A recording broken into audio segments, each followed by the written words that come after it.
What is up, YouTube, Facebook, Twitter, Twitch, Apple, Spotify, and everyone tuned in on the Texas Sports Unfiltered app?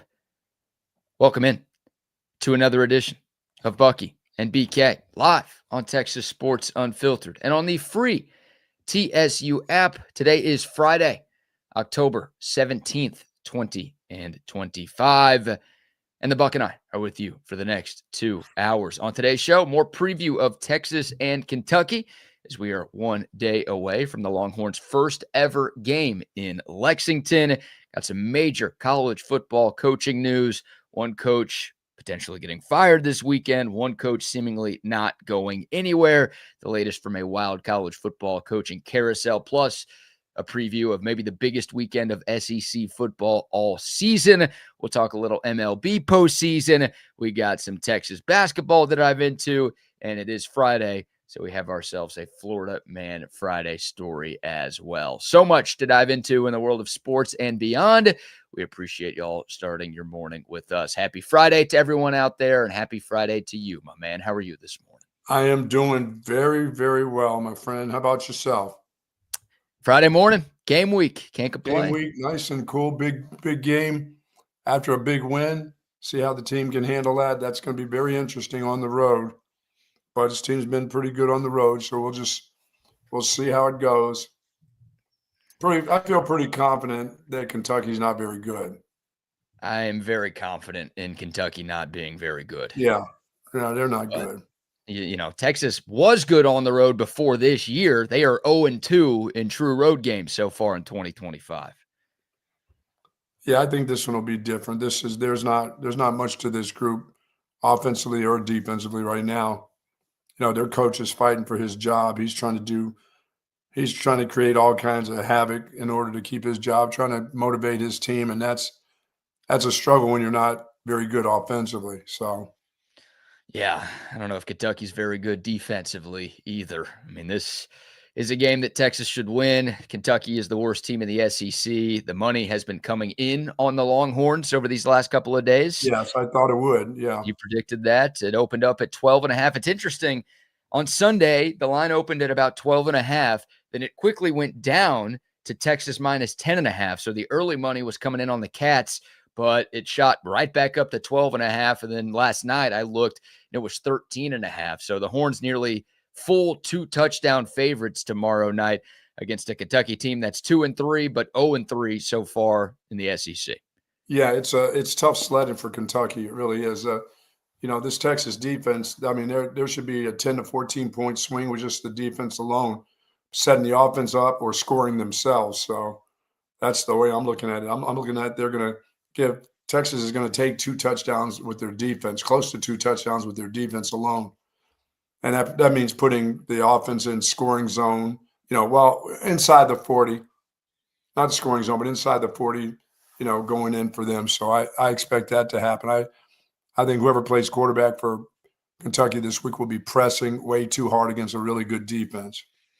Yeah, and the hope is Texas can play that same style of complementary football that they played in the final 30 minutes in Dallas, right?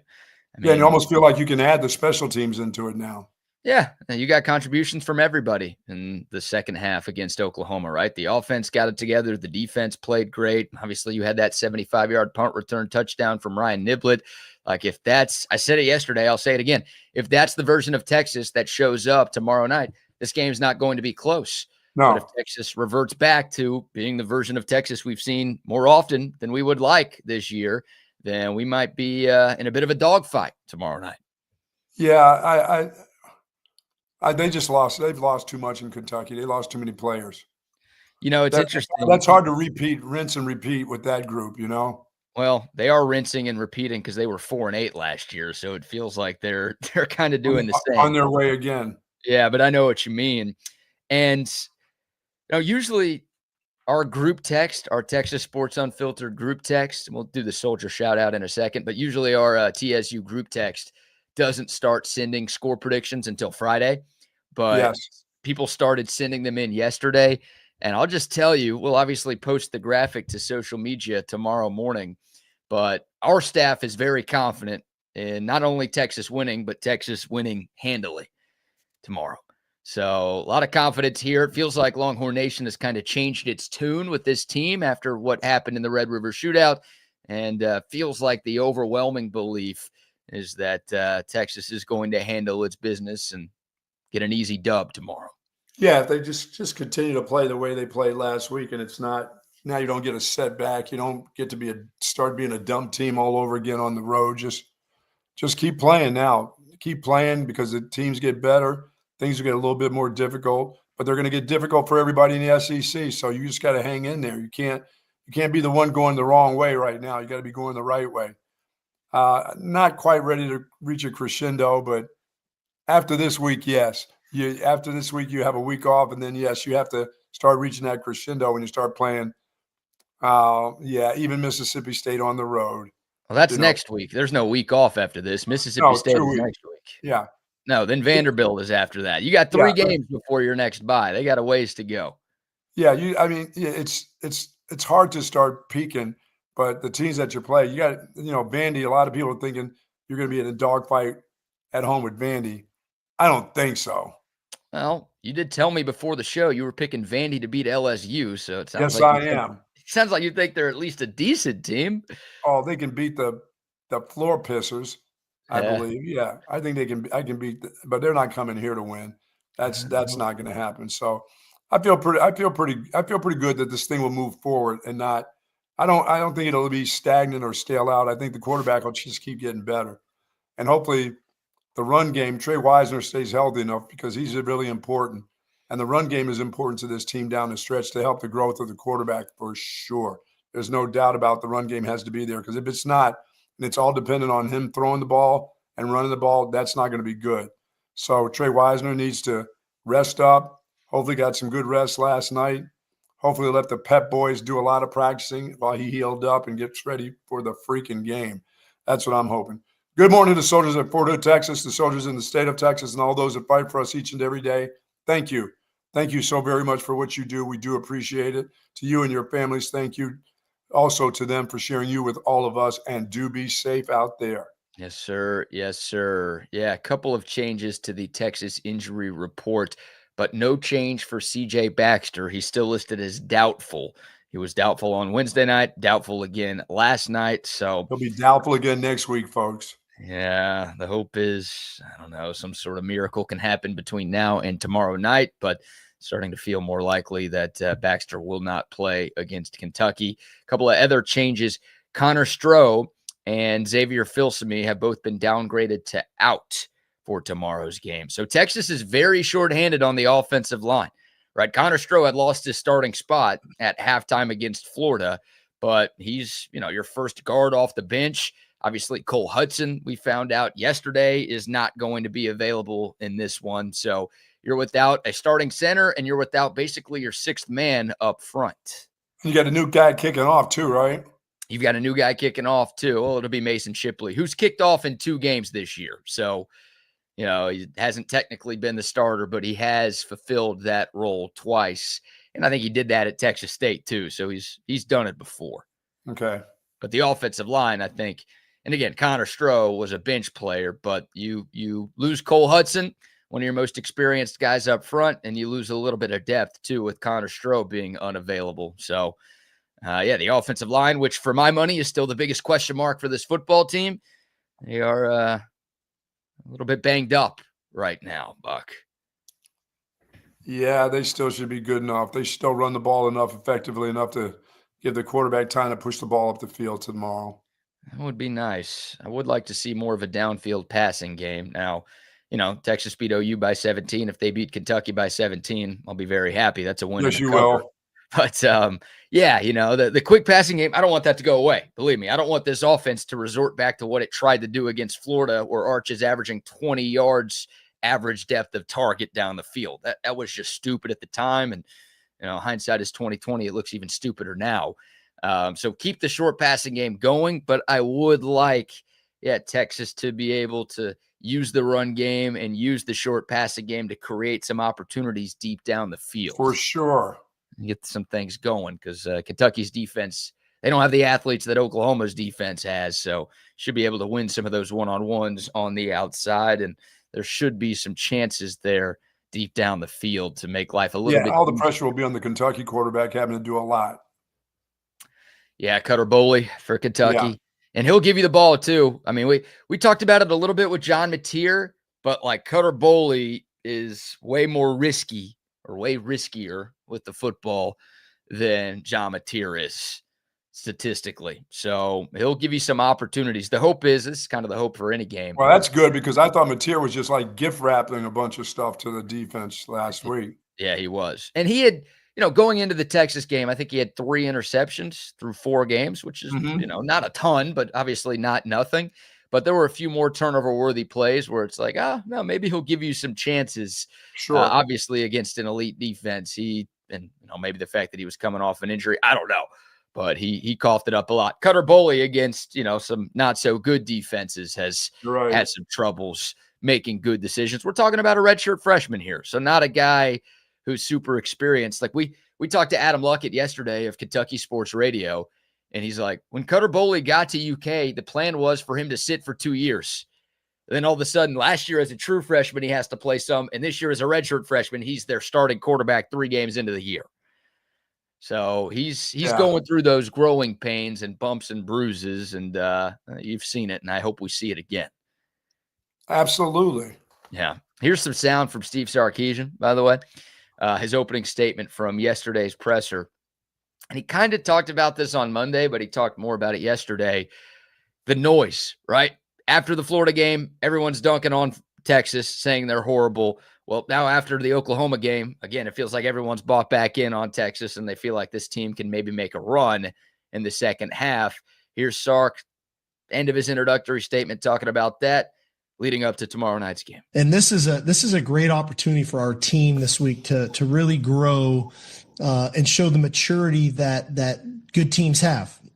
For all of last week, as I touched on, we heard how lousy we were. Our backs were against the wall. We weren't what everybody thought we were going to be. And we went out and practiced really well. We had a great sense of urgency. Guys prepared well. It was a rivalry game. They were really well connected. The sideline engagement was fantastic last Saturday, and we played well, and we won. We had 0 turnovers on offense. We create 3 on defense.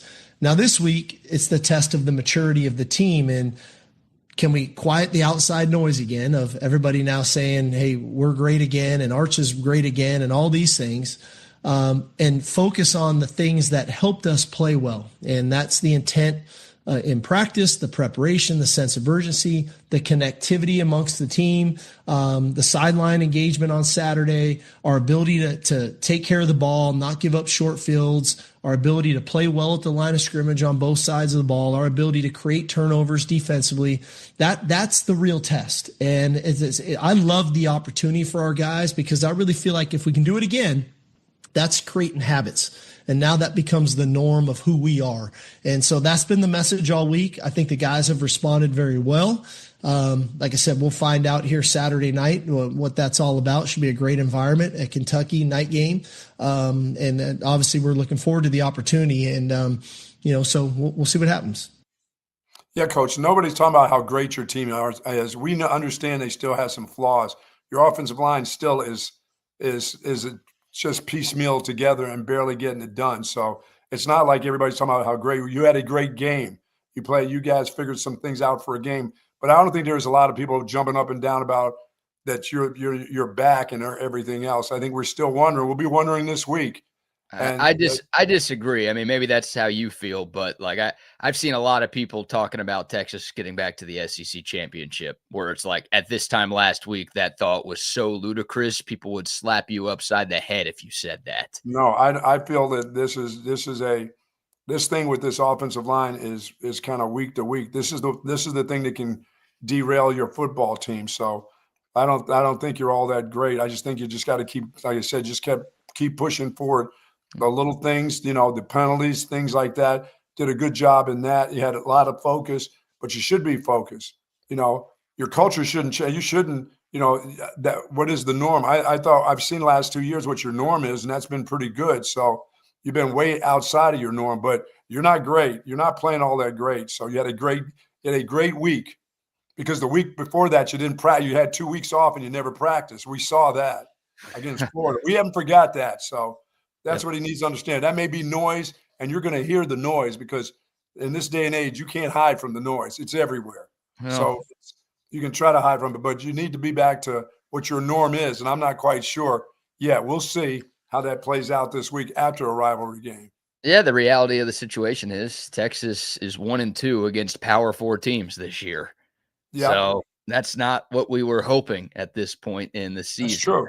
Obviously, they have an opportunity to change that. That will change either way tomorrow night. But they have one win against a quality team at the halfway point of the year. So they've got to start stacking these together, obviously, if they do want to make a run at the SEC championship or the college football playoff again. So, we know what the norm is. The norm is your defense always comes to play, and you have one game where they didn't. Most of the time we've seen for the last 2 years, they've come to play. Even though your offense could have been shaky and has been shaky, your defense has come to play. They have their flaws too with their penalties, but we know that's the norm that we're used to seeing. What we saw last week is the norm to me. I agree. This football team. And one thing we saw last week that Sark alluded to that wasn't the norm in Columbus or Gainesville, the energy on the sideline. That's true. You're absolutely right. Like, Texas kind of looked dead against Ohio State. And I get it. Actually, no, I don't get it. But sometimes you want something good to happen for you to get excited. It's like, why would you be excited if nothing good is happening? But when you're playing on the road, Buck, you got to bring your own juice. And a lot of times, BK, when you're ranked the number one team, you want to be cool. You know what I'm saying? You want to be you're trying to cool out your emotions. You want to make it look like, hey, been there before, which I don't know if you've been there before, but to be the number one ranked team in the nation, no. But it's kind of like we need to be cool and calm and look that way on the sideline and maybe not get too over emotional. Sometimes teams try to be too cool, but last week you couldn't. That was a rivalry game. You got to be fired up. If you can't be fired up for that one, remember 2 years ago I said, God, they look like they weren't even into the game at all. They just, what are they doing? How can you not? And I think that was an early morning game at that time too. But they had played early morning games before, but they just didn't look into that game. And that's a game that you always have to be into. Yeah. It was just but the opener against Ohio State, it was more of we're kind of cool. We're the number one team in the nation. We can't be looking too, crazed on the sideline. But that's wrong. You have to be enthusiastic about who you're playing every week. It doesn't really matter. You know what's not cool? Yeah, to lose. Losing. And we were talking the Monday after that game. It's like, this is the team that beat you in the playoff last year. Yeah, you're absolutely right. Where's the energy? Where's the juice? Why is it taking you so long to get going here? Haven't you been thinking about this for the last 230-something days? What's going on? And then Florida, it's like you've already lost a game. This is your conference opener. You've had 2 weeks to prepare for this. Yes. Like, why every time they pan over to the sideline, you look like you're in a coma? What's the deal? Why is it taking you so long to get into this game? So last week in Dallas, at the sideline, I was there in person. They were going nuts. Guys were hyping each other up. The offense was cheering on the defense. Defense, the offense. Everybody went nuts when Niblett had that punt return. It's like, when you're playing on the road, I get it. Kroger Field is not the Horseshoe and it's not the Swamp. But it's a Saturday night game. It's the first time they've ever hosted Texas. It's a sellout crowd. They're going to be amped up. So Kentucky's going to have the energy to feed off from the crowd. Yes, they will. You've got to bring your own juice. You have to have that energy. You cannot. This team has gotten off to horrible starts. Even against Oklahoma, they have gotten off to horrible starts in their 3 games against power. They're not a fast starting team, no. No. Like, numbers to back that up, Buck. Look at the first 3 drives on offense against Ohio State, Florida, and Oklahoma. So that's 9 total drives, 3 from each of those games. Texas has scored 7 total points on those 9 drives. Can't have it. You cannot have it. And also the Texas defense, the first drive against Oklahoma, that was the Sooners' best drive of the game. That 3 points, yeah. Yeah, they moved down the field easy, kicked 3. Not complaining much about the defense because after that they were great, but still uncharacteristic. The Florida game, first drive of the game, easy touchdown drive. And Florida scored 10 points on their first 2 drives. So both sides of the ball, defense better than the offense, but both sides in all 3 games against power conference teams, it's like, it's not just the quarterback, Bug. It's taking everybody an hour past kickoff to get things rolling. Yeah. Like, that's not sustainable. Maybe you can win against Kentucky if you get down early, but like, again, you're trying to run the table. You're Yeah, playing you're trying some to build good momentum. teams. This is more than just a Kentucky game. You're trying to build momentum for the rest of the season now. You Yeah. have to. Yeah, great point. I mean, you are flirting with disaster if you're like, hey, you know what? Game starts at 6. We'll show up at 6:45 and see what happens. Can't do that. You know, you've seen the Mr. And I've been saying that mostly about the quarterback, and you're right. Now that you've thrown out the stats, it's the team. It's the whole team. It's the whole team, Buck. Like the offense on those 9 possessions, they're averaging less than 4 yards a play, and they're averaging less than 3 yards a rush. So, like, they can't run the ball early either. And I think Texas is – I wrote the stats down yesterday. Texas is 1 of 10 on third down on those possessions too. So, like, there are a bunch of penalties. They've had 9 accepted penalties on those drives. We know that they're dumb. They're dumb, but they just weren't dumber last week. Right. No, they 4 penalties, by far the cleanest game they've played this year. Absolutely. Like, can we see that 2 weeks in a row, Buck? On the road, I'm still going to go 6. 6 is good. 6 is still very good. I'll take 6. That's below the average. Yeah, 6 is still. I think 6 is still a good number against a Kentucky team. Yeah, their officials are going to keep it close enough to make it look so they don't get totally blown out. So, you think Kentucky has officials? Yeah, they're bringing their basketball officials. I was going to make that joke. Yeah, it ain't basketball season yet. Oh man, do people not get calls when playing Kentucky football? No, they're not. People feel sorry for them, so they get all the calls because everybody knows they're still going to lose the game at the end. Well, I did see a stat yesterday that Texas ranks second to last in the country in first downs via penalty. Oh, geez. Meaning the Longhorns aren't getting calls at all. So not only is Texas one of the least disciplined teams in America, they're still bottom 15. And why did you have to find that? That is such a horrible way to start a game. Well, I just, when Texas does get some calls, if Texas does get some calls later this year, you know what people say? Oh, UT always gets the calls. Oh, my God. They're paying the refs. Those big money donors are forking over the cash to the Zebras. It's like, no, we have gotten 0 calls this year. It's crazy. Wow. Crazy. So, that's a terrible first down stat. Yeah, apparently, I guess our athletes aren't good enough to draw holdings or pass interferences or anything like that. They're extremely fidgety on first down. Oh, yeah, no, we commit the penalties, but nobody else does. Oh, yeah, no, it's true that Texas does commit those penalties. Yeah. Oh, no, this is not about calls called on Texas. No, we have earned the calls called on Texas. We've jumped enough.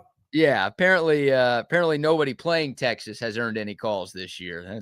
That's what that stat's all about. So, yeah, they're generally on a reverse or screen or a fidgety offensive lineman. The big ones are the ones for the quick screens that start you out with a guy holding on the outside. Let's bring that back 10 more.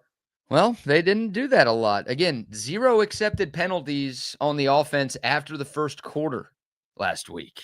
Oh, no, last week. I'm talking about in general. When you put all those together, as you said on first down, you would think it's a lot of offensive line stuff, but a lot of there's some holdings on the guys out wide because of those wonderful quick screen calls. Right. Well, the screen game worked a lot last week. I know you're dunking on it, but I'm not quite sure why, because that was what powered the Texas offense. It's the first time all year they've run screens, I feel like, and they worked. No?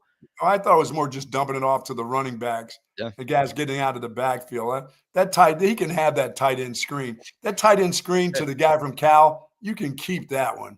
You did. That 5-yarder or 4-yard get, should accept that and be happy with that. Because when he generally catches the ball, it's for 1 yard. Speaking of that guy from Cal, funny you bring that up. It's a good segue to this next piece of Sark Sound. Steve Sarkisian was asked, I think it was Kirk Bowles who asked the question. He's like, are you happy with Jack Endries and what you've gotten from him so far? Here's the coach. I'm satisfied with how he's contributing. I think naturally we've been finding our way as a passing game. we need him to be a contributor, probably more so than he is right now. And whether it's he or Jordan Washington or any of those tight ends, it's a deep room. But the tight end is a really good friend to a quarterback, and we probably haven't been friendly enough to Arch in utilizing the tight end. And so creating a few more opportunities there for some throws to the tight end, I think will be beneficial for our offense. I think it'll be beneficial for Arch and obviously for those guys, most importantly, Jack, if we can find some completions for him, to where we can continue to move the chains forward. And like I said, stay out of some of those third and long situations that have plagued us earlier in the season. Yeah, I'm pretty sure you brought him here to be more than a 1 yard a catch receiver and a just getting my way guy on the, in the run game. Yeah, that's not the reason you went out and got that dude. Well, but he's the one who can catch. The rest of them, it's okay, good luck when it comes close to them if they're going to catch the ball or not. So they're not like, they don't have a tight end outside of Jack injuries that on a consistent basis will make some a little bit more than average catches. You know what I mean? Some tough catches. They just don't have that guy, the flexibility guy. They got the big kind of bulky kind of guys that I think are more so for the run game than the pass game. But for him, they're not getting him the ball. Yeah, and that was a good question being asked about him. I look at it as they've got to do more to get him the ball. I mean, I think he does a pretty good job. The quarterback, he's been open at times, but they haven't really pushed more than, hey, throw him the ball. He's open. Throw him the rock. Get him the ball. Jack injuries through 6 games, 11 catches, 112 yards, and 2 touchdowns. That's not what you expected when they talked about that guy last spring coming here. He last year at Cal, again, these are full season stats, 56 catches, 623 yards. Wow. So, yeah, not quite on pace to get there. I will say this about Jack injuries, Buck, as pedestrian as those numbers are, he's 4th on the team in catches and receiving yards this year. Like that I think just kind of goes to show you the inconsistencies of this passing game. Right.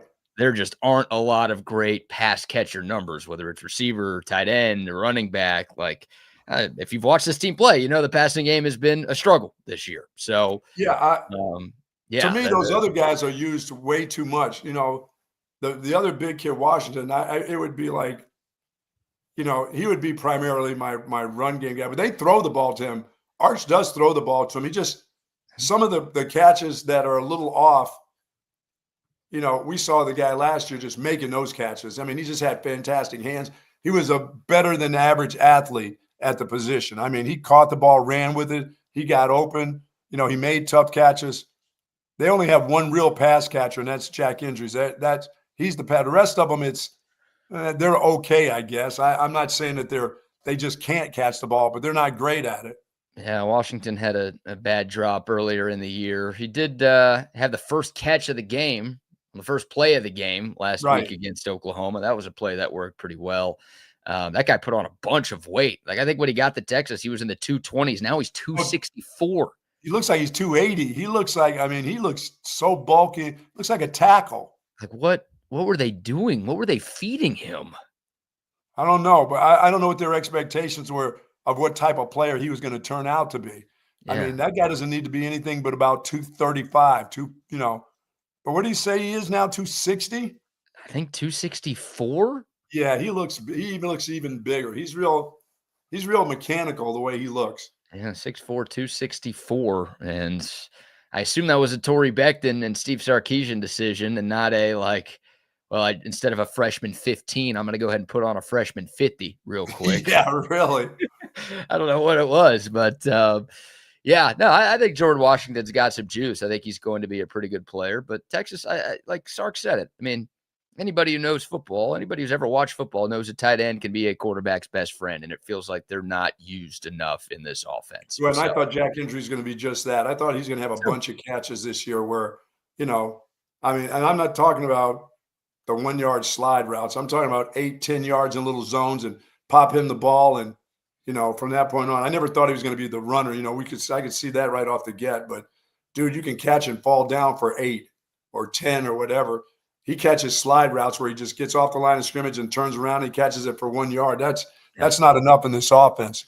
That doesn't keep – that's not a quarterback's friend right there. No, and we did, and some of this is on Arch too, because we did some all-22 Absolutely. screenshots from the Ohio State game, and there were plays in that Florida game where Jack Andrews was open, just Arch, either he wasn't the first read or Arch didn't get to that read or Arch just missed him. So, I think Jack Andrews is a better player than his numbers indicate, and I hope that in the second half he's going to become more of a reliable option for them. But we'll see. Again, yeah, I picked that dude. I've picked him in these top couple games as player of the game on offense. And I don't know how I thought that was going to happen. It was just going to happen. I think the Sarkis, the question that was raised right there is a great question. Why haven't you used this? That may be now the guy calling the plays looking at himself and going, no, I got to do a better job in that. And I got to do a better job telling my quarterback, it's there, take it, let's go. Right. Want to get a fast start in a football game on first down and you throw the ball, throw it to that guy in the zone at 8 yards and just get him the ball, period. Love to see it. Yeah, I think both of us have picked Jack Andrews to be our offensive player of the game at least once this year. Like waiting for that breakout. And we'll see. Again, averaging less than 2 catches per game so far. So I would like to see those numbers in. And that's not enough, even if you got a bad tight end. No, I agree. All right, we'll take your thoughts. The Dakota text line, 512-222-9328. The YouTube, Facebook, Twitter, and Twitch live chats are rocking and rolling as well. Where are you at with Texas, Kentucky? Are you worried about a hangover, a letdown, or do you think the Longhorns will continue to roll like they did up in Dallas? Before we get back into this game, more sound from Steve Sarkisian as well. How about our first round of sponsor shout-outs? Shout out to folks over at Sue Patrick at 5222 Burner Road. Head on over there, folks. Pick up all your Longhorn gear. That's sweet. I like that shirt. Is that a polo? Polo. Nice. Straight up burnt orange, huh? SEC. Yeah. I like that one. I got that one. Love that one a lot. Good job. Sue Patrick, as they said, 5222 Burner Road. Pick up all your gear. Get your polos. Get your caps. Get all your accessories you need for game day. And even your travel, folks, they've got luggage. So you're probably going to be leaving tomorrow or maybe today. Go on by there and pick up some carry-on items, carry-on luggage. Maybe pick up a book or two, like the Buck. You know what I'm saying? May take you a little bit. You'll read it a little bit sooner, but you can get it all at Sue Patrick for sure. The jelly cats are out. The little haunted jelly cats for Halloween are available for you. They have it all. And they've got the Tyler Campbell. Right? They've got the wash stuff. They've got the detergent you need to check out at Sue Patrick. You name it, they have it. Everything Longhorn at Sue Patrick. For more information, go to SuePatrick.com. Yeah, the Tyler Perry laundry detergent. Yeah, Tyler Perry. I think that's what you're looking for. I think I've run out of that Tyler Perry stuff. You know where to get more. Absolutely. All right, love Sue Patrick. Also, shout out to our friends at the Circuit of the Americas. Big race coming. The events start today, as a matter of fact. I was going to say, what do you mean coming up? It's here. Yeah, Friday starts the events. Yes, sir. Yeah, 3 concerts, 1 tonight, 1 tomorrow night, 1 Sunday night, but of course, practice and qualifying, and then the United States Grand Prix coming up on Sunday. COTA is the place to be this weekend. If you want tickets, you could go to their website, thecircuit.com. You can also go to centextickets.com as well. I'm going to be out there on Sunday for the race itself and for the Turnpike Troubadours concert post-race. There you go. Cannot wait. Shout out to Bobby and Nicole and the entire team at Circuit of the Americas. One of our great partners, of course, the COTA text line named after them. If you're looking for something fun to do, if you're looking to people watch, Buck. Oh, yeah. Like, this may be the best people watching place in the world. Euros in your own United States are here. Euros, Latins. Gueros. I mean, they're all there. They're coming from all 7 continents. You're going to see some Antarcticans here this weekend, I think. Absolutely. They got it all. So much fun. The place to be this weekend is the Circuit of the Americas. Hope to see y'all out there on Sunday. And say hello to our friends, of course, over at Horseshoe Bay Resort, folks. It's getting towards that time. You may want to take a little mini vacation. You can do that at a Horseshoe Bay Resort for sure. Go to hbs.com and find out more information. We love the folks out there. Love the golf courses. Love the amenities out there, the hotel, the villas. They've got it all. The floating bar. on Lake LBJ. Nothing like a floating bar for you people Hang on. to enjoy out there. And on that floating bar, you know what they have? I have Altstadt beer at that floating bar. You realize that, right? Oh, I realize that. Yes, indeed. I've been to that. Nothing like floating on the lake, a floating bar with Altstadt beer. No, floating bar is an all-time invention.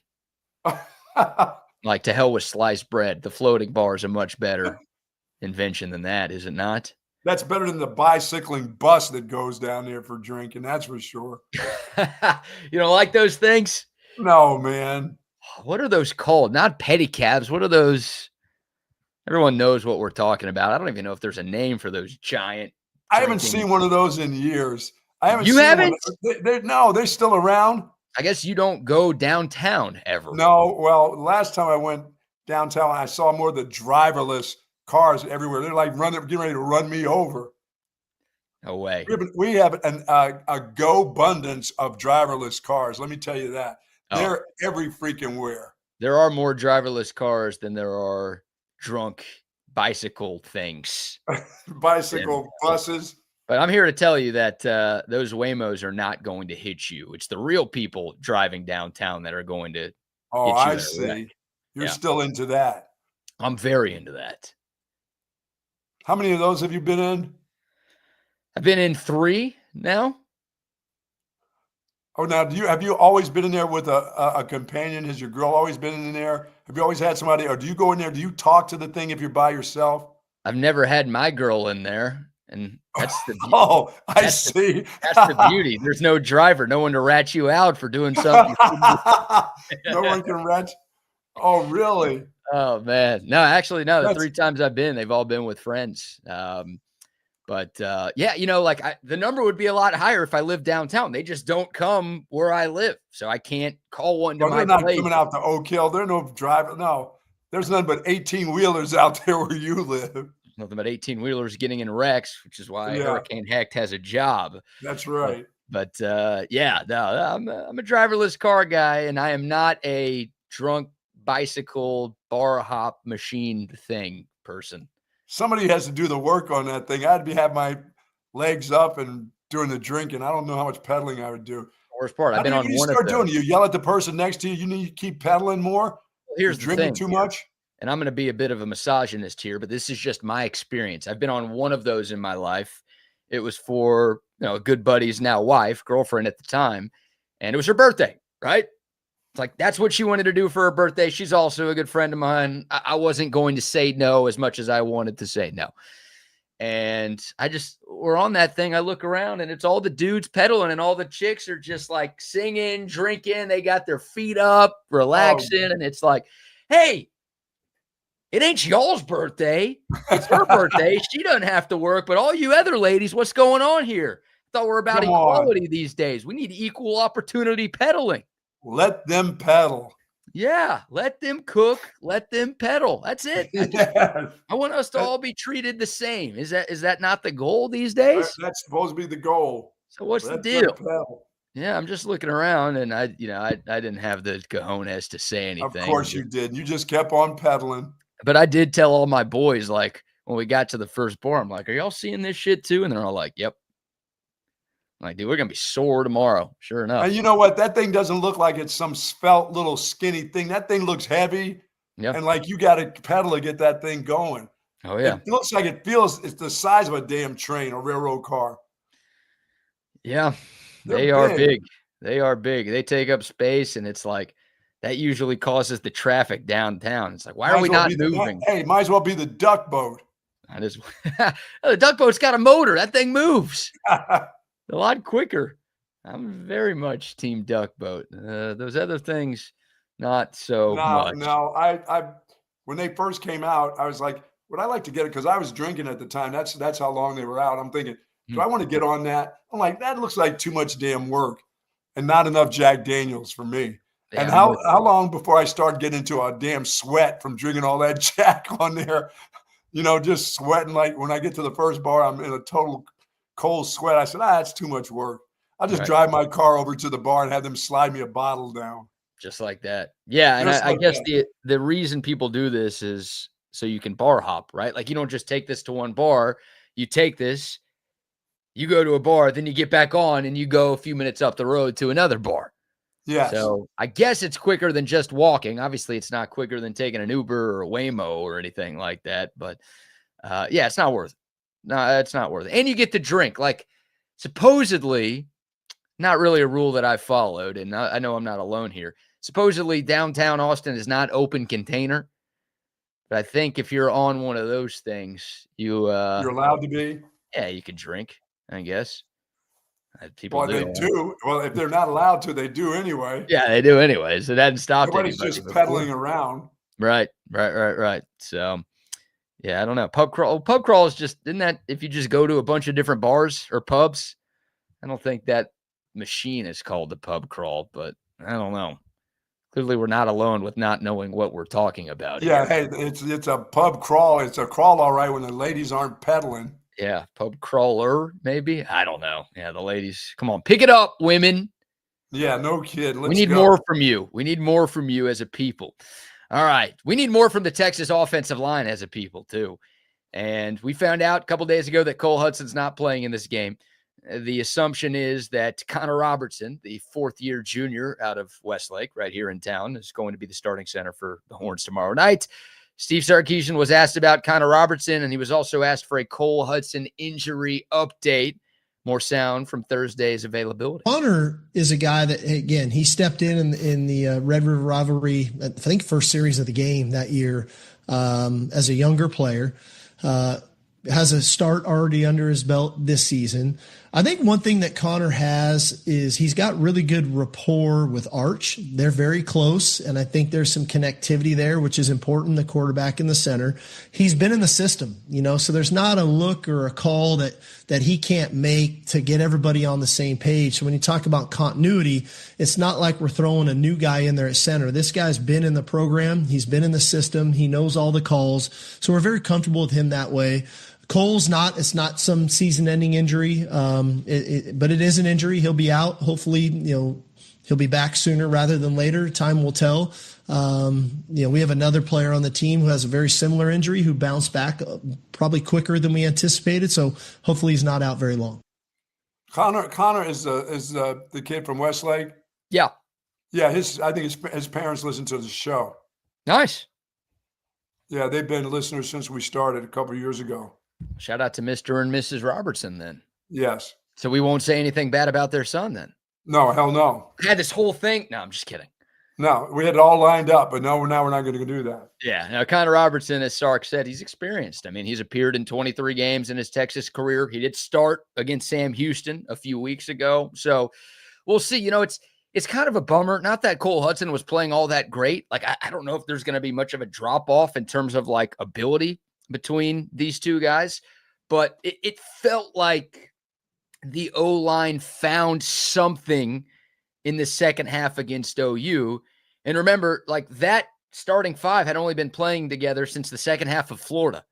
So right. they played 6 quarters together, and it's like, oh, maybe progression, development. Those are words we haven't used much for the offensive line this year. It's like maybe we got something, and then all of a sudden Cole Hudson goes down. So the hope is doesn't mean you don't go out and find some guys in the portal next year, Coach. You calling me Coach? Thank you, sir. Yeah, right, Coach. You're still going to go looking next year, right? Yes, 100%. But look, the hope is like what we saw in the second half, even without Cole Hudson, is what shows up tomorrow night. And the offensive line go ahead. You need them big and you need them mean, BK. Yeah. And I think that's like Nick Brooks has some meanness to him that I don't think Connor Stroh had. And Nick Brooks is also a better athlete who allows you to run more outside zone than Connor Stroh did. And I think we saw both of those things show up against the Sooners. So I think Nick Brooks, we're talking about a true freshman with him. That's a guy who's only young developing guys. It takes, when you start getting them right from the farm, you start getting them right out of high school and saying, this is what we're going to do. Yeah. Well, that redshirt freshman year is important, but generally they don't really start getting in there until they become redshirt sophomores and juniors when they really develop into really good offensive linemen. Not many of them pop out of the womb as freshmen that get out there. There's not a lot of that going on out there anywhere in the country. No, you're right. It's tough. I mean, we saw Michael Fasusi, who, 5-star guy Texas really wanted. I think he unfortunately has a very bright future at Oklahoma. Until he But that, transfers, gets in the portal and comes here. hopefully that makes his future brighter, right? Leaving Yes. Oklahoma, coming to Texas. That's what we're looking for. But Absolutely. yeah, I mean, he, going up against an experienced guy like Colin Simmons, Simmons took his lunch money last week. Yes. So it happens. In this conference, there's a lot of talented players. Even Kentucky's got some talent on their side or on their defensive line. So, yeah, there's going to be some tests for these guys. And I hope Nick Brooks didn't come out of the womb at 6'7", 349. Well, if you're good enough, you're old enough. That is your favorite thing to say, Kevin Spacey. We do appreciate that. So we'll see, like the offensive line, look, they get a bit of a pass because Texas won and because Oklahoma's defense is really good, but they still gave up 25 pressures and like 25% of Texas's rushing attempts went for negative yards last week. The biggest run of the day, biggest run of the season for a Longhorn tailback, that 37-yard Trey Wisner run where he got tackled from behind. Go back and watch that play. R. Mason Thomas was in the backfield. Trey Wisner just broke a tackle and ran. Yeah. That play was blown up at the line of scrimmage, maybe behind the line of scrimmage. Like if R. Mason makes that tackle, that at best is a 0-yard gain. Yeah, that's what he does. He makes you in those tight quarters. He makes you miss in tight quarters, which is fantastic. Yeah, and once again, with the I know we're talking about offensive line play, but for him, BK, I don't know. Even if he's got a good hamstring, if that guy doesn't run him down, I just don't know if he has that straight ahead speed. I think that guy probably still gets him, trips him up. He may have gotten 8 to 10 more yards, but probably got tripped up in the end. I don't know if he's got – now, if that's Jaden Blue, that's out the gate in 98. You know what I'm saying? That see you later on that. Yeah. You're not going to catch him. That's gone. And maybe even the other guy. But Trey Wisner just doesn't have that 4-4 type of, I'll see you later. I mean, with the ball, people run differently with the ball in their hand than they do just, those DBs with nothing in their hand and you're standing there carrying that stupid pizza in your hand, across the quad with a pizza box in your hand. That's not that easy sometimes. It doesn't seem like it's much, but it really is. Try to get your arms loose and get ready to go when a guy's running freelancing down the field and he knows he's got to catch your ass. So I don't know. I thought that was good. I thought you could tell that it was still, the hammy was still, he didn't want to really absolutely let it loose. But I don't know if even if he let it loose, if he was going to the house with that. I don't know if he's that kind of kid. Yeah, I don't think he has that breakaway speed that Jaden. By the way, I'll take that kind of run all day long. Oh, like yeah. Every other carry, I'll take that and I won't complain. Oh, you started by complimenting Trey Wisner. And that's what good running backs do, right? It's like, okay, yeah, even if a play isn't blocked correctly, you can make a guy miss and turn it into a big play. Like correct. It hasn't been there enough this year for the Texas offense, and it was great to see Trey do that. So I'll praise him a ton. I got nothing bad to say about that dude after the game he just played. He was magnificent, and the hope is he can build on that and have the second half that he wants to have because first half was a little up and down. Obviously, injuries playing a big factor. But, yeah, like the offense, there hasn't been very many times this year where, you could look at a hole created by the offensive line and say, oh, my God, you could drive a Mack truck through that thing. No, I hadn't been many of those calls. No, yeah, like the classic TV announcer cliche line. It's oh, man, you could if you could put your house in that thing. It's like, oh, yeah. There hasn't been hardly any of that this year. And again, like Oklahoma last week, all right, they're Oklahoma. I would really love to see a few of those against the worst team in the SEC. I would agree with you, yes. It'd be nice. I don't know if we expect it. I think the offensive line is just always going to be what it is. But can they just get better? That's what we're looking for. We want this entire team to get better. Buck, I can't remember if you said it before the show or at the start of the show, but, like, you don't need to be crescendoing right now. No. Like, just keep on that upward trajectory. Get better every week. But as you piecemeal this thing with different guys moving in and doing that, you can't go backwards. You can't all of a sudden say, well, that that put us a step back because we know we had a different center in there this time. We moved somebody over to guard, but he's played a lot. If you're telling me they're experienced and they played a lot of downs, that's all I need to hear. From that point on, they're football players, and they should make some things happen. But you can't go backwards in your run game now. Yeah, just keep getting better. Keep getting better. Yep. And you want a crescendo in November when you've got that 3-game stretch against Georgia, Arkansas, and A&M. Like that's these next 3 weeks. Look, these obviously aren't San Jose State, UTEP, Sam Houston like opponents that you're playing against. But these next 3 weeks, you should, especially these next 2, playing against maybe the 2 worst teams in the league, you should be able to figure some things out and hopefully gain some confidence for obviously a tough month of November. I'll throw Vanderbilt in there too because they're November 1st, even though they're before the bye. Like these next 2 games in October, yes, they're road games. Yes, they won't be easy because they're in the SEC. But like you should be able to clean some things up and continue to take those steps that you're talking about. Well, especially with your run game. Yeah, you want your run game. This is a good time to get well. And that was a great start last week against a rivalry who was one of the best in the nation with their defensive line, and you found a way to get it done. You can't then all of a sudden go the following week against a Kentucky defense that they still pride themselves on having a good, interior line play on both sides of the ball. You can't then say, oh, no, they were as good as Oklahoma. You can't come back on Monday and say they were as good or better than Oklahoma. We don't even want to hear that. Oh, my God. No. No, we don't. Another one from Steve Sarkisian here. He was asked about underrated aspects of his team, right? Played 6 games. What do you think is not getting talked about enough with your squad? Here was Sark's answer. Well, I think we're really starting to hit our stride on special teams. And I know we haven't been perfect throughout the year, but I really feel like special teams is a weapon of ours. Whether it's with Jack or Mason, punting and kicking, whether it's with Ryan Niblett in the return game. We haven't blocked a punt yet or a field goal yet, but man, we're trying. And so I think that aspect of our team probably quite isn't talked about enough. And I'd say the other thing that probably doesn't get enough credit is just, our turnover ratio right now. I think we're +6 on the year. That's a formula for success for us. We've got to continue to attack the ball on defense, and we got to continue to take care of it on offense. And knock on wood, it'd be great to pitch another shutout Saturday night. Not having one last week was big.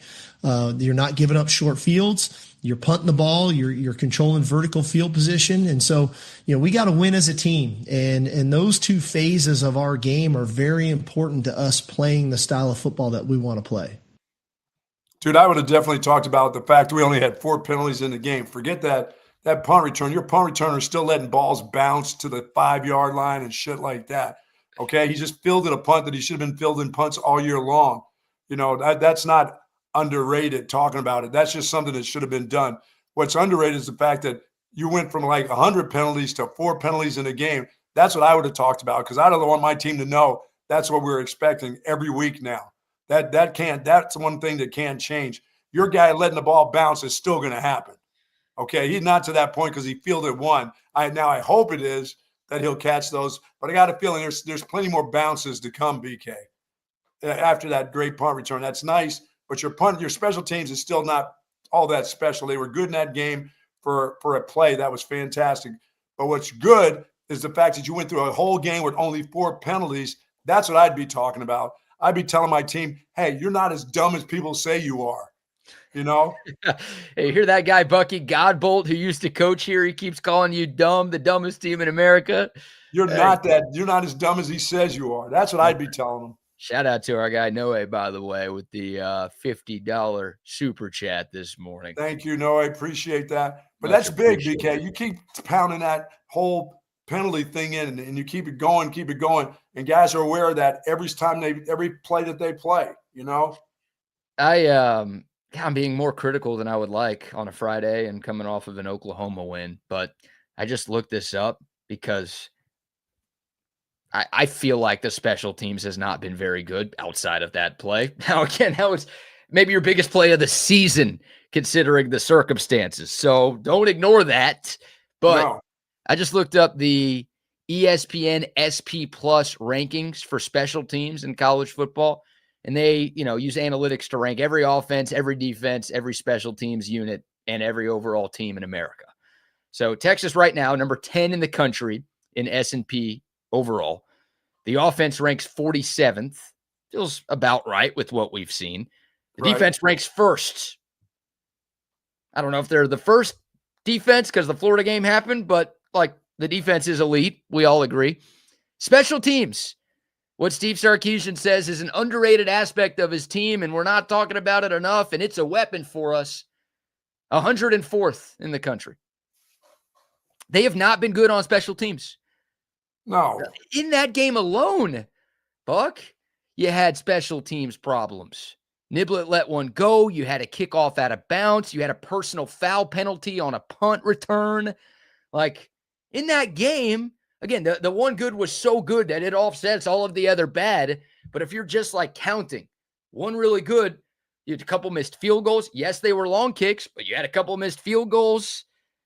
There was more bad from a straight quantitative standpoint than there was good in your best special teams game of the year. Yeah, I mean, I know what the numbers say. I think they're okay. I'm not going to say it's a bad special teams. I'll say it's bad. I'll say it's bad. Okay, those numbers tell you that it's bad, but I don't know. I think you're during the course of a season, your punt returner needs to probably take one to the house. You're probably going to get a punt blocked, but you need yourself to block a punt. They already had a punt blocked 2 weeks ago. Sark's telling us how good his special teams is. They had a punt block for a safety 2 weeks ago. We forget that? That's overkill. That's killing you right there. You can't. Yeah, that's when the guy walks out, and you can't have that done. I think Jeff Banks has not earned his paycheck this year. I'm sorry, because I don't think the tight ends are playing that good, and I don't think the special teams are playing that good. I really don't. Once again, the punt returner, those follies that he's having back there where the ball bounces and does all that stuff. Yeah, I mean, there's probably 8 of those, BK, that he should have caught and possibly taken it back to the house or got some really plus yardage, but he's put you behind the chains. That's a killer for your offense when that happens. Yeah. But like you said, I don't consider them as being bad because I don't think enough drama has happened back there yet for me to call them real bad. But there hasn't been enough positive to make me think that they're near the best or at 50% of the best. It doesn't come that way to me when the guys don't feel punts. Like I said, I've been a punt return coach and a kickoff return coach. I can't stand that just to drive me crazy because that's me, because I would be setting the guy up where I thought the ball was going to drop. That was what I had to chart during the week or during the punter's season, is to walk down the line and tell my guy, you stay right here and you move around from there. Don't put that on your own. And that means to catch it, to get to that spot and catch the ball. You don't have to return them, but you got to catch them. I don't want any more drama on special teams. Yeah, I definitely don't want any more punts being blocked. Yeah. I mean, you got to go block one yourself, you know. Be nice to see. So yeah, he hasn't been the greatest. He hadn't been that guy that they, a couple of years ago was blocking punts and had a special player. I would think by now, somebody would be your special guy that could do a lot of these things and make some things happen for you. But you know what? They had one return to the house. Maybe they'll have another one return to the house this week. That'd be great. Hey, I hope that sparks the special teams turnaround for Texas. Yes. Because I don't care what the coach says. Underrated? No, it's not underrated. I don't. I know you want it to be good. We all want it to be good. We all hope it's going to be good, but it has not been a weapon yet. Keyword yet. Plenty of time to get that changed. Yeah, I'm not going to pump them. I'm not pumping them up. I'm pumping up the fact they only have 4 penalties. Hey, we need it this week again. We need it next week again. That's got to be our MO. Is we're not a dumb team anymore, like that guy says we are. Because you're still relatively dumb. You got a ways to go. Well, again, it's like going to the point with slow starts. Even last week, Texas got off to a slow start, right? The first 3 drives against Oklahoma, they had, I got the stat written down somewhere. I mean, they had a bunch of penalties. Yeah, they had 40 total yards on their first 3 drives. They had 3.1 yards per play, 0 for 3 on third down. And they were -6 in terms of play differential. Why? Because of penalties. because of penalties. They were shooting themselves in the foot. So I will continue to say it until I'm blue in the face. The only way tomorrow's game against Big Blue is close is if you are your own worst enemy. For sure. So no turnovers, 4 penalties like you had a week ago. You do that, Yes. you'll win by 30 tomorrow. There you go. You're right. But if you are careless with the ball and you're undisciplined again, then that's where you look up at the scoreboard. There's 5 minutes left and it's a 1-possession game and you're wondering how the hell we got here. I don't want that. No drama. This game's not on TNT. Definitely your defense is not going to have drama tomorrow. They're gonna get on this group from Kentucky, and they're going to give the offense 14 points somewhere. Yeah. At least 14. That'd be great. Yeah, a couple of turnovers, short fields. Is that what you mean? Yeah. Short fields, that you should score on. They're going to give you, and they may even give you more against this offense of Kentucky's right now. Like I said, their quarterback is going to be pressing. He's going to try to, a night game against a Texas team coming off a big win like that. He's going to try to impress the night crowd there. So, boy, you're going to force him into a lot of bad things. Yeah. Key for Texas, I think, is to stop the run and make Cutter Boley feel like he has to beat you. Florida a couple weeks ago, they ran the ball so well early, and that made life very easy for DJ Lagway.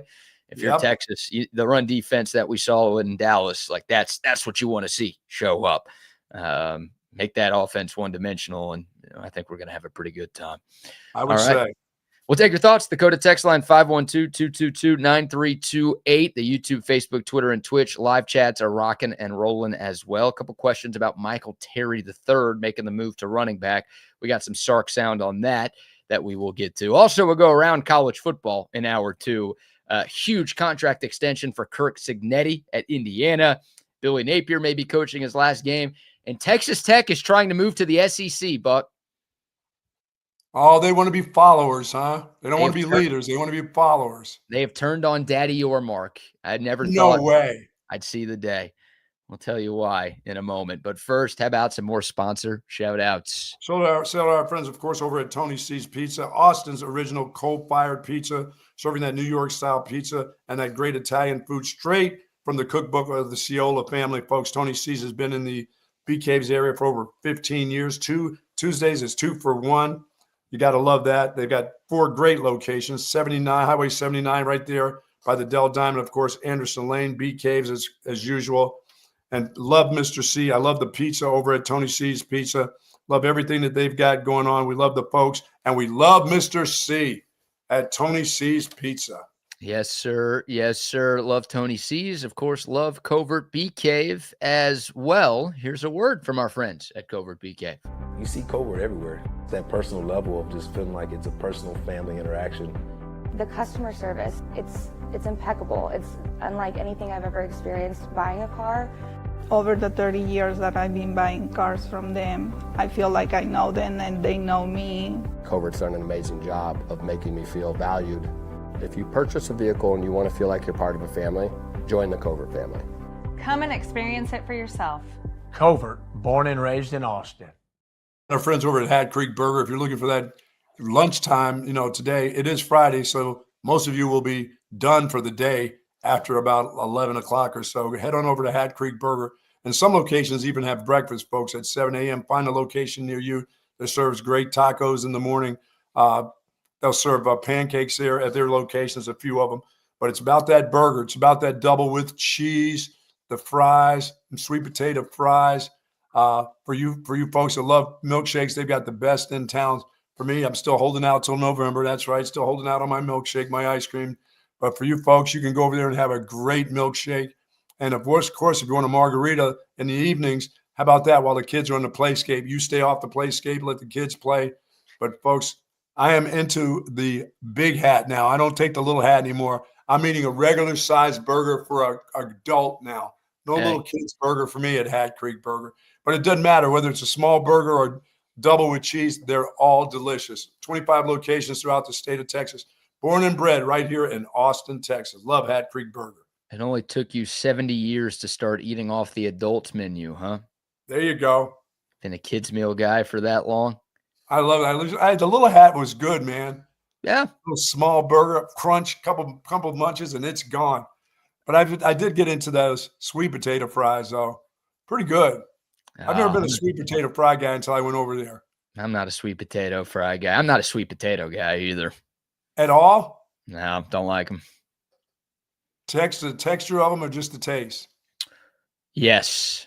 Yes and yes. Yes and yes. Yeah, not for me. I know people love them, but yeah, you do mashed potatoes. You like a regular old mashed potato, yeah, right? I like potatoes. I like mashed potatoes. I like French fries. I don't like baked potatoes after hearing your story.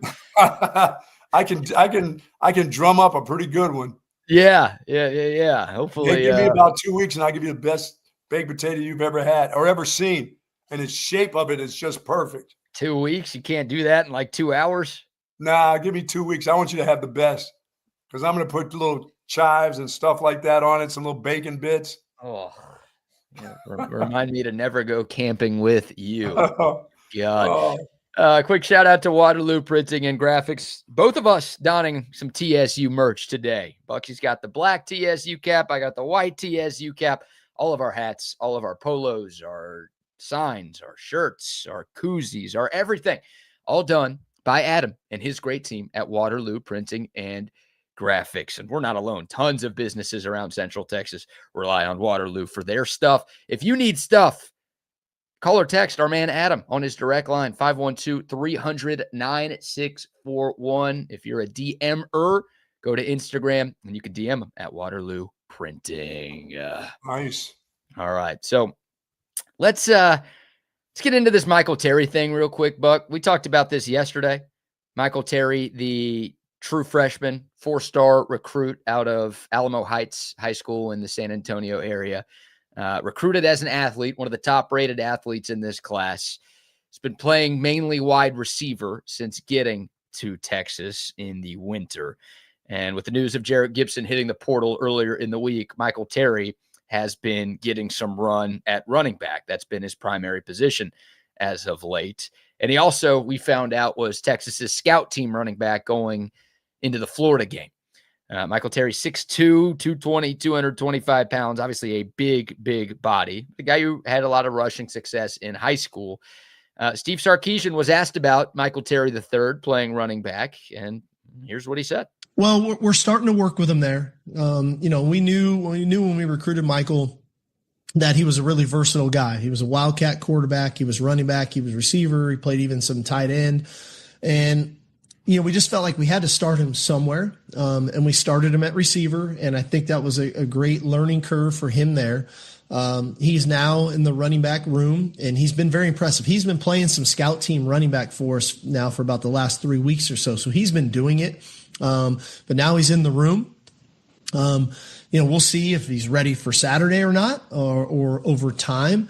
But again, he's kind of like Ryan Niblett. When you can learn all of the offense, now you can become a real weapon in a sense of, is he lining up at wide receiver? Is he lining up at running back? Is he motioning in or out of both? And then that can create some opportunities for you there, as we continue to grow his role. So been thoroughly impressed with Michael. He is an unbelievable athlete. Very smart, and I think he's a guy that's going to help us as we continue to grow his role in the program. Yeah, you got to find a spot for a good athlete. So whether he's a running back, wide receiver, the guy blocking punch, you got to find a position. He's on your football team. You recruited him. You gave him a scholarship to come to Texas. He's got to be good for something, somewhere. Yeah, it's nice to know that maybe that's a role he'll fill. Maybe coming out of the backfield as a big running back receiver type of guy, those short yardages where you fake the handoff and just dump it to the guy in the flat. Maybe he's that guy. Oh, they have that. That's the tight end who catches a yard of ball. So I forgot about that. But no, it's good to have – you got to have a position for a guy like that. When I'll wait and see when the time comes for him to play. It's good to have that. It's good to have that, but we'll wait for when we see him actually in games and what we think of him as a football player. We go by what the coach said. The coach said a lot of things about Baby Rhino, too, when he got here. And I heard a lot of that. Oh, the Baby Rhino is something special. Now he's packed his bags this week and headed out the door somewhere. So I'm kind of wait and see when it comes to a guy that doesn't have a true position, and you're putting him in a position. But let me tell you, if you find a position for that guy and he really is good at it at 6'2", that's it's not ideal size for a running back. I think it's kind of tall for a running back. You know, there's not a lot of big 6'2" running backs out there. You know, Derrick Henry, you know, Eric Dickerson. Those guys haven't been very good. So are you making that comparison? I'm just saying, you know, when I always talk about running backs being big and then I start mentioning the tall ones that aren't so bad, you know, it's good. It's good that they have that kind of confidence in him. And plus, if he gives that defense a good look when you needed it, you know, if he was doing the look squad stuff for the Florida guy, then he must have been running through the defense like crap through a goose then when he was pretending he was the guy from Florida. So he must have done a fantastic job then, and they couldn't stop him. Yeah, no kidding. With the way Jaden Ball ran all over this defense, yeah, maybe that's when Texas realized they had something with Michael Terry III. I don't know. I mean, you got to have somebody. You can't just leave that room bare. You got to try to find somebody else that can help you out because everybody can't go down there and service the defense. They just the way this is going, you need everybody to be up there to looking at first string reps because of the way these guys go down at this position. Yes, I said service. Phrasing, yeah, go serving the defense and going Service down on the defense. Yes. It's interesting. That's a call by coaches. They said you run down there and service the defense. Yes, they don't think of phrasing there. No, I don't know if they can get away with that with kids these days. Really? And I apparently am kids these days because, of course, you know where my mind goes. You know, we have a few comments right now. People like, oh, we got to incorporate Michael Terry in the offense, and we're going to change up the offense because of him. And, like, you don't have to incorporate him anything. He's just getting to know the position. Like, what is Michael Terry on the depth chart? Number 5 at running back? Like, Trey Wisner's number 1. Okay, let's say C.J. Baxter doesn't play tomorrow. So even without C.J. Baxter, who's currently doubtful, you got James Simon, number 2, Christian Clark, number 3. I would think Ryan Niblett, because we've seen him at running back this year. You're fine. Is number 4. And then Michael Terry. I mean, maybe Ricky Stewart is – both of those guys are true freshmen. Stewart is actually a running back, a guy who was – and he's been in all the meetings, and he understands the lingo. Hopefully he's not just sitting in the meeting sleeping. He understands what they're trying to do. He's trying to learn it. He may not be playing it, but he knows the lingo there. So, no. Yeah. So, like, if Texas is up by 30 in the fourth quarter tomorrow night, then we might see Michael Terry III play. But, like, outside of that, I'd be very surprised. No, he's not. They're not getting him ready to play in a game here. And here's where – here's I hate giving advice, but I'm going to give some advice. And this is to myself, too. This is to Texas fans. We have to stop putting stock into the way Steve Sarkisian talks about individual players. Yeah, for sure. Like, I get why I get kind of annoyed when members of the media ask questions about individual players because it's pretty self-serving, but they've got a job to do. Like, if they want to write a story about a certain player, they want the coach to talk about a player. Absolutely. I live with it. But, like, Buck, I don't know if you remember this. You talked about what Sark said about Jarrett Gibson as a freshman. Dude, the Thursday before the Florida game, Sark was asked a question about Jarrett Gibson. It's like, hey, he's going home, and he's done some good things for your program. Talk about Jarrett Gibson a little bit. And Sark, for like a minute and a half, is like, we love this guy, man. He's such a great culture guy. He's been so good for us. He's a huge part of our team. And then 2 weeks later, he transfers. Yeah, I don't buy. I mean, like you said, Sark is a player's guy. He's always going to say nice thing about the kids. He's never, even if he, in his mind, he knows that guy is not ready at this level, you know, because it looks bad because you brought him here. You gave him a scholarship. You know how bad that makes you look when a guy's here and we as fans say, how is that guy here? And the coach is saying nice things about, you know what that makes the coach feel like? When he knows that the fans know, you know, but you can't hit on everybody. Everybody doesn't hit. You don't hit on all the running backs. You don't hit on all the quarterbacks. There'll be quarterbacks that will be in this program that will never play except for on blowouts, that'll never get a chance to actually be on this field in starting roles that'll come to Texas. But you gave him a scholarship. You can't say anything bad about him. You're the ones that gave him the scholarship, but you can't hit on every one of them either. No, so you got to be positive for the next guy that you're doing. But I don't, you know, with Sark, when it comes to certain things, I'm going to wait and see. Yeah, I'm not mad at Sark for handling it that way. Like, but I don't know. that's just the way he is. Right. And that's like the advice. It's like, well, people heard that answer, and I saw a bunch of people tweet about that and write about that, and I think everyone's like, oh, did you hear what Sark said about Michael Terry? That means he's about to be a huge part. It's like, no. He is the 5th running back at best on the depth chart. Now, he's not some. We have a roll down the road. Yeah, I hope so. I think he's a great athlete, but like, I'd be stunned. And of course, I'll eat my words if I'm wrong, but I will be stunned if Michael Terry, who has played in 1 game so far this year at the position he was recruited to play, mind you, if he all of a sudden is playing a lot at running back the rest of the way. Somebody said he's 6'3", 216. Damn. That's what he's listed at the Texas roster right now. I've seen that he's put on some pounds since the start of the year. So maybe 220, 225. Yeah, don't expect to see him jump into games. He's just learning. They're just happy to have him go down there at the other side and help out the defense. And he does a good job at that. The head coach is just telling you that he does a really good job of helping out the football team. Because as I said, I heard all that stuff about Gibson as a freshman, up into the week of the Florida game, and the guy didn't even get in the damn game in his hometown. So be careful of how Sark is going to say good things, and that's exactly what you're supposed to. But don't take it on yourself to think, if he's talking good about him, he's going to be in the game next week. That's not the hell.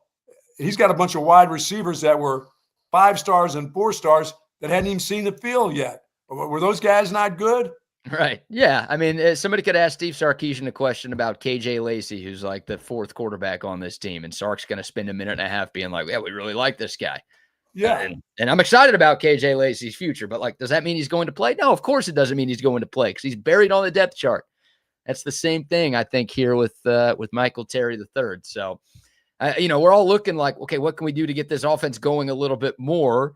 And you hear a player change his positions, and it's natural to be like, oh, yeah, like maybe he's the – it's not. No, those guys don't just step into those positions and start playing either. Right. No matter if they're a super athlete, there's a lot of stuff to be learned about which way to go and who you got to pick up and who you have to block when you're not carrying the ball. There's a lot of stuff going on to that he has to learn first because, number one, is he can't get the quarterback killed because he doesn't know that's his guy that just came through the A gap. I mean, there's a lot to be learned there. But if he's doing a good job of looking at a card when they put it up in front of him like this and and running it for the defense down there, and he does a great job and he busts one out for 30 yards, that's good and bad. But, you get to see him do those things against really good players. You know if he's athletic enough to come up there and join you at some given time. And if he's got that playbook and he's just learning one position, yeah. I mean, that's how you do find out about a lot of guys who when they were recruited at one position and you see them, the way they move, their movements are, and you say, you know what, be good back there in the secondary. He looks like he's got the ability to do that, be a safety, be a cornerback, and you've got a whole room full of really, 4 or 5 star running backs or wide receivers that are really, really maybe better at that position than another guy who may be a better cornerback. Then you can start talking to him about it. But if he's a good athlete, you got to try to find a place for him on this team. This team needs every good athlete they can get. Sure. Man, we'll see. We'll see what happens there. Michael Terry III playing running back, high praise from Sark. But again, I don't think he'll play much, if at all, tomorrow. But I hope he does because that means Texas is winning by a ton of points. And that's, I think, what we all want. Plus, don't those guys get to play a bunch of games before they use up eligibility? I mean, if you really want to find out what they're about, 4 games, right? 4 games is the rule. But again, Michael Terry has only played in 1, and that was Sam Houston. So he didn't even play against San Jose or UTEP. So I'd be hard-pressed to think he's going to be playing in a bunch of SEC games. Oh, is he a guy who just has changed over to that position, or did he start the year out as a running back? He's a wide receiver. Wide receiver. He started out as the wide receiver, huh? Yeah. So, again, recruited as an athlete, played some running back in high school, played some receiver in high school, played some defense in high school. There are people who think maybe his ceiling is higher if he switches over to defense. So he's just one of those kids where it's like, all right, he's a great talent. Find a role for him, like you said. And right now they're trying it out with running back. I don't know. All right, is it too late in the week to dunk on OU, Buck? No, shit. No, are you kidding me? every hour on the hour they should be dunked on. What do you think? I've had some sound in the hopper since Tuesday, and I'm mad at myself that I've waited till Friday to bring this up to you. I ain't mad at you. Come on, bring it. So, all right. So this is from the Oklahoma Breakdown podcast. It's hosted by Gabe Eichard and Teddy Lehman. Another T-shirt guy. Couple of Oklahoma greats, right? Former Sooners, guys who played in the NFL, and now they host a podcast together. Teddy Lehman's also a part of the OU radio broadcast crew. I think he hosts a radio show up there too. So these guys are very involved. They keep up with the team a lot, and they're very good. You know, they do a great job covering Oklahoma. And I think I mentioned it a couple of days ago. Like, I listen to this podcast every year around Texas OU week, before and after, especially when Texas wins. I'm making sure to tune into the after. And this is I got two clips here. It's Gabe Eichard, the first voice you hear in both of them, talking about just Texas 23, Oklahoma 6, and you can hear the sadness and depression in their voices, and it's pretty hilarious. So here's the first cut. Honestly, it makes me sad, upset, whatever word you want to use for it, that this is 3 out of 4 years now where we have to come on here and go, Texas is just a better program than Oklahoma. Bigger, faster, stronger, more physical, better coached, probably have a better radio team, probably too. I don't know. Yes, definitely. But that second half felt like a culture win for Texas. Yep. OU wilted in the second half of that game. Meanwhile, Texas played its best ball in the second half. It's just, there's no other way to put it other than it's really disappointing, and I absolutely hate coming on here and having to say it. It's brutal. It's brutal. It's incredibly painful. There's no doubt about it. Here, Gabriel. Here you go, Gabriel. Gabriel? Here's some tissue for you, Gabriel. Who's Gabriel? Isn't that guy's name Gabe? Okay, yeah. I guess that's probably short for Gabriel. I don't know why I couldn't register that. His name is probably Gabriel. Yeah, sorry about that, Gabriel. There's some tissues for you. Yeah, Gabriel and Theodore, right? There's probably their full names for Gabe. Absolutely. Theodore, that's nice. Theodore, that's even better. Sorry about that, Theodore Lehman. Yeah, I hate to do it. Yeah, that was your culture. You don't have a culture there at OU. 3 out of 4 You just saw what it's been against Texas for the last couple of years. Enjoy it. Yeah, Texas is a better program. They're bigger, they're faster, they're stronger, they're better coached, and they've got a better radio team. Hey, got more money too. All of those things. One more here. This one's even better for me because this is, with the 5 stages of grief. This is kind of the acceptance stage from the OU folks. Here's a little more from Gabriel and Theodore. Depressing, man. I don't know what else to say. It is, and since we're going down this road, let's just get real dark real quick. Yeah. This is the best team Venables has had, and it's the worst team Sark has had. Fair. And it's probably the worst team Sark's going to ever have there. Now, they're still really good on defense, but they don't have a good offensive line. Arch Manning's an inexperienced quarterback. They don't have like these super dynamic Bijan Robinson, Xavier Worthy, like that type of guy. They don't have that guy. And they still got after us, dude. Yep. Yeah. That's the worst Texas team we're going to see for the foreseeable future. And they absolutely handled us in the second half. It's just the truth, man. Like they got some young dudes on that O-line that are going to get better. And this was one where, hey, you needed to come out, play well, and get this win. Now, the season's not over, but this was the most vulnerable Texas team we've seen and will see for quite some time. And you weren't able to get it done. And it's unfortunate, man. Yeah. Sorry about that, Gabe. Sorry about that, Gabriel. Your team got whipped by the worst team you're going to see in forever at Texas. No, your team got whipped because your team deserves to be whipped. Your team got overhyped, bunch of sluggos that wilted in the sun on Saturday on that defensive line.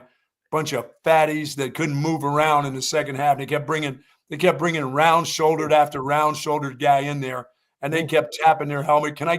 Coach, can I get out of here, please? My parents are at the fairgrounds. My girlfriend's over there drinking beers and eating, popcorn. Come on, can I get out of here?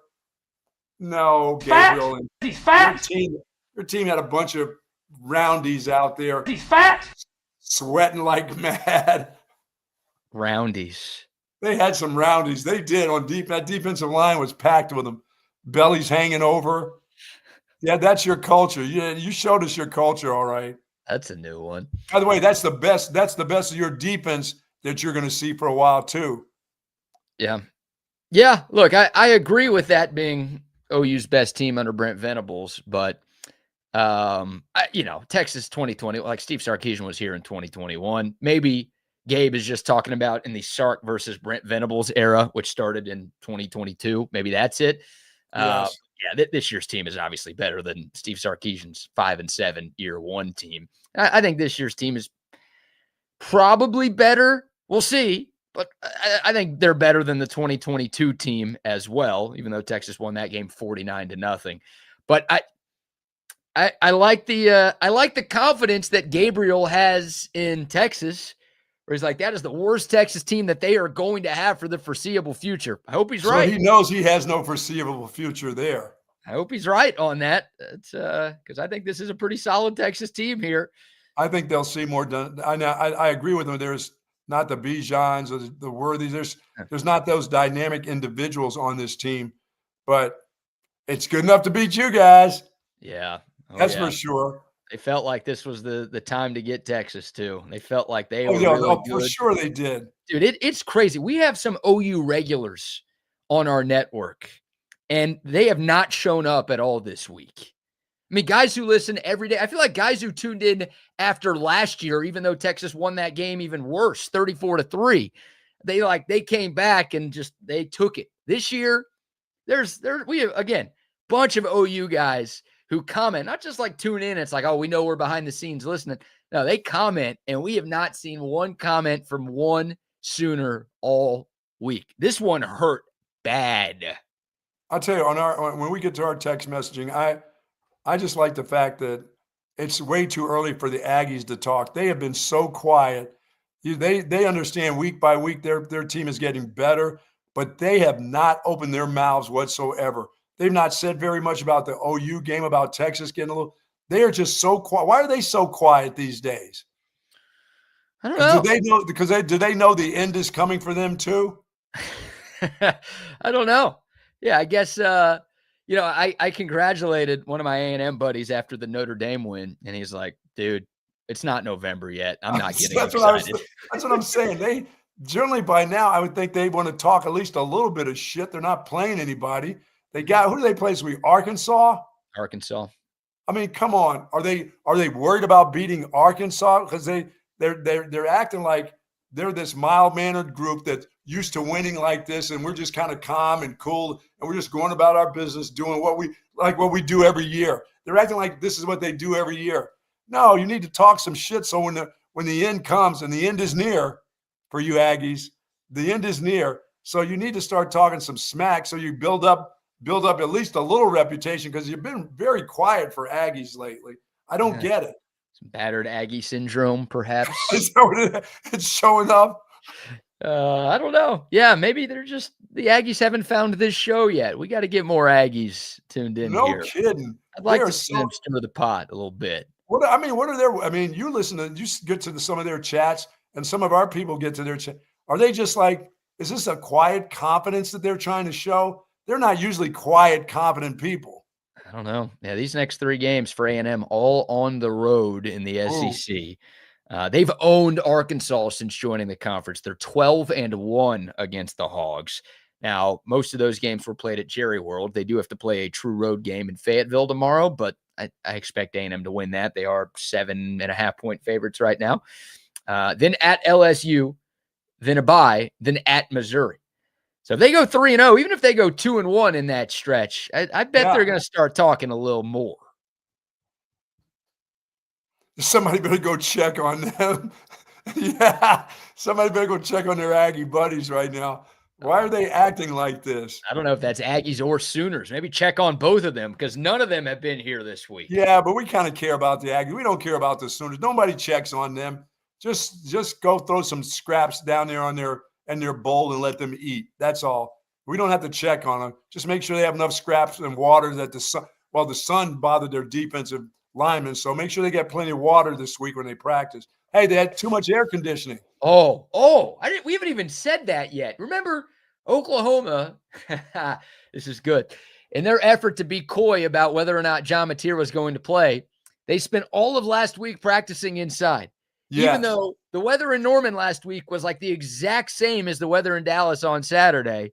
So maybe their guys clearly look tired. You fans are complaining about the sun and how it had an impact in the third and fourth quarter. Too much air conditioning. They might have screwed that up. Way to go, Venables. So our defense was really shocked that John Mateer played. Clearly we weren't ready for that. So good job. All your tactics worked, guy. Yeah, none of that worked at all. That was awful. Go make some more t-shirts. Just to tell people that they finally got air conditioning in their building was dumb. Yeah, self-owned there. Go make some more t-shirts, guy. And we'll see you coordinating Clemson's defense again in 2 years. Oh, so there's one. A&M will be a tough game for us. That's it? That's not an Aggie. That's a long. He said us. That's clearly a Longhorn there. That ain't an Aggie troll or anything. We're the trolls. Y'all got to spread the word for us. We are the trolls. We're the trolls. We need some more trolls. Let's go. I just think that's really weird. They're having this wonderful season and being very coy and quiet about it. I don't get that that's the way they've been. Right. Yeah. I don't know. I like it. I like it. Maybe don't say anything until that last game. That'll be fine too. Just stay undefeated, please. And that's your request. One that I will never understand. Please. All right. We'll take your thoughts. Dakota text line 512-222-9328. Open invitation. Are you, for Texas' sake, are you hoping that the Sooners have a bounce back now, or could you care less? So I'm amending my rule here. Uh-oh. My rule is I never root for the Sooners to win ever. I am amending it to something that I think I said before the year. Whatever it takes for Brent Venables to keep his job for next year. Yeah. That's what I want Oklahoma to do. So they can't lose out, right? If they go 5-7 after starting 5-0, then Venables is gone and then they're going to hire a real coach. I don't want that. So whatever has to happen, this is one of their more winnable games left because their schedule is brutal. Even though they're on the road at South Carolina, they are favored, and this is one they should win. So I guess I kind of want them to win. Like whatever has to happen for him to be coaching in Dallas next October, give me that. Okay. So obviously I don't want them to be like playoff good. I don't want them to be 11-1 and their only loss was Texas. To hell with that. But 7-5, 8-4, like their worst record possible, but good enough to keep the coach. Keep the coach. Thank you very much. Their schedule at South Carolina, Ole Miss, Ooh. At Tennessee, at Alabama, Missouri, LSU. They may have two wins in there. Well, they everybody outside of South Carolina is ranked of their last 6 games. So. And Carolina, that's a big game. They can't afford to lose this one this week at back-to-backers. Oh, it's bad. Like they're already, I've talked to some Oklahoma people, and there are questions about Venables again. If you lose this one, and then again you look at what you've got left, it's gonna be bad for him. That's incredible. Yeah. Okay. We got more college football to get into. Huge. Yeah, we got to get to Signetics. Your guy. Google me, bitches. Google me, bitches. I wish he actually said that. Yeah, he should have. As he's signing that contract. Google me, bitches. Man. It would have been epic. Yeah, we'll get to that contract. The Billy Napier news. The people also need your locks of the weekend. and we will talk about some of the other great games coming up in the SEC. But before that, how about a few more sponsor shout-outs? So our friends over at Relax the Back, of course, they embrace a holistic approach for a healthier lifestyle, and my back couldn't be happier. And, folks, it's a great time over at Relax the Back. Zero gravity recliners, of course, Tempur-Pedic pillows, mattress, adjustable mattress sets available for you in 2 great locations. The Hill Country Galleria across from Whole Foods, and, of course, in North Austin at the Gateway Shopping Center across from the Container Store. Live pain-free like the Buck at Relax the Back. Yes, sir. Also, shout out to Audio Visual Consultations. If you are looking to upgrade your home TV setup, don't do it yourself. Don't spend too much money on a TV and then try to mount it and drill a bunch of holes in your drywall. And it's not going to go well. It's not going to look good. You're going to have wires sticking out everywhere. Don't do that. Call the pros at AVC because they've been doing this since 1988. They've been around longer than I've been alive. And they've hooked thousands of Central Texans up with the home TV setups of their dreams, including both of us. Whether you want the multi-screen man cave, the giant 85-incher, the home theater room, the outdoor patio setup, whatever, TVs, surround sound, whole home lighting, surveillance cameras, just anything audio, video. It's all automated. It all looks great. It all works great. They're the best. avconsultations.com is their website. More importantly, give them a call today, 512-255-8678. By the way, McCall Customs Homes, BK, a friend of mine who's a friend of mine's wife whose son wants to surprise him and get him one of those putting greens. So I called Mike yesterday, and he's going to be getting a call from these folks about putting a nice little putting green. They've got some property and got it for son. He's a real big-time golfer, but mom wants to do something special for his birthday and get that putting green in on his property. Mike's going to go out and put a putting green in. I mean, they do homes, but they do more than just homes, remodeling and bathrooms and stuff. They can put a custom golf course or a barbecue pit that you want to look gorgeous. They can do all of those kind of things. So I'm excited for Mike about doing this for a guy. Yeah. How about Jim Nance? Doesn't he have his own 9-hole golf course in his backyard? Oh, yeah. That could be Yeah, you. he can afford it. Yes, he can. Yeah, you could be the next Jim Nance with McCall Custom Homes. But yeah, you are going to have to pay Jim Nance money for that. Yeah. I don't know how many of us have that. Love McCall Custom Homes. McCall Custom Homes, ATX.com for more. We trust our homes to them. You should too. And also some love to our friends at OLIPOP. Oh, yeah. Cream soda in the fridge. Left it in the fridge this morning. What am I doing? What are you doing? You need that. Yeah. You need that for your gut health. You need that for your gut health. What are you, a Sooner offensive defensive lineman? Come on. Are you calling me fat? No. They need Ollie. They need some good. Yeah, they do need some gut health for sure. Oh, they need some health after that performance last week. My God, man. They got to change up something up there. But love OLIPOP, great tasting soda that's actually good for you. Y'all see me and us and a bunch of TSU hosts drinking it all the time. We're believers. Great tasting soda that supports your digestive health. Somehow they found a way to make something that's healthy for you actually taste good. There's plenty of stuff that's healthy for you. It all tastes like ass. OLIPOP doesn't taste like ass. I don't know if that's the slogan they want me saying, but that's what I'm saying. Next time you shop, any grocery store, any convenience store, make sure you shop OLIPOP. All right. Oh, my God. So many college football storylines to get into, but we keep teasing it. So let's finally dive in to the Curt Cignetti contract extension at Indiana. Buck, about 8 years, $93 million, fully guaranteed. At a basketball school. At a basketball school. Well, don't you have to be good at basketball to be a basketball school? Yeah, it's been a while. It's been a while for them, but maybe they're trying to be a football school now. They're like, well, our basketball program's not really doing anything, and our football team made the playoff last year. We're ranked number 3 this year. Let's start caring about them a little bit more. Yeah, but in the long run, is that viable for them to continue on that path, even with that dude? I guess you get to the playoffs back-to-back years, you're going to have some. He can coach. Just ask him. He can coach now. Well, you don't have to ask him. I mean, you can check the stats. You can Google him, right? Like, he's 17-2 at Indiana. Like, That's a team that struggles with like Minnesota and Michigan State and Northwestern before he Dude, got there. that used to be an automatic win when I was at Illinois. That was automatic. Automatic. They have zero history. Someone's like, what happens if they go 8-4 next year? And I'm like, build them a statue. Yeah, They don't no go kidding. They don't go 8-4 in Indiana. And they're 11-1 last year, and they're, what are they, 6-0, 7-0, whatever this year? Yep. I mean, the 3 years before he got there in conference play, they were 3-24.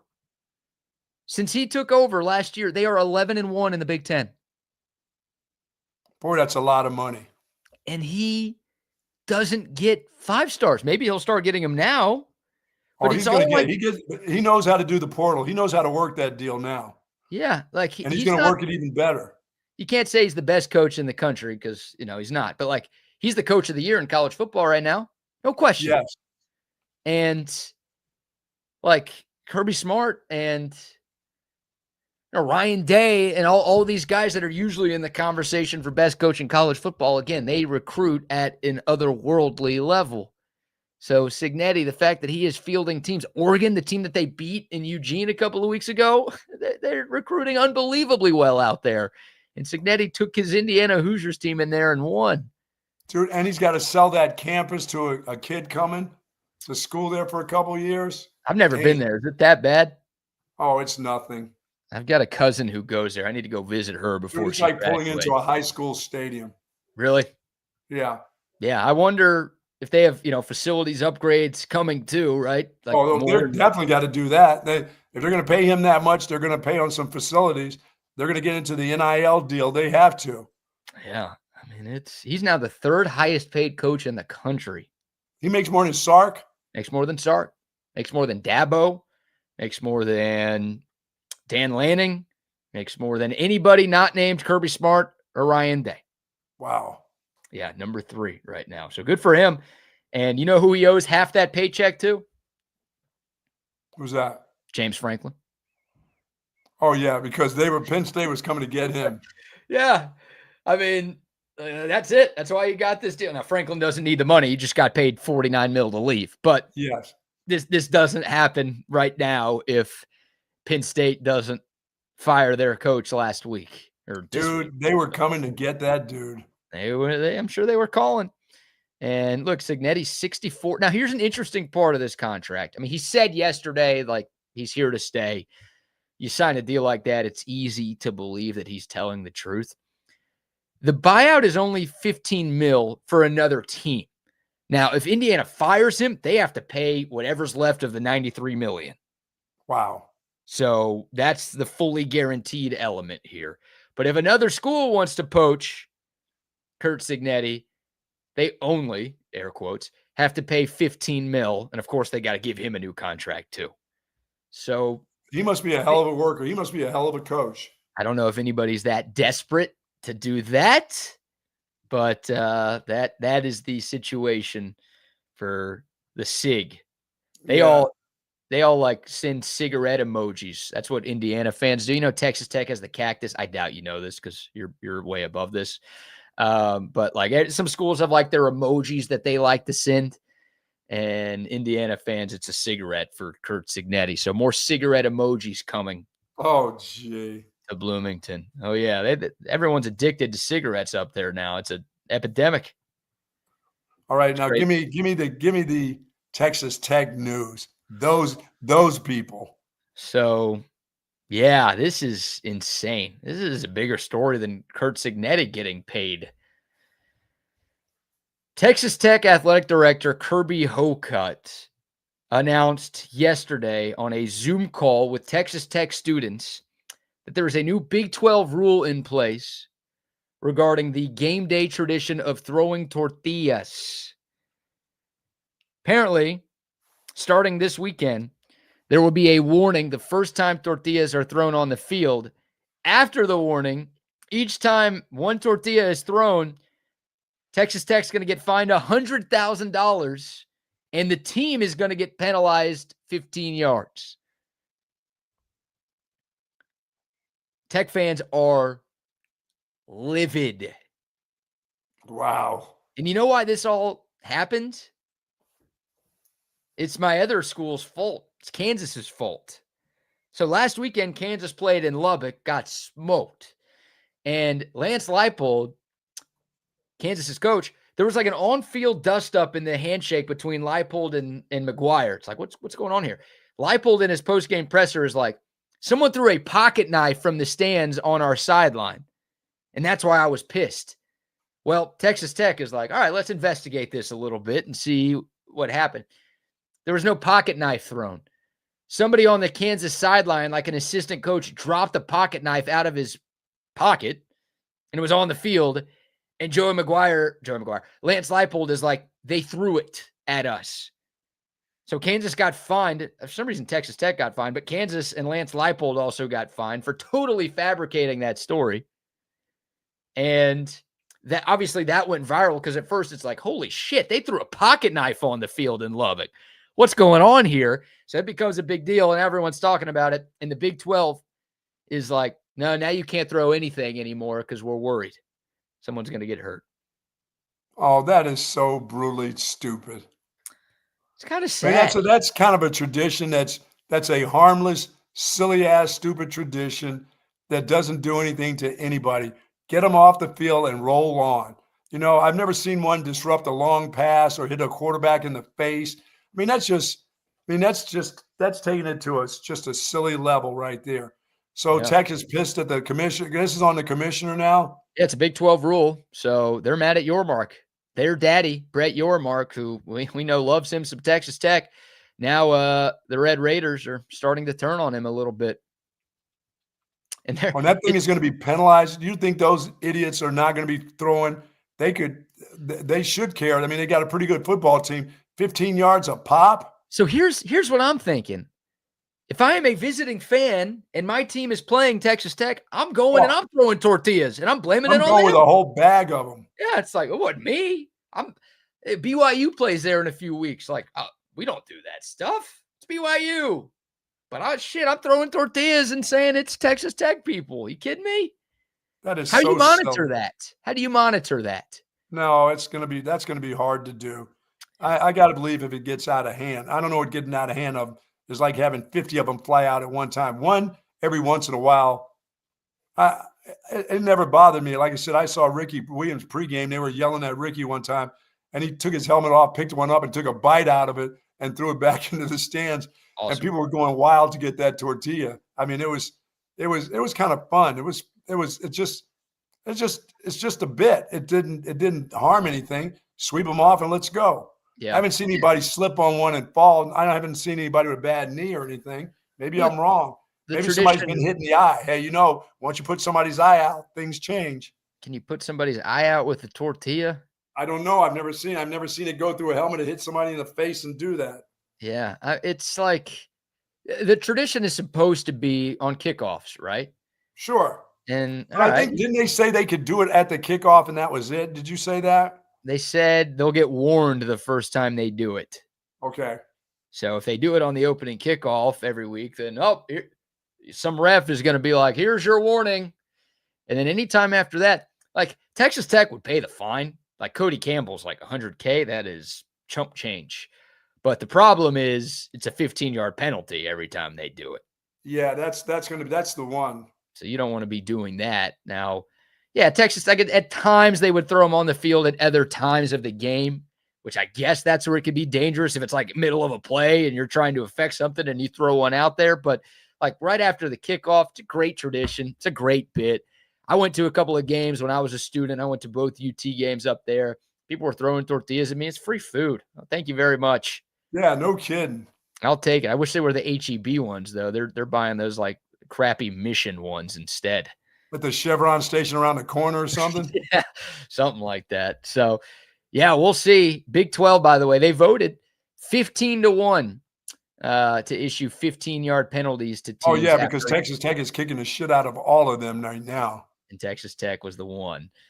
Tech's the best team in that league right now. They should make it to the playoff. There's a chance they're a top 4 seed. There's a chance they run the table.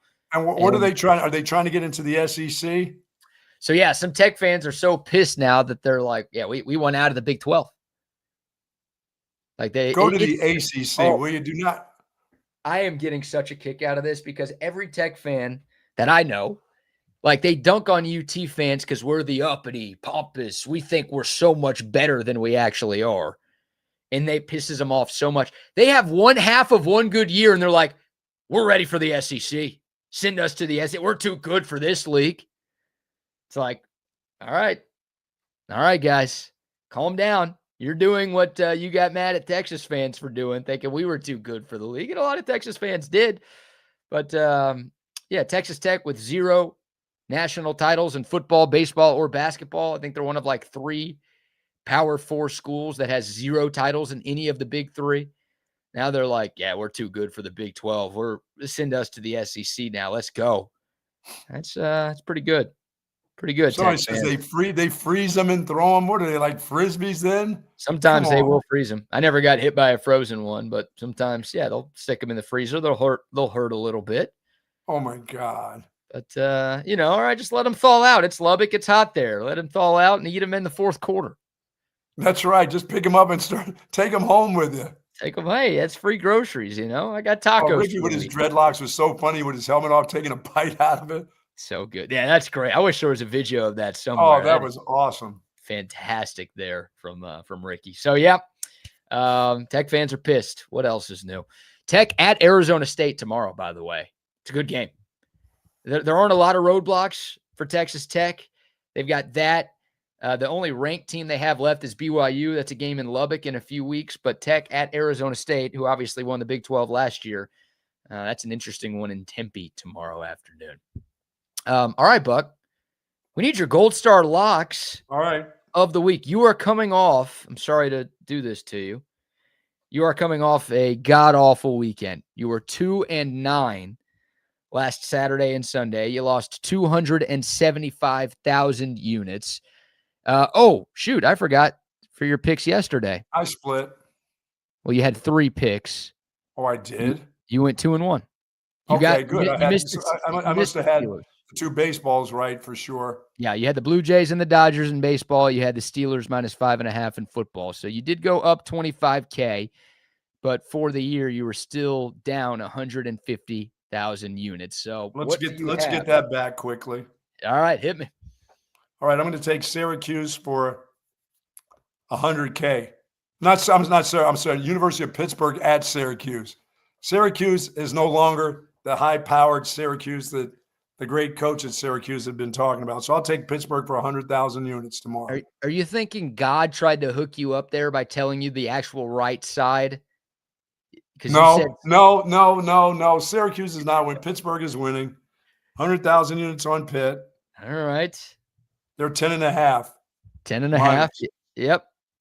I'll then take another 100,000 unit play on Clemson at home versus SMU. Clemson? Yes. 3-3 Clemson? All these teams are finding their way now. Yes, Clemson will find their way against SMU. SMU on the road. They play Bill Belichick and win, and all of a sudden they found their way? They have found their way. They're good enough to beat SMU. Here's a couple 50,000 unit plays. Okay. The Fighting Eagles of Boston College over UConn. Yes. The team that Pitt destroyed last week. Is it opposite day? You've been betting against BC and winning every week. They're playing against the basketball. They're playing against UConn. And what is this, a basketball game? UConn's 4-2, man. Yeah, I'll take the 50,000 units on them. I'll also take Vandy for 50,000 units over LSU. Don't do that to my Doors. Yeah, the Doors got that win. Oh, there's a 50,000 unit play. Okay. Vandy, by the way, 2.5 point favorite there, just so you know. I'm going to take Tennessee. I'm going to take Tennessee getting those points. Okay. 50,000 unit play on Tennessee. They're getting 8. I'm seeing 8.5. You get a hook too. I'll take the hook. I need it on that game. All right. They'll end up covering late. And then I'll go to some NFL football. I'll take the Rams versus the Jags. The Jags are playing at home in London. I'll take 50,000 units on the Rams. I don't know if Puka Nacua is going to play. Does that change anything? No, they still got – don't they have – who do they have? Adams, isn't he there? The Taco Bell guy. Yeah, they got the Taco Bell guy. They'll be okay. Yeah. Against the Jags. The Jags hit their stride, and all of a sudden they're playing like the Jags that they are. Okay. And then I'll take, guess what? The Bears against the Saints at home. 4.5. I'll take the Bears. I'm seeing 5.5. What? Oh. Yeah, 5.5. I'll take it doesn't matter. All right. Then I'll take Falcons had a nice game last week, but that game is in San Francisco. I'll take 50,000 on San Fran. San Fran's doing pretty good, and it doesn't matter which quarterback's playing right now. Yeah, I think Mac Jones has been better than Brock Purdy, honestly. Yeah, but I'll go ahead and take San Fran. Okay, excuse me. And that's it. I'm not going to mess around with your Commandos and Cowboys unless I just play the over. All right. Yep. You've got Commies, Cowboys Sunday afternoon. Washington. What is the over in that game? Is that in the 60s? No, 54.5. Wow. It's pretty high for an NFL game. Yeah. Quick scroll. That is the highest total of the weekend in the NFL. But but you know, they could have a third of that by halftime. And that our Bama fan here, he says, "Thanks, Bucky. Roll Tide, roll." No. Alabama, by the way. Bama's gonna win the game, but they're not. That hook may get you. It'll be a late score by Tennessee, pretending like they're trying to get back into the game. So Tennessee's won 2 of the last 3 against Bama, but both of them were in Knoxville. They don't win in Bama, do they? 2003, the last time Tennessee won in Bama, and the last 7 meetings between these two teams in Tuscaloosa, Alabama has won by an average of 24.7 points. Oh, by the way, I'll take another 50,000 unit play on, guess what? Penn State going to Iowa after the debacle of James Franklin. What's with the new quarterback for Penn State? Who are you betting on, Iowa or Penn State? I'm taking Iowa. The Hawkeyes? I'm taking the Hawkeyes at home to D up that offense, that unbelievable running game of Penn State who can't run a lick right now. Got their quarterback hurt, got a new coach. Or you think Penn State comes to life on the road now? Who the hell is coaching that team now? I don't even know who the interim is. I'm doing the Kinnick wave, Buck. Oh, yeah. Hey, are you one of the kids out of the hospital window? Depends on how Texas plays tomorrow night. I might need to check myself into one if they struggle. I got Texas in a big way tomorrow anyway. Yeah, I think most of our team does. We'll post our picks. So that's everything. That's all you got. That's all I need right there. We'll all be well on Monday. 9 picks this week after 11 last weekend.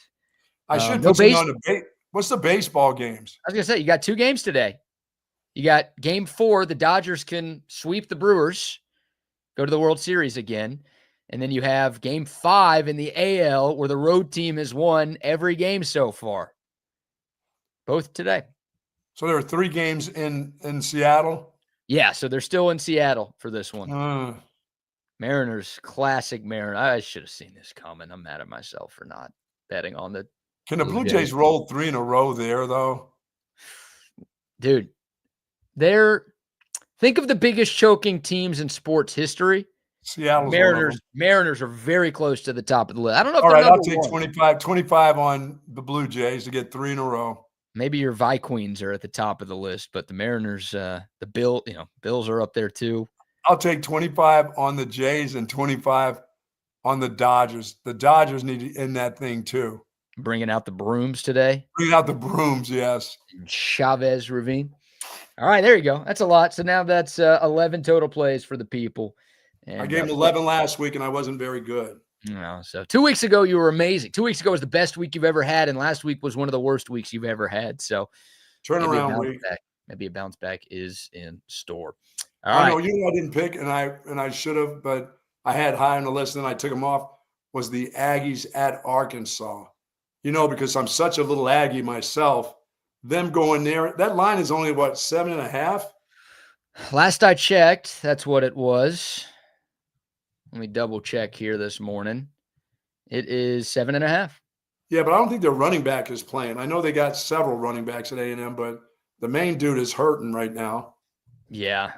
Le'Veon Moss. Yeah, I don't need him to be – I need him to be not playing at the end of the season, not now. Yeah, he's very good. They have the running back room that I want Texas to have. Yeah, they do. They've got a pretty complete run. You're right. They can go to number 2, and number 2 is as good as number 1. They've got studs and they've got depth, and I kind of thought we had those. And Wisner's really good, but the depth is no. It ain't the there. Pep boys are what they are, and one is already packing his stuff. He's packed his stuff early this week. He should be at home by now. He should be back in the Gainesville area by now. What's the Pep Boys slogan? Do they have like a slogan or anything? Oh shit! What was that? Somebody would know. Some old would know they had a slogan. But their faces used to be up at their shop. The Manny, Mo, and Jack, the 3 Pep Boys' faces used to be right there in the front of the store. I don't know what their slogan was. We're gonna Manny, Mo, and Jack you off while your car is getting serviced. I don't know if that was it. Really? I can't believe that kid is gone. Where does that kid think he's going to go to school and play now? You know what? He'd have a tough time. You know what he'd have a tough time at? South Florida making it. Oh. Yes, he would. I'm telling you, Texas is not gonna. They're only gonna wish they didn't screw that up from a media or a managerial part that we got to go back in that area. Other than that, that was a bad decision. He wasn't good enough to be here, not to play at this level. He was a fullback. Unless you're out there really truly recruiting fullbacks. Right. Yeah, I don't know. He'll get some looks. Before. I've recruited fullbacks, but they didn't see him. They saw him as a running back, a guy, halfback type of guy. But he's truly a fullback type. He will get some looks, I think. He'll have plenty of schools to choose from. I don't know. Coming out of high school, he had offers from everybody in the country. I don't think it'll be like that, but I think there are Power 4 schools that will be willing to take a flyer on Jared Gibson. I guess. Maybe he just got deflowered or whatever it is when he came to Texas. Maybe they made him worse than he really was. Was that the Pep Boys slogan? We will deflower you? Maybe that's what happened when he got here, because he was better in high school than he was when he got here. I'm sure they're working on cars anymore out there. All right. Florida Man Friday story. I see Double R ready to roll. Double R must know the Pep Boys. Did they have a slogan? Double R, did the Pep Boys have a slogan? Go see the boys at Pep. You just made that up. No, that's true story. Is it really? Go see the boys at Pep? Because you remember it was the 2 dudes. It was Manny. It was 3. It was Manny, Mo, and Jack. Yeah, Manny and Muhammad and Malik. No, it wasn't Muhammad. Yeah, Manny and Ramirez, I believe, were the original guys back there. No, but they would say, "Go see the boys at Pep." And that remember they used to have their pictures out front, and they had those big faces out there. Oh yeah. There was one of those over there on Research. Yeah, okay. That too. Trust the yeah. I used to think there was one on Lamar at one time. I think there was too. I shouldn't be Come on, talking. BK, you need to find it. Your people need to find that one out. The Jews? Why did the Jews have to find out where the Pep Boys are? They shouldn't even be worried about Mohammed and Manuel and Jackson. Those aren't Jewish names, that's for sure. We don't have too many Mohammeds in our tribe these days. And the Jackson. Jackson. Randy Jackson. All right, guys. Fun Florida Man story here for your Friday. Why are we still picking on them? They kicked our ass. I know. Well, I like the Florida Man Friday bit. We haven't done one in a couple of weeks. I had to let some time pass before we did let this. the healing happen. Yeah. But how about this one, guys? A Florida man was hit with federal charges this week after he allegedly stole $7,000 in scratch-off lottery tickets from a convenience store. But wait, there's more. He then returned to the scene of the crime hours later to try to redeem his loot. What? Stole $7,000 in lottery tickets from a gas station. A couple hours later, he went back to that same gas station to try to claim his winnings. After he scratched all that shit off, $7,000 worth, he went back to try to get the money for it? Yep. Like 40 minutes later, he went to a different 7-Eleven first. Shout out to 7-Eleven. And then they didn't honor his tickets. So he went back to the gas station where to the original one. Yep, or where he stole the tickets. Yep, the Circle K, where he originally stole $7,000 worth. He went back and he thought that would work. And then, how about this? After that, because they told him no. This is before they realized he was the guy who stole it, by the way.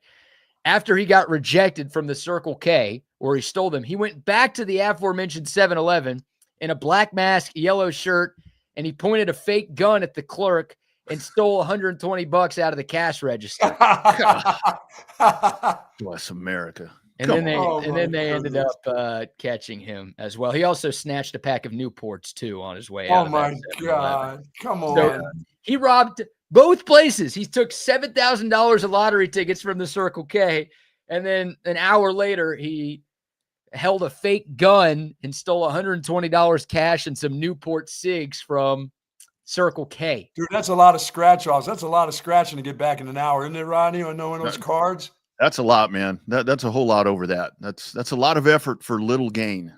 Man. Other than being showcased on Texas Sports Unfiltered. Although he did get $120. He did get cash, right? BK did. He hijacked $120, you said, in cash? Yeah, and I'm sure he gets to keep that. After all this, we don't have a mugshot of the guy. We just have a picture of the robbery from the register of what he was rocking here. Look at that. Hard to miss that dude, right? With the fake Glock in his hand. Come on, man. But yeah, that's unbelievably dumb. Stealing lottery tickets and then going back to the same place that you took them from to try to redeem your winnings. Come on, dude. Yeah. Go back to the scene of the crime. It's pretty piss poor. OJ never went back to that house. Ray Lewis burned the suit. Yeah, there you go. You got to be smarter than that. But then it's Florida, man. That's what we expect. It's Florida, man. That's what they do. I've got one for you guys. Did you hear? I've got Travis County man. I don't know if you guys heard about this. This There's is a Travis County man out there? Dateline Travis County. And this is a Travis County corrections officer. So I'm assuming that Del Valle, I guess, is where that is. 25-year-old Amos Yanaway has been charged with contraband in a correctional facility, a Class B misdemeanor. The sheriff's office said that on August 21st, the corrections officer with the Security Threat Intelligence Unit learned that he may have provided illegal contraband for monetary reasons to an inmate. You know what that contraband was? Take just wild guess. Let's go with Tylenol. Ketamine. Close. Chicken wings, boys. Chicken wings. That's illegal. Can't bring wings into jail? I guess if you're a corrections officer, you can't make the inmate pay you for them.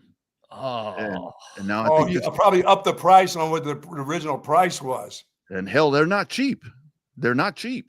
So neither are cigarettes. Them cigarettes ain't cheap either.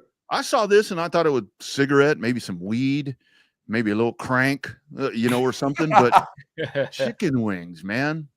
That's nothing. I've seen Shawshank Redemption. That's nothing. Yeah.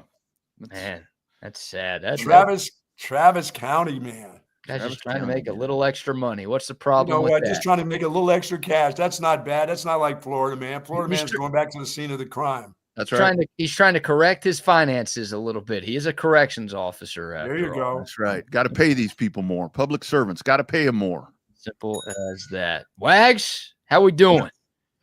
I feel great. Oh, hello, Barry White.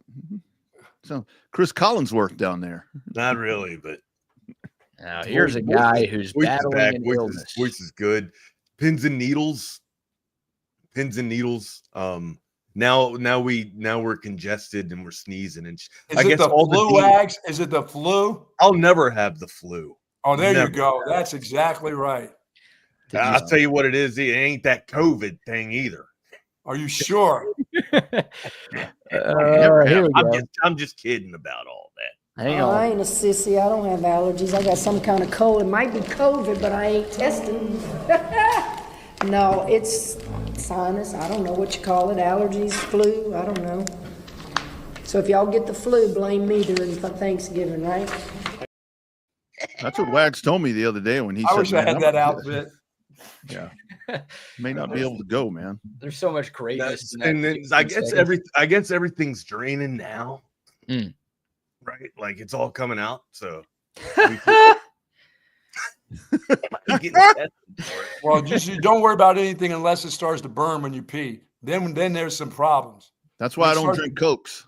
That's why I drink OLIPOP. That's right. That's got to be a lesson to you. I've been getting sicker since I cut out all that shit. Since I've been drinking water and coffee, I've been getting sicker. Altstadt Beer will fix that. You know what? Yeah. When I drank a lot of Jack Daniels, I never got sick. Yeah. I never got sick swag. Ever. I know. When I was drinking booze all damn day, I wasn't sick. No, I was walking in the poles. I was falling down and walking in the telephone poles and my stuff. My immune system was through the charts. I was pissing clear. My immune system was up. I was great.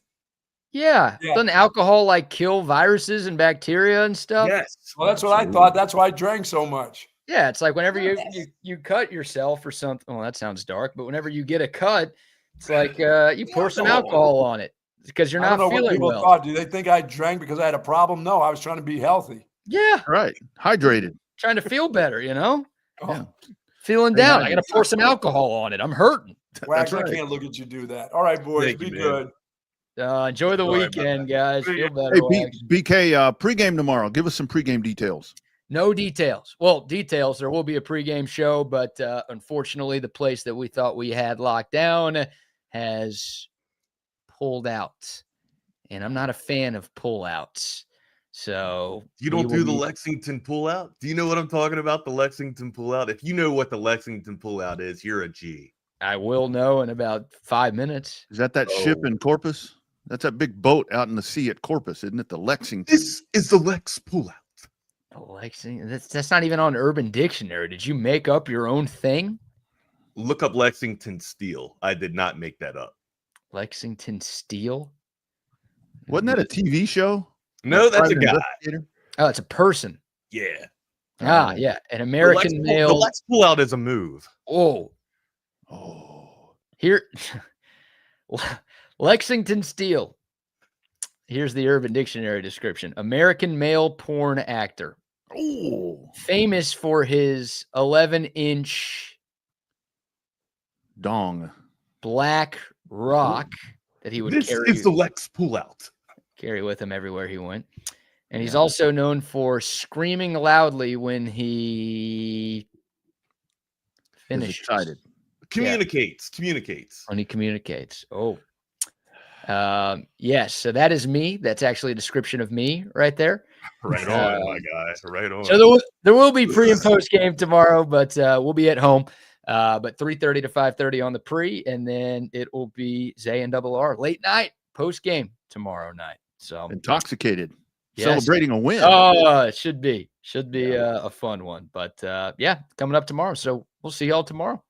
Sounds good, man. Have a good Friday. I don't think I'm leaving the house. I don't think I'm getting anybody else sick. But no, hell, you should go infect the entire county. I think I'm going to do the app tomorrow. Here's what you do: go to our local HEB, right? Here everything's better. You should go over there and walk down every aisle and cough without covering your mouth. That's what sensible people do, right? Everybody else does. I did see a video of people doing that back in the day, or like back when we were having that COVID shit, or that I know everybody was getting sick and people were trying to make content and videos and shit. Yeah, I don't know, that shit's gross. But anyways, I do not feel that great, my guy. But I was itching to get back in the seat, as they say. So hey, man, well, good to have you back, man. And thanks to and thanks Stu thanks for so much for Suplex Stu, Sideline Stu. What else are we gonna Speedway? I mean, we did a little Formula 1. Stu, soccer Stu. I tell you, there's a lot of Stu. There's a lot of Stu to go around, but it's it's great to have Stu.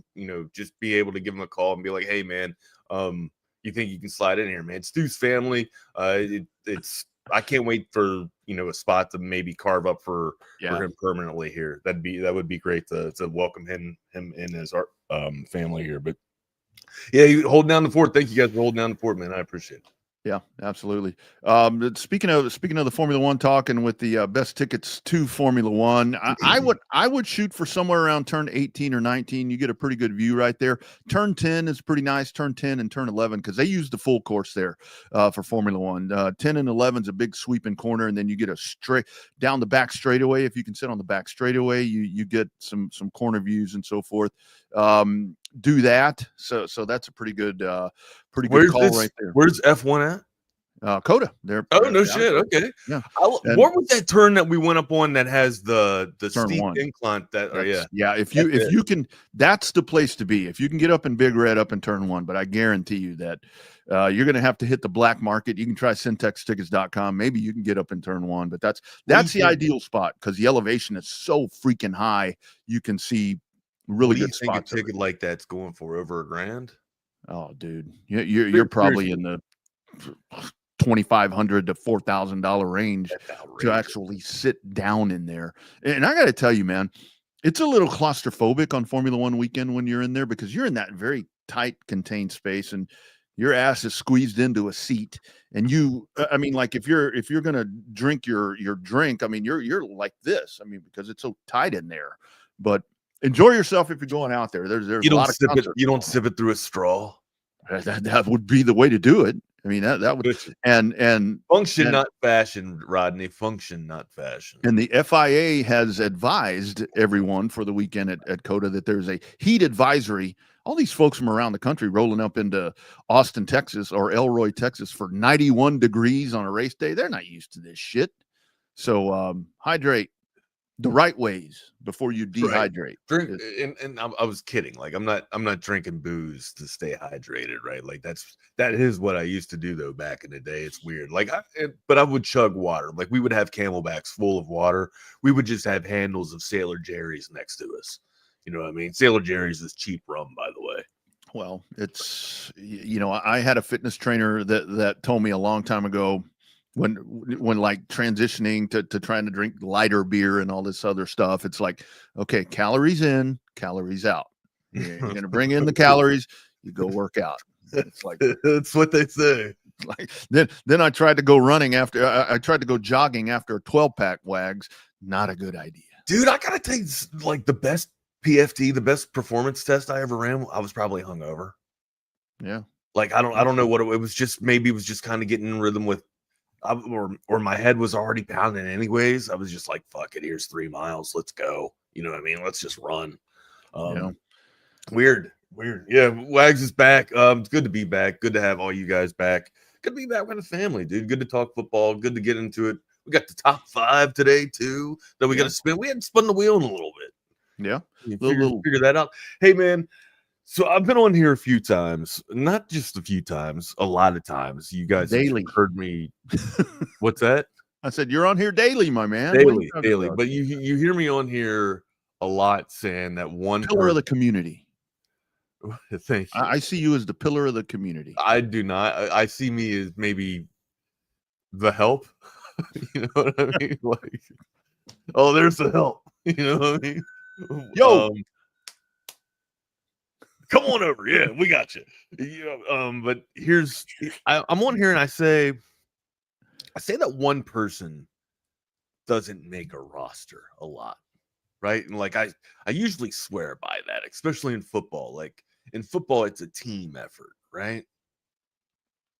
Insert Joe Flacco to the Bengals, and what the hell? It's like the return of Jamar Chase and T. Higgins for fantasy owner. Like, and I'm not trying to rank this just all about fantasy. Let's talk about the Bengals too. Now, we talked about them. Where the hell are they going to be? Like, do they have a shot? They're starting out hot and then kind of dwindling it away, right? No Burrow, but seemingly just clawing their way and staying somewhat, relevant, right? And now they get a quarterback that can, I guess, not just manage the game, but hell, I mean, throw him to 400 yards or so. Now he didn't touch 400 last night, but he got close. He got close to it. But I mean, this is just 10 days into the system, right? And look, like, I get it. Pittsburgh was Joe's so good at just taking what the defense gives them, gives him too, right? Like Pittsburgh refused to come out of man last night, so he just slanted the shit out of them. Like he just tore them up in the hashes with the slants. It was great to see Chase inside the slants. It was great to see Higgins in the slants. Like they were absolutely working it, right? And then, not to mention, he can check you out of that, and then throw you and beat you vertical with a deep ball. You know, they said this last night, and I've known this for a long time, but it takes a national game like that to really realize this. Joe Flacco really does have the tightest, prettiest spiral that you're going to see thrown. I mean, that dude flings that football, and that thing looks, even though it's zipped out of there, it looks like it has such a soft touch to it, the way that he throws that football. And let me tell you something about this dude. How about late in the game when he calls his own number? This is a 1-year-old dude, or 40, 41, whatever. This dude is calling his own number and runs for 16 yards or whatever. Looked like Arch Manning, number 16. I'm like, this guy right here, and Wags, he has them back. One game. One game out. And you know what I always say, when it's in division, it's times 2. When it's in division, it's times 2. So check out so I always, you know me, I give shout out to the cousin whenever I can. Check out what Troy did. Troy hit one hell of a prop last night, right? Troy on here, Cincinnati Bengals to win money line, right? He got that, but he had Chase Brown 64. He had a prop at 64.5. Hit the above on that. He went for 68. He had McPherson with a field for a field goal and a half. He hit 2, hit on that, and then Flacco over 22.5 completions, hit 25 last night. Aaron Rodgers getting over 217 and a hook.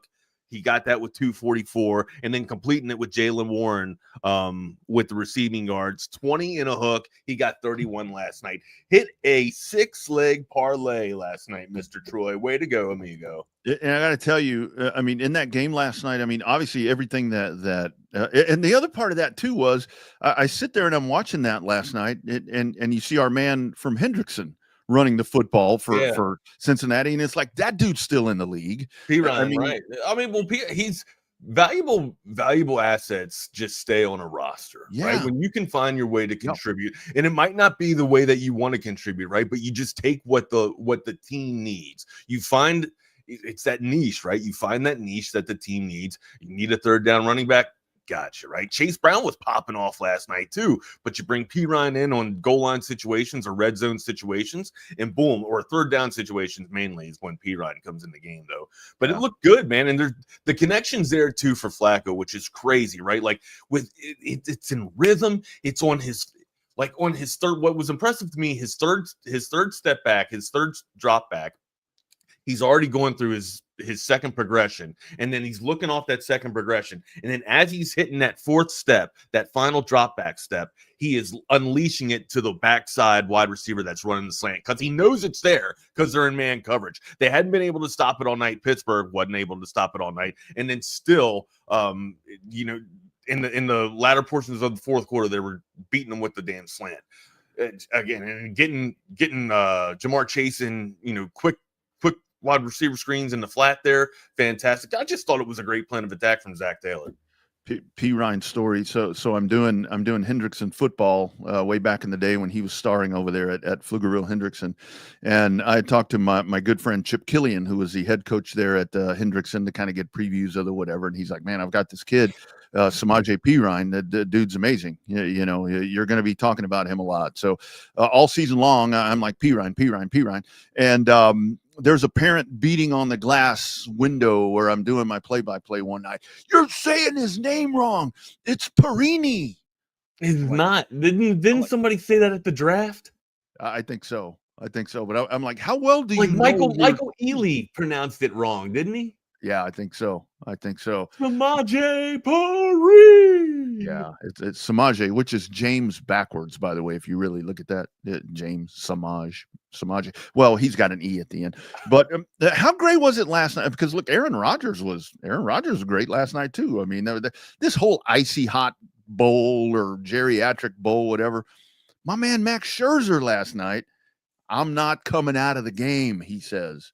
Dude, it was like, if you're a dude that's, a little long in the tooth with some gray sideburns, I'm sitting there and I'm like, that's my guys right there. That's the trio of trouble. You want to die with them, right? But also, I have a counterpoint to that, right? Just because I don't put myself in the same situation because I was never in a professional game, right? But you look at yourself as with a professional team, right? Like I want to continue with my team in the military, but I know that I would compromise the mission because of my knees and shit. You know what I mean? So it's like, man, I really want to go, but we should probably get a younger guy in here with fresher knees.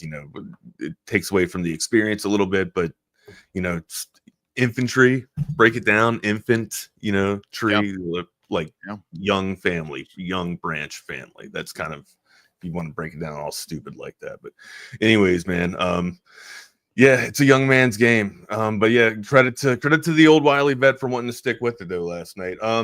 Again, I'm sure he would want that last interception back. But how about two wily veterans out there just duking it out on Thursday Night Football? Joe Flacco, and you said it. You said the tight ball, right? And I think like the one thing that he's always done well, and he did it like it was on display last night. It wasn't just a slant last night, the deep out, and like it is very hard for a wide receiver to cover somebody for 3 seconds, 4 seconds. But when you throw that deep in and that deep out in there to where they're just once they have to turn their hips and back and basically rotate their hips and try and get into their full sprint, then you break out of that route and then hit them with an out or an in. And it's just impossible. And Flacco still throws it on the dime, on the money. It's delivered on time before they get out of their break. Not many people can still do that. And that's why I keep saying that there's a little bit of disparity in the quarterback play.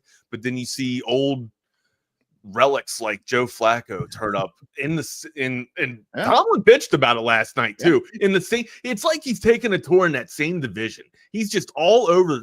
I feel like he's been in the North for a while, but I guess it's been a little bit back and forth. He's been with the Browns a couple of times, but yeah, Browns trade him to crosstown rivals. Honestly, if you want to call it that, with Cincinnati there. I mean, right?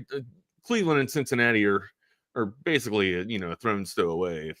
If you really want to break it down, but I'd like to see Flacco have a little more time before playing the Packers again, because I know that was a storyline going into Sunday. Quick turnaround, right? Yeah. Can he beat the same Can he beat the same team twice with two different teams? But the thing with Flacco and with the Bengals, and again, when you have situations like this, you start maybe overreacting a little bit. But look, Baltimore's done. Pittsburgh really hadn't had anybody, true worth that they played yet. Cleveland is Cleveland.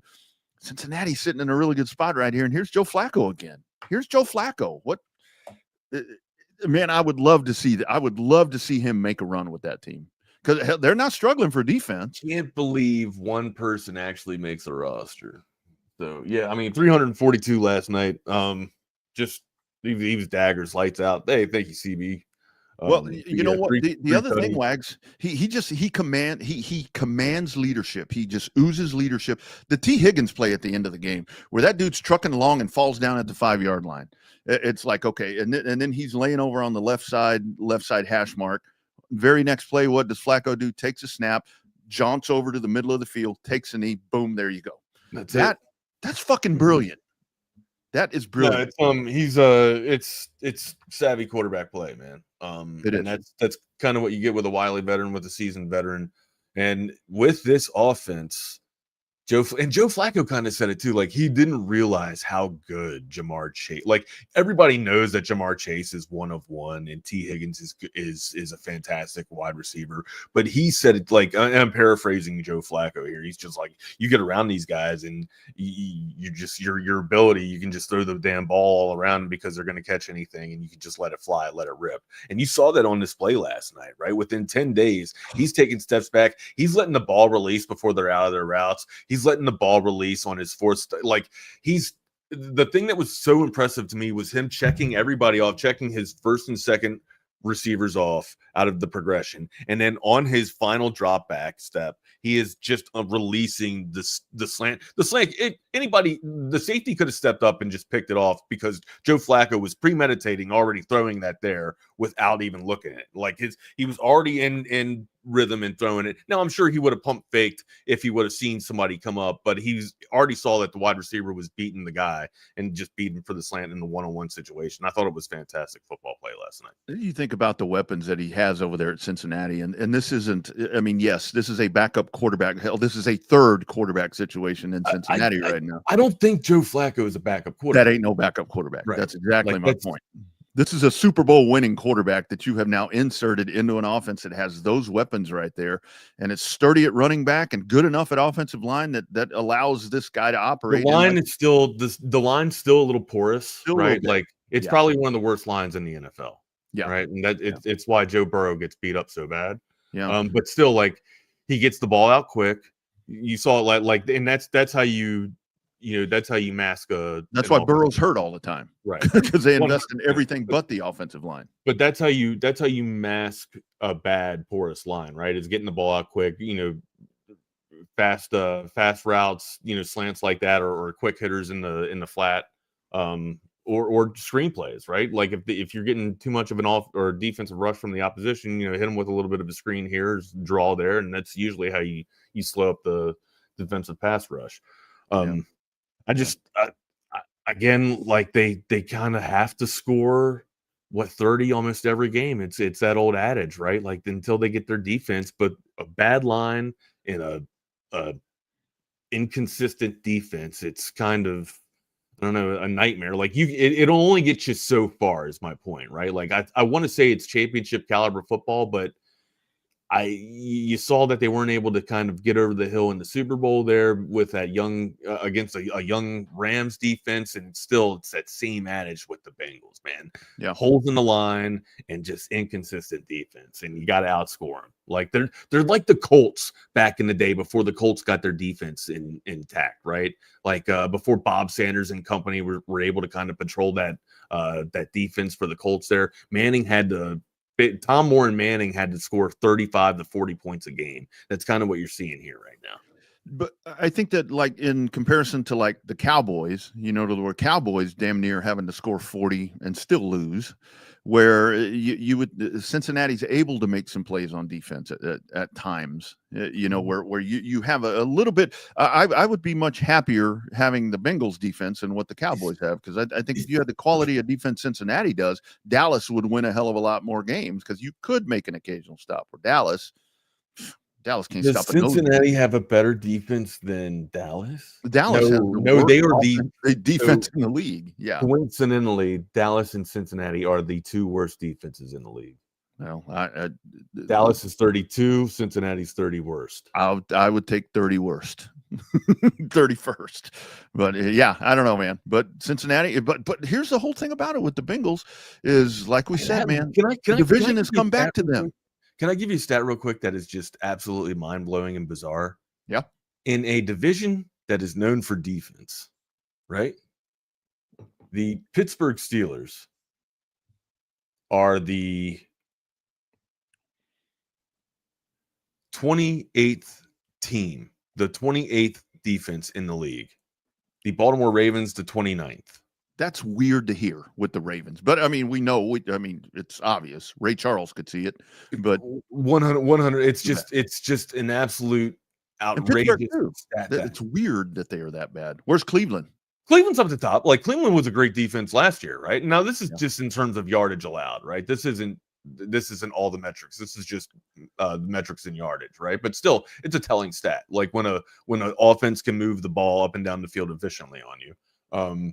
Cleveland is top three. Cleveland's third in the nation, third in the league. But Cleveland's pretty damn good. Yeah.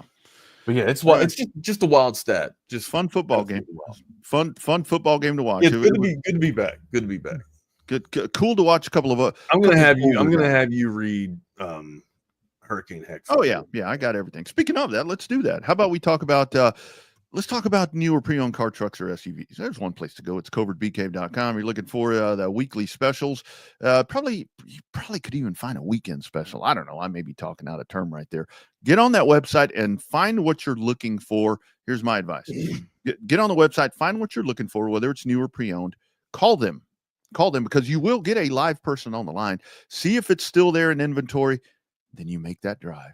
And then you may be on one of these spots. I don't have to worry about shopping for mechanics to make sure it's done and done right. I come up here, I'm in, I'm out. They give me a loaner sometimes, and it's hassle-free. If you have any questions, they'll go ahead and help you out and educate you. They're not just here just to sell you a vehicle. They're here to build a relationship. They treat you like family, and then they make the experience what you want it to be, not what they want it to be. Covert, born and raised in Austin, where you are always treated like family. You bet, Hayden. You bet, Mr. Dan. If you're here from out of town and you're looking to leave Austin with a brand new or pre-owned car, truck, or SUV, covertbcave.com. Get on out there. Service after the sale. 36 service bays. 36 service bays. You'll never have to wait around to get that service done. Friends, also have to tell you about Wags just mentioned him, a new lawyer in town. It actually hadn't been not new anymore. That is our man, Hurricane Hecht. When the storm hits, you call Hurricane Hecht. That's Ryan Hurricane Hecht. Proud Texas Longhorn, fighting for fellow Texans. If you're injured in a car accident, hurt on the job, random dog bite while you're out and about doing some yard work, and a stray dog comes up. I don't cast shade at dogs, but people don't take care of their dogs, and they get out and about and they do things because they don't know any better. If that happens, you call Hurricane Hecht. He's been fighting for justice and big results for over a decade. And the best news, you don't pay unless you win. That's right, friends. No fees unless Hurricane Hecht gets money in your pocket. Aggressive in court, compassionate with clients. Ryan knows what you're going through, and he's going to fight like HE double hockey sticks to make it right for you. Supporting local sports, local businesses, and local families. Friend of the show, fighter for the people. Don't let those big insurance companies bully you around.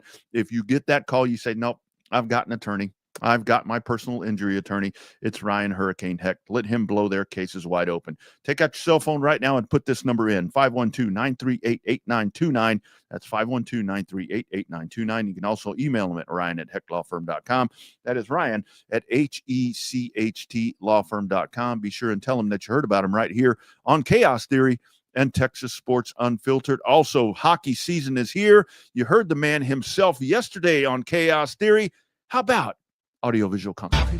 This is The Kid with Audiovisual Consultation. And I'm Tom McKay, owner of Audiovisual Consultations. And we wanted to prepare you for another incredible season of sports. Football is upon us. And hockey season is upon us, too. And everyone here at ABC wants to make you feel like the real winner, even if your team doesn't make it to the playoffs. Well, I know you're not talking about the Stars, so you must be talking about your Bruins. You're going down this year, kid. It's numbers game. Just check the stats. Well, why not check ours? ABC has been servicing homes and businesses with surveillance, sound, and visual setups for almost 40 years, and we've never come in second place. That's right, kid. If you want to ensure a win this season, call Audiovisual Consultations. We've got a roster of cool stuff, and we're ready to play. Just give us a call at 512-255-8678. That's 512-255-8678. Even if your team doesn't take home the cup this season, remember to hug your kids, laugh with strangers, and make love to whoever the hell you want. That's 512-255-8678.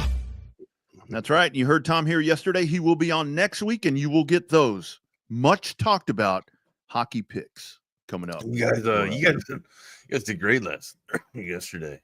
Well, I was there were things I wanted to throw at Tom because Tom is great on the Coda text line because Tom is always out and about doing whatever appointments and so forth. Tom drops that knowledge, and I wanted to hit him with parity in the NFL because he's very outspoken on that. It was really good stuff. You ever talk to Tom about life? Like that's where you really kind of crack the egg with Tom. Yeah. Tom's great with hockey, but you want to get into something really golden, hit him up with some life knowledge. Mm-hmm. Absolutely. That's where he will. And I'll tell you, if you're close enough to Tom every now and then, or maybe more often than not, he'll send you over just little things that you read. And it's like, damn, that's pretty good. That's pretty good. Tom ought to be a motivational speaker. Tom ought to travel from town to town. No, he would not want to. He'd hurt people. Tom would not. No. he would hurt people's feelings. Tom would not be a good motivational speaker. Wags, quick conversation now. Texas, Kentucky tomorrow. Tom will motivate you. Just not. I would not put him, Tom, in some public environments. Yes, Tom will motivate you, but at the same time, if you're thin-skinned, Tom will make you cry. Tom will upset you. I can promise you. Kentucky, Texas tomorrow on the road for the Longhorns, a late game there. As we have been talking about all week, basking in the afterglow of beating OU again. Here we go, Wags. This is the time to take that next step. Time to take that next step, right? Don't fall on your face. Build off the momentum that you built. CJ Baxter may not play and so forth and so on, but you seem to have Arch Manning going in the direction you want. Colin Simmons seems to be back at tilt once again. The Longhorns shined in the bright lights.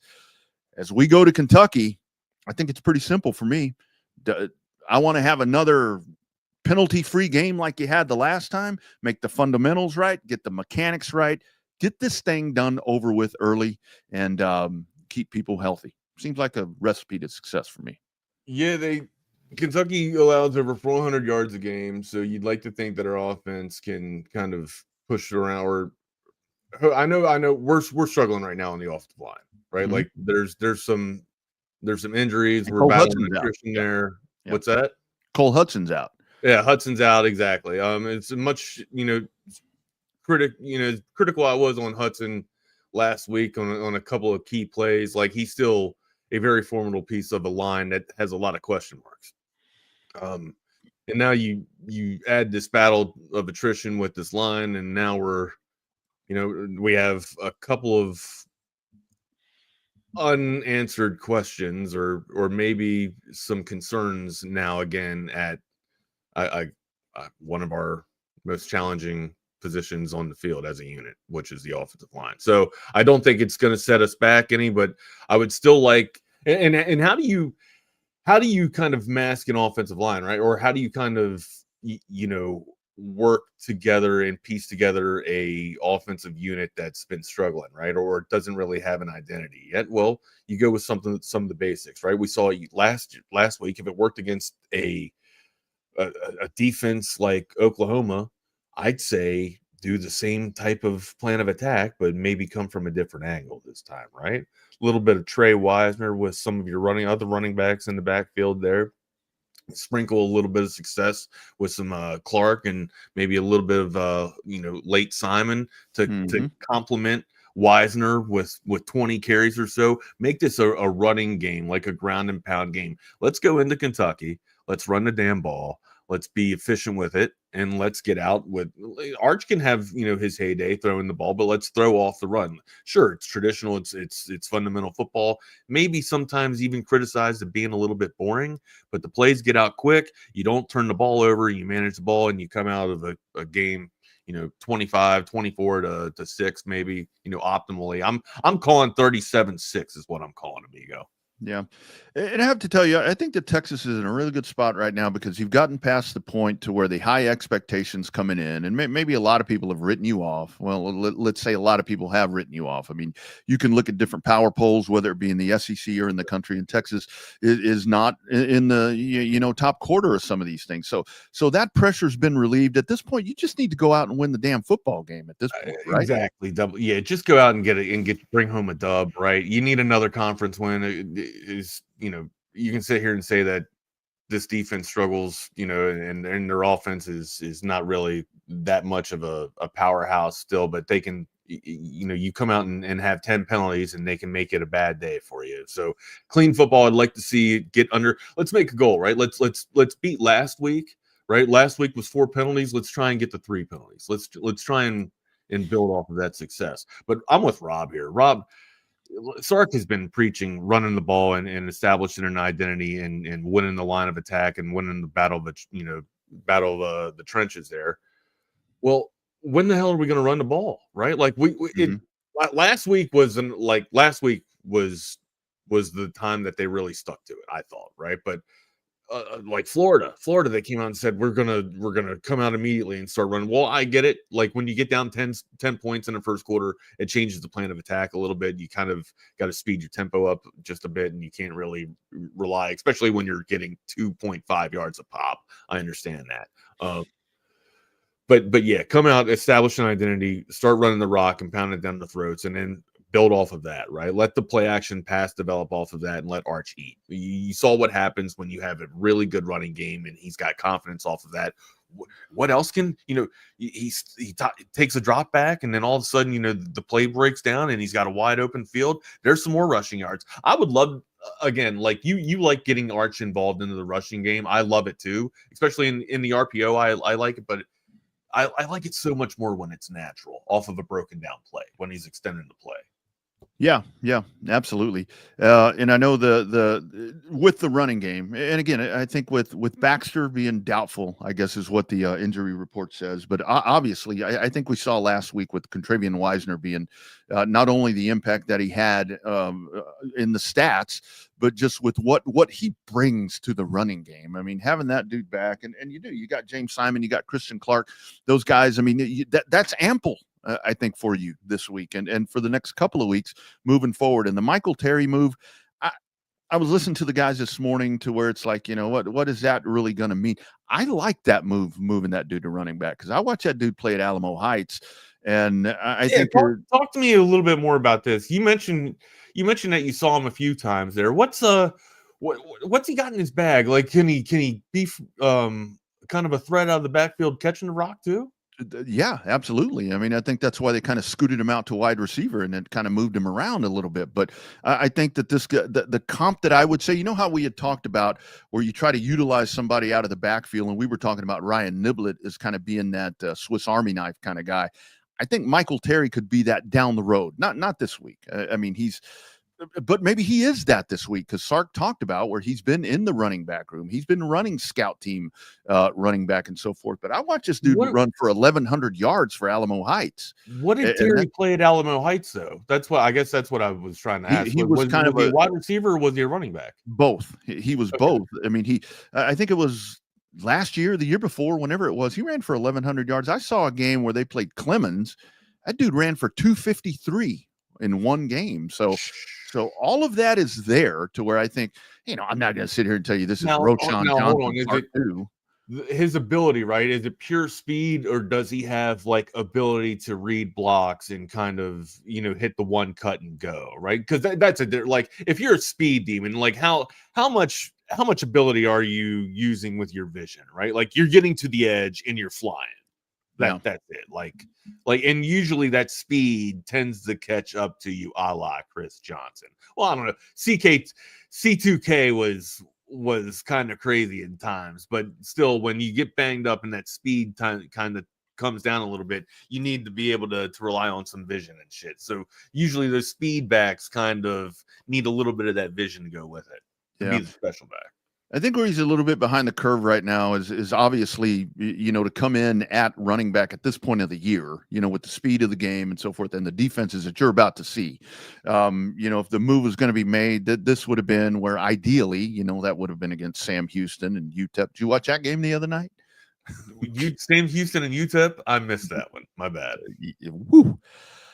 675 people there, Wags. 677 that sucks. On site for that. So, that sucks. Yeah, that was pretty bad.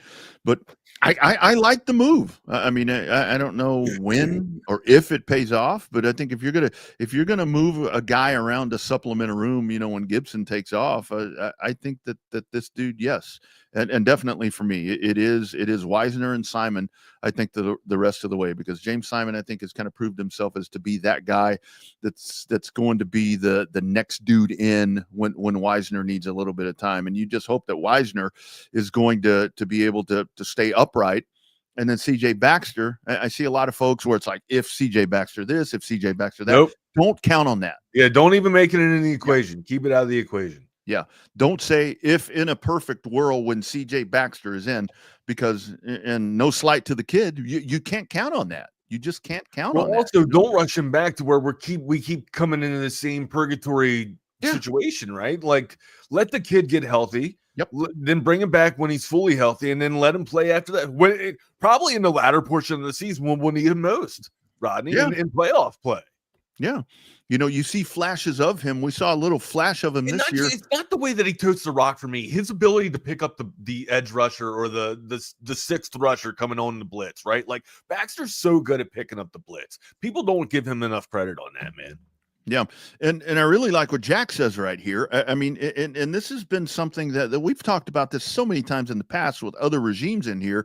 You've got Wisner that is going to be in that mindset that he is going to be the workhorse. And when you start doing this, because this guy needs to play and I need to get this guy some snaps, you want to be Mr. Happy and help everybody out and have a fucking picnic, or do you want to go out there and gouge in the run game? And I think that this is where you ride Wisner, but I think that you have the 2 and 3 solidified to where if something happens, you have those dudes ready to go. Don't count on CJ. I mean, that's not fair to say. I'm honest, guys. Like I love Wisner's my guy. Like Wisner should be the bell cow. Wisner should be getting 80%, 75% of the payload. He really should. Baxter's fantastic too. Baxter might be the third down back in this situation, which is no slight at that, right? Because you had the top 2 of the top 10 running backs in the SEC, in my opinion, or at least preseason they were 2 of the top 10 running backs in the SEC. Yeah, absolutely. I mean, I totally agree with you on that. I just don't want to rush. I just don't want to rush Baxter back. I'm tired of seeing him come back for a couple of snaps and then he's banged up again. And we know that that's the one kind of knock on him. He's a little bit prone to injury, right? Let him get completely healthy. Don't have him weigh on that. Don't have him have to come back on a bum ailment. And then, all of a sudden, 4 or 5 snaps later, he's off again for another 6 weeks. It's maddening. And it feels like we keep doing the same thing with this guy. Just let him get healthy. Let him heal fully. Let's come back and save him for the playoffs. That's it. Out of the equation. We saw it earlier this year, Wags, where we saw that flash from him coming back. And then the next game, boom, first drive. You see him do some really good stuff, which he's capable of doing, but it's really hard to do that when he's healthy. He's great when he's healthy. You got to let him get healthy. I can't remember how long's it been since that dude has been fully healthy. Since the beginning of the season. Yeah, but he gets a knock on him, and then he continues to build on it, or let it go, and then he breaks. You can't do that. Once you start getting banged up, you got to. All right, you have 2 or 3 other running backs that can carry the weight that Baxter doesn't need 50% of the payload. Right? Give Wisner 75% and then bump 2 other backs up, let Baxter take a break off until he's healthy and then get him back in the rotation. Yeah. And that's kind of to the offensive line thing. If you're going to have somebody that's going to miss time on the offensive line with the current state of the offensive line, center is the spot, because I think Cole Hudson and I don't know. The dude stepping in for him, they had a pretty good battle. They had a pretty good battle. So I would think that's where, if anywhere in the trenches, maybe there. But then there's a continuity with snap and count. I kind of want to say guard. Yeah, exactly. Like I kind of want to say guard because the tackle and center can kind of take care of the guard, right? But guard's a vital position too, especially if you're pulling all the time. Left tackle for sure, like especially if it's a right-handed quarterback. Left tackle for sure. That's a nightmare. But center for me is probably the key piece, because that's the anchor of the line for me. Right? Like that's the guy that gives the commands, that calls the strengths, that calls, the evens or odds of the defensive fronts. And I don't know, that's kind of the captain of the offensive line for me. Yeah, he's the one he's the first one that's going to look out into that defensive set and kind of start making the calls right there. Right. Anything that needs to adjust, it's got to be that guy. But and then over on the defensive side, I mean, LSU. Sorry, I'm reading the comments. Kentucky. They don't do a lot there, but you got a couple of guys in McGowan and Dante Dowdle that can tote the rock somewhat. But this is where you want to see that defense come out again and follow up on what they did in Dallas, to where you come out and you just shut down. You're coming off the edge, and Colin Simmons and these guys along the front. And there are so many names that are emerging now. That was the one thing that I took out of the OU game, is to where you had names emerging and you had the stars rising to their occasion, like they're supposed doing to. what they should be doing. right? Playing how they should be playing. That's what I took out of it. Like, this is what it was supposed to be like the entire year, right? Colin Simmons was supposed to be a pest in your face and pushing you towards Burke every play. Like that's, or Burke's pushing you to Simmons. Like, that's how it's supposed to be. The surprise was the decent play at the interior defensive line, right? LaFau has been playing amazing too to complement Hill. There's this defense, it's a top defense for a reason, Double R. Absolutely. Like, which brings me to the final conclusion of this conversation, of this segment. Where are you at here on Saturday against Kentucky? How are you feeling? Like, sure, we've given you the diagnosis of what the Longhorns need to do to be successful. How do you feel the outcome will be? You know what? I got to look up my score because I don't remember what I said. 31-10. Okay, 30. I'm going third. That's a convincing win. I have another convincing win too. So I have a little bit of concern and pause with this score with Hudson being out, right? But I'm going to stick with my initial gut feeling, 37-6. Yeah. Right. I don't think the Wildcats get into the end zone. I think the Longhorns pitch another shutout, or not a shutout, but I don't think they allow another touchdown. I'm feeling 37-6. Now, of course, when you say that, you feel like you got to have a defensive score or a special team score to kind of complement the offense with that. Maybe not on Saturday, right? This is a defense that, again, allows 400 yards per game. I think the Longhorns can take advantage of that and find their vulnerable spots and have a great day of success on offense. Yeah. Cutler Boley, quarterback for Kentucky, 4 touchdowns, 3 interceptions, 9 sacks. So if I'm Colin Simmons and these guys, let me tell you, this is where you get after these guys. And like, it goes back to, Brad Spence. I keep seeing the Brad Spence name. That's the one that I took out of the weekend. Emerging star. Great game against OU. Yeah, guy is unbelievable. And that's where now I'm waiting. Okay, now let's get Trey Moore. Let's get, LaFau has been so damn consistent. I mean, there's so much there right now. What if we're waiting too long for these people that we're mentioning to kind of come in and make their mark, right? Like, and again, I know Trey Moore came alive and started making big plays in the latter portion of the season last year. But what about the players that are making plays now? Yeah, you get passed by if you're not making plays. I mean, this is a business of what have you done for me lately, right? Yep. I would think. Now again, but your history, your pedigree goes a long way, 100%. But how are you playing now, right? And I think that's where it's so different now with this environment of college football, Wags, to where it's like, we always hear about iron sharpens iron and so forth and so on. But now, and not just talking about Texas players, I'm talking about anybody else. If you start getting behind the curve a little bit, or you start losing snaps, that's where the mindset, instead of iron sharpens iron, goes to, okay, where am I going next? I don't like it here. I'm leaving, and that's the part that. So I'm with JB. I'm with Jack here.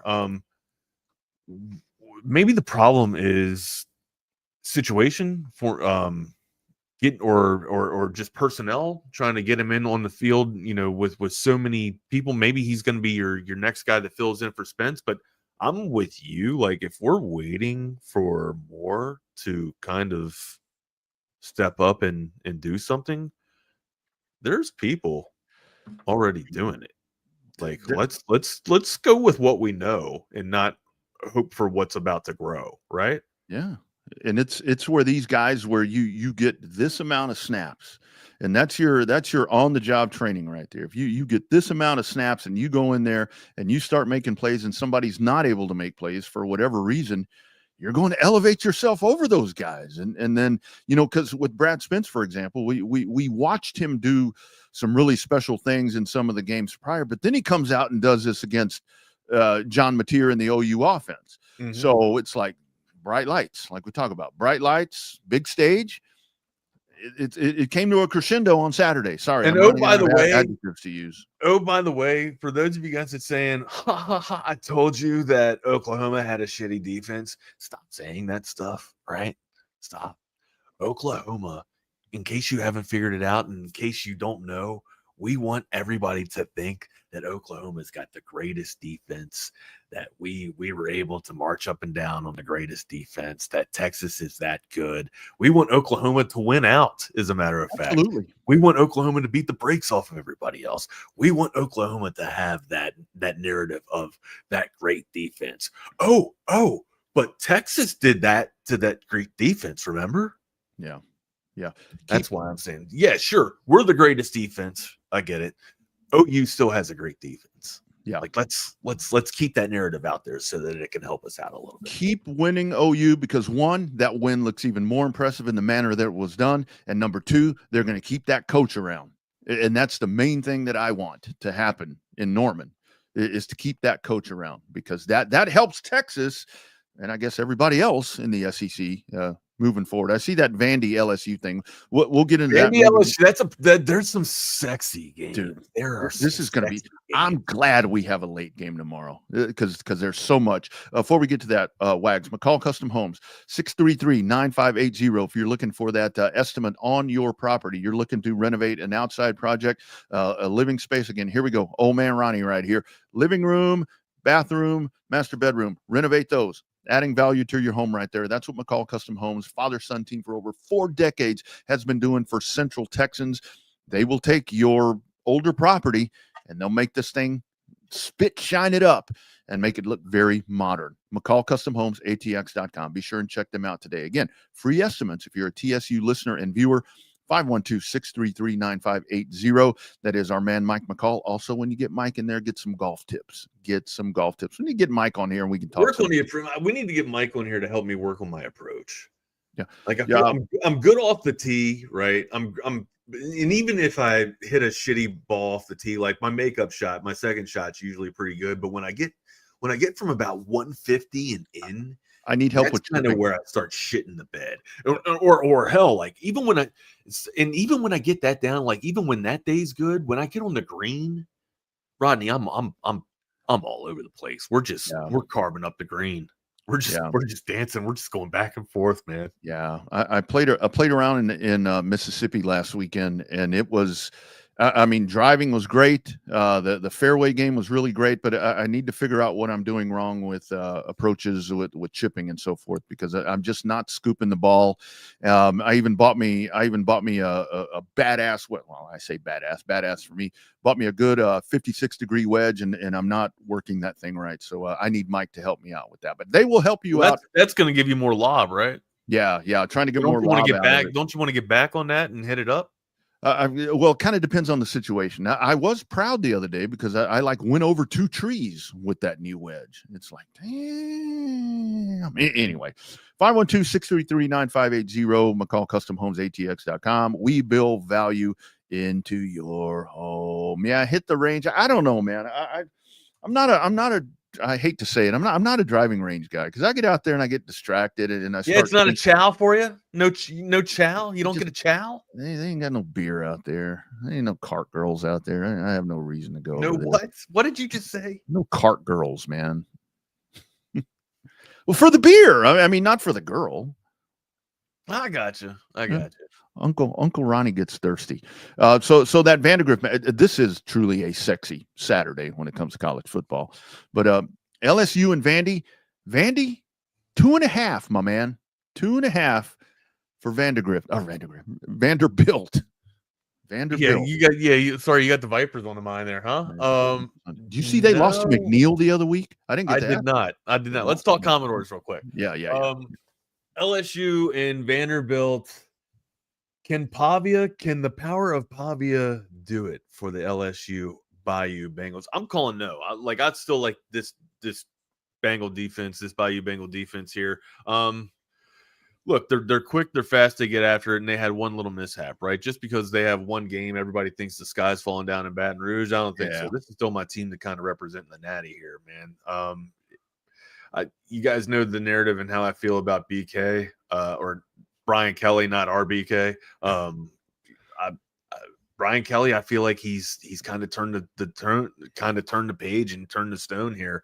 I like what he's doing with this roster, and if they can get back on the slide here or get back off the slide, I think they'll be able to take care of the Commodores. I don't know how raucous an environment Vanderbilt can be, right? Yeah. And I think the Tigers have handled more raucous environments, more raucous environments than what Nashville's got going on or what Vanderbilt's got going on.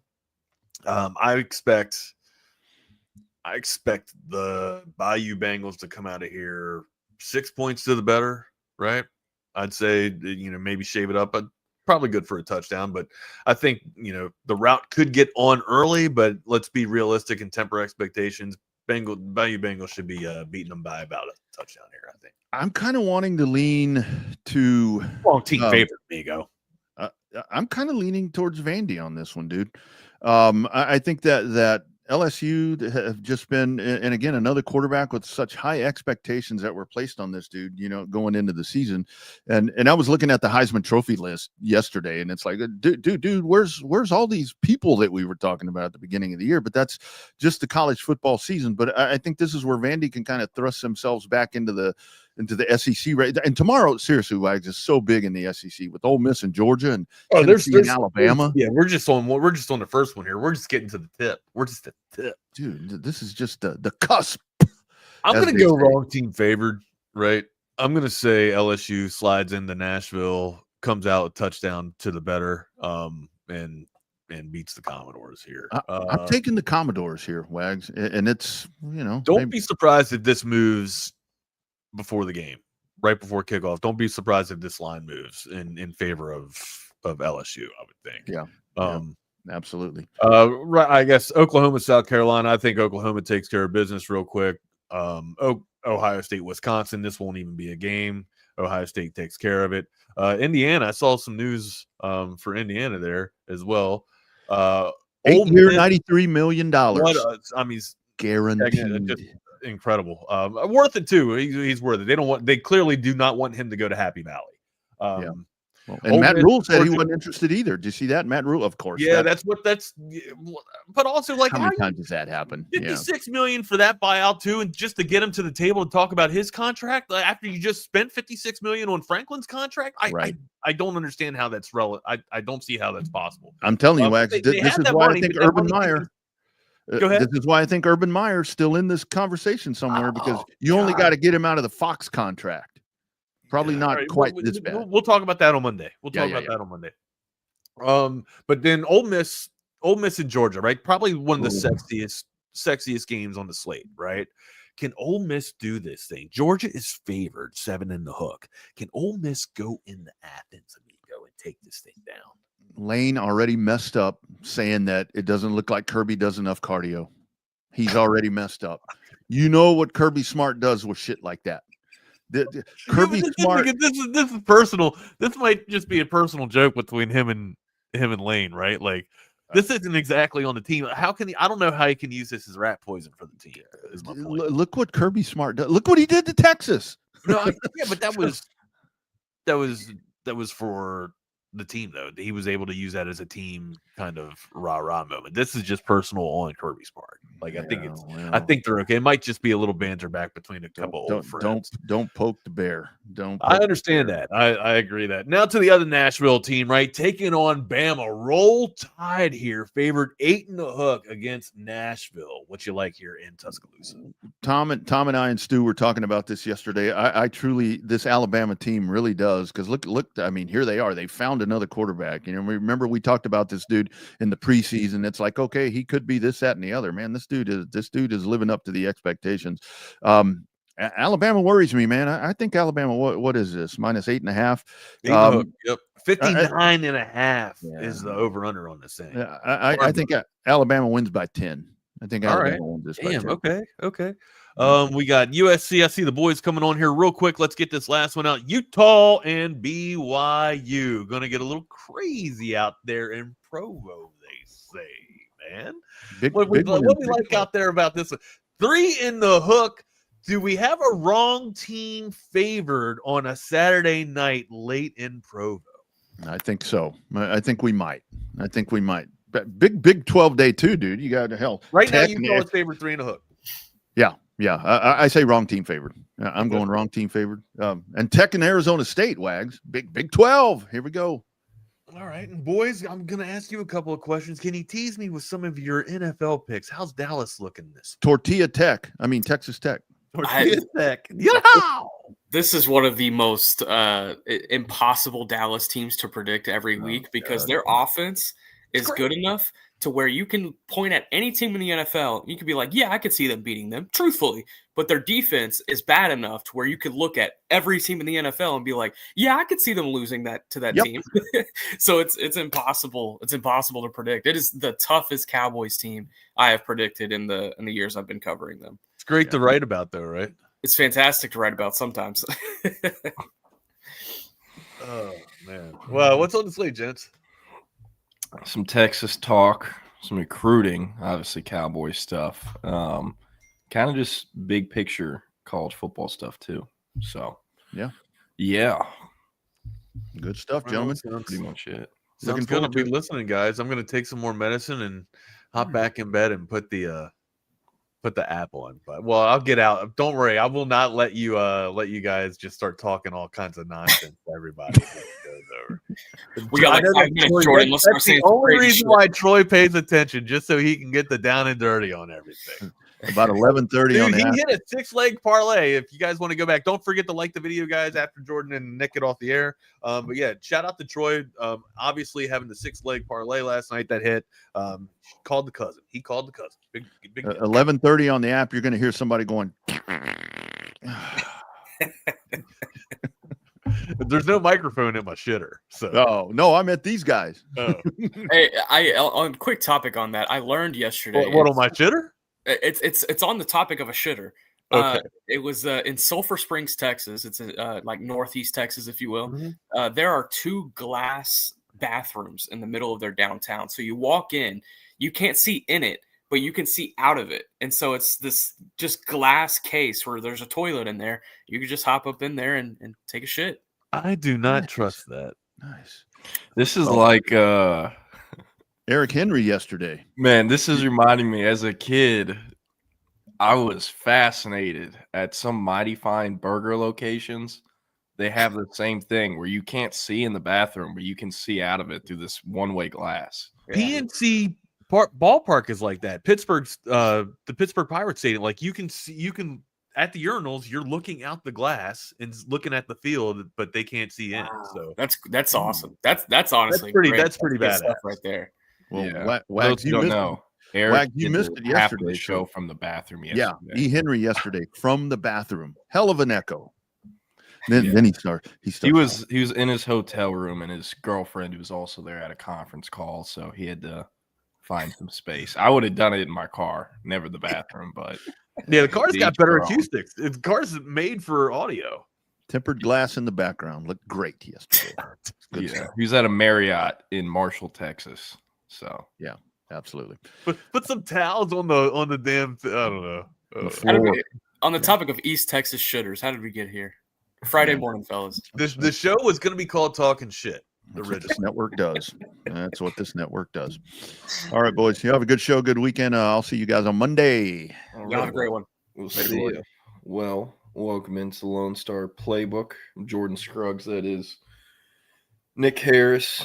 Bit of a programming now. Feeling a little under the weather today. Oh, no. Woke up, threw up.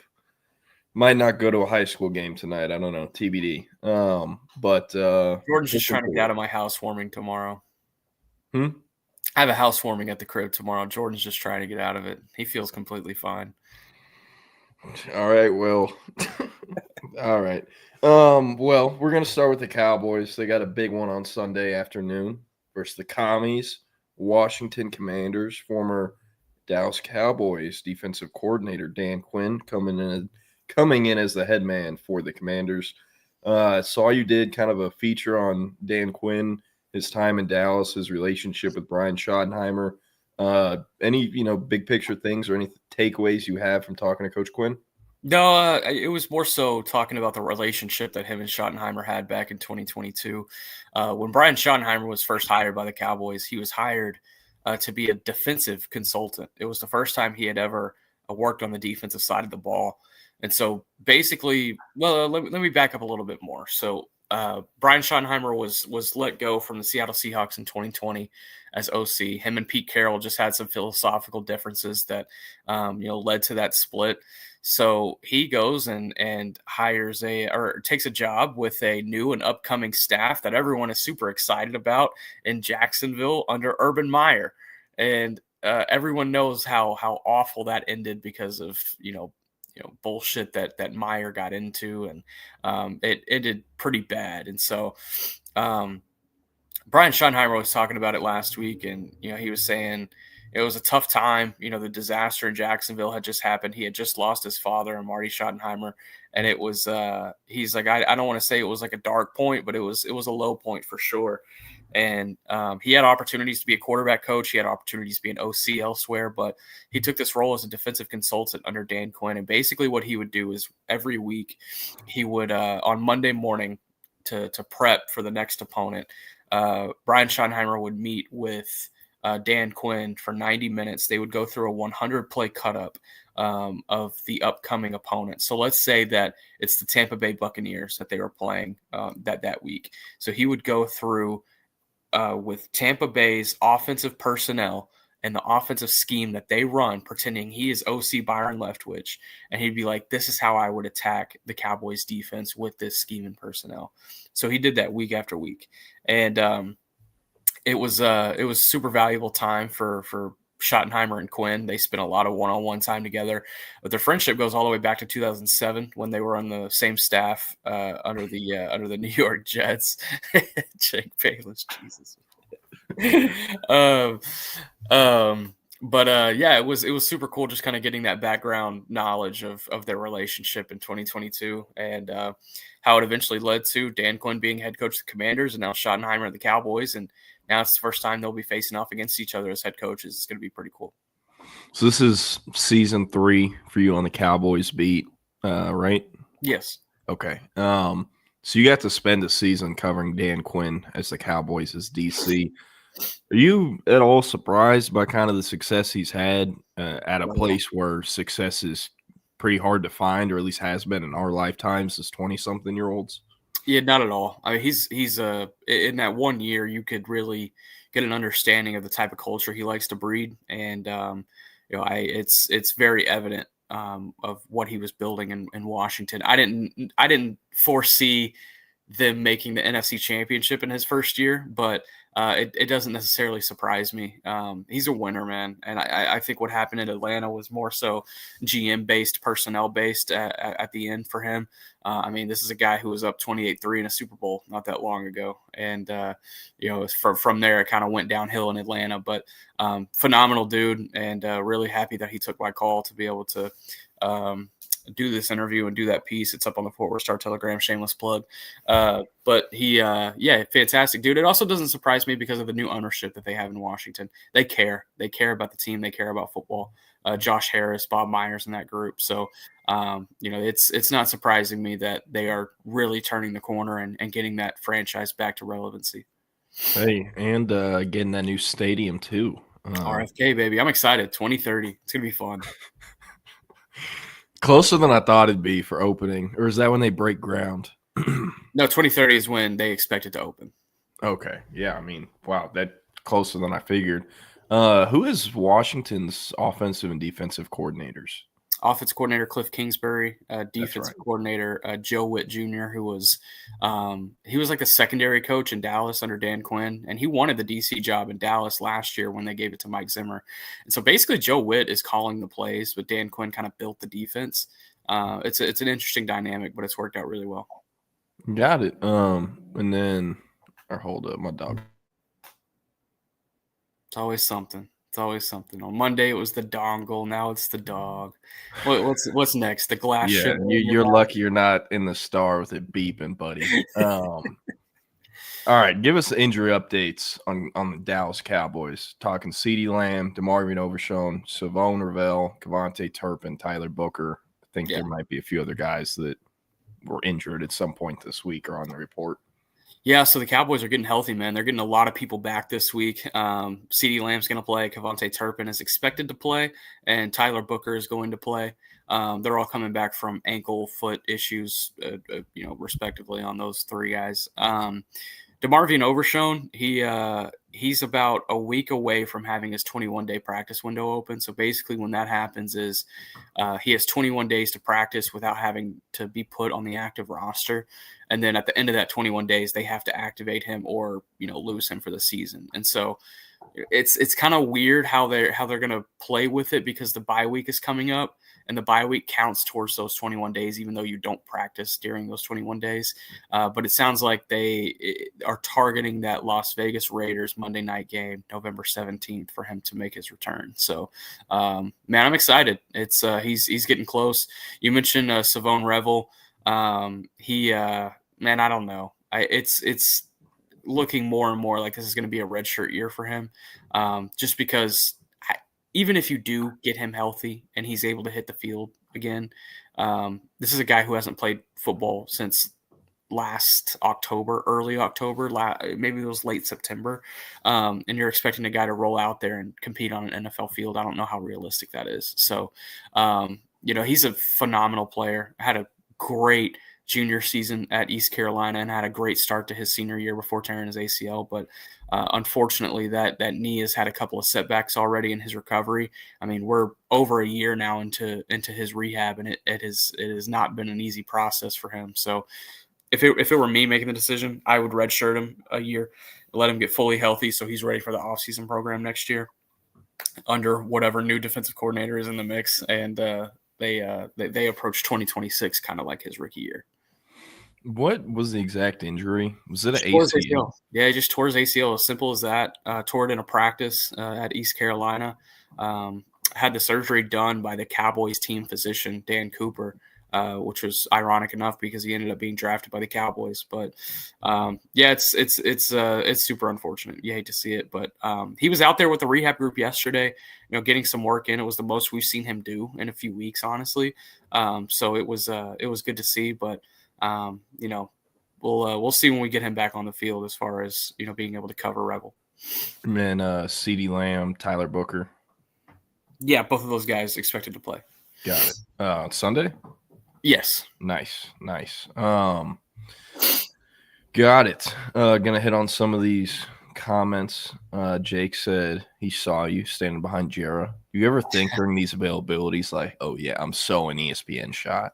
It's not necessarily that. It's more so being aware of like any facial expressions I make or any because I'm gonna give you a peek behind the scenes. Like the Cowboys beat, we just talk a lot of shit, and it's not not necessarily harmful, but I have to be cognizant of like if I see like Clarence Hill or Calvin Watkins across the scrum there, and he's on the other side of Jerry, and Jerry says something, and I go like that, or if I go like.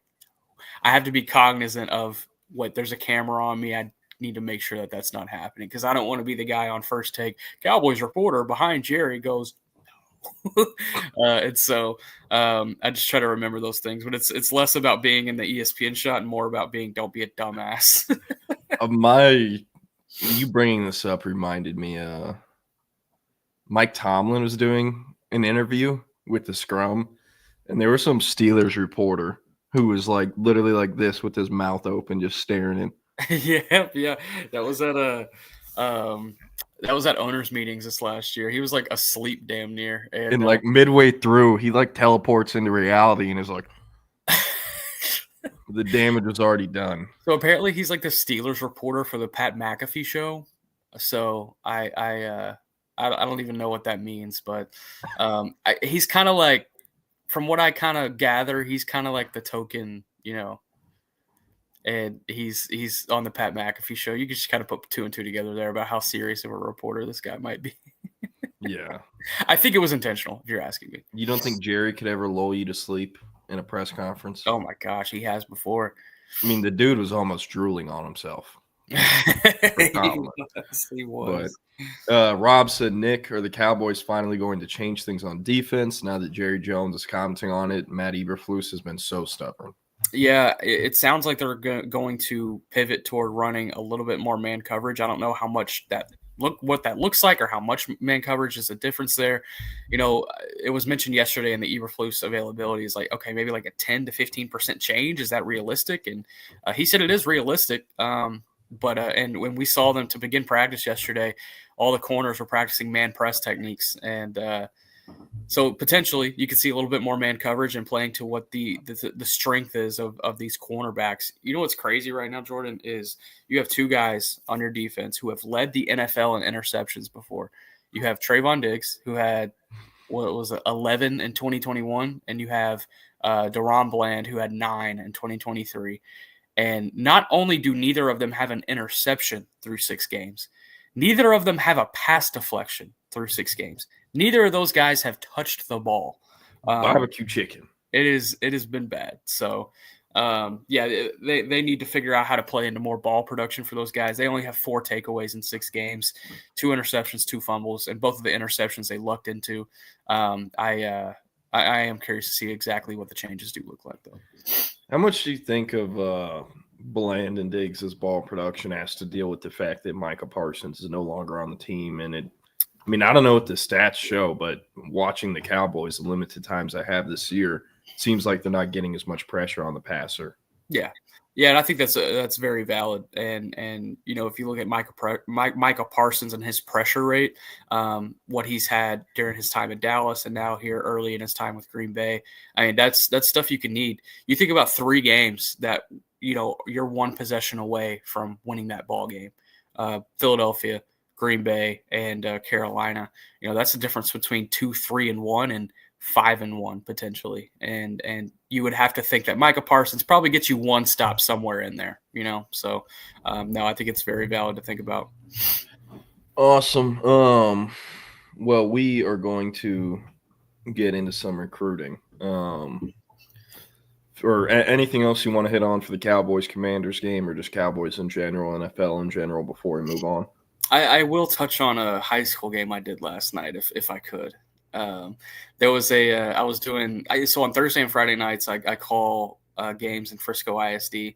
It's just an extra check, and it's a good opportunity to. So last night, Frisco High and Frisco Wakeland.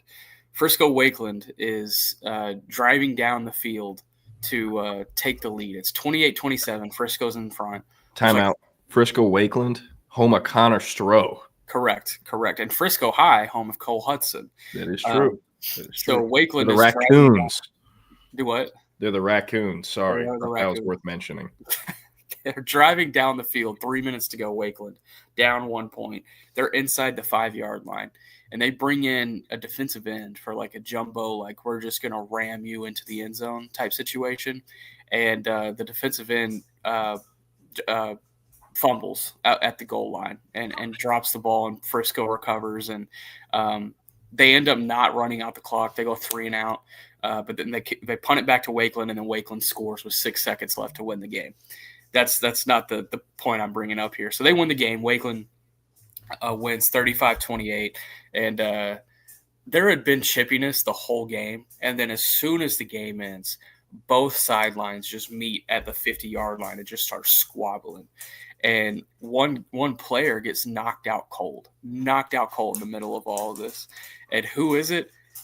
The defensive end who fumbled the ball not 10 minutes earlier and almost lost them the damn game. I was like, man, that is a tough way to go out, big dog. So I'm sure it wasn't his teammates. Yeah, you're right.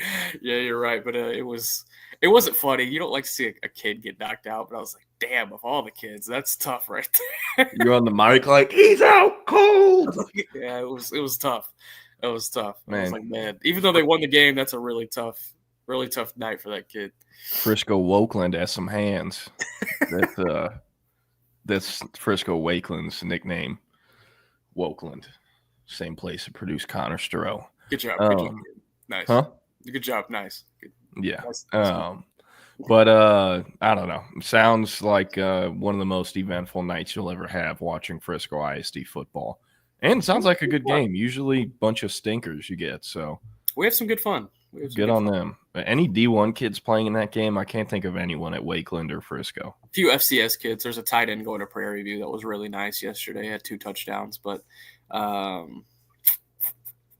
nothing else. There's a couple kids going to like Dartmouth and things like that too. A lot of Ivy League type kids in those games. Nice. First one in, last one out type culture, guys. Yeah. I have a funny riff on that later. All right. We have UCLA commit Micah Smith. Why am I talking about a kid committed to UCLA? Well, Texas offered this cat over the weekend. He is, a 4-star, not projected as a draft pick, but as a priority undrafted free agent years down the line. He's at Vero Beach off the coast in Florida, and originally chose UCLA over, I think it was like Georgia, Illinois, and 2 of the Florida schools.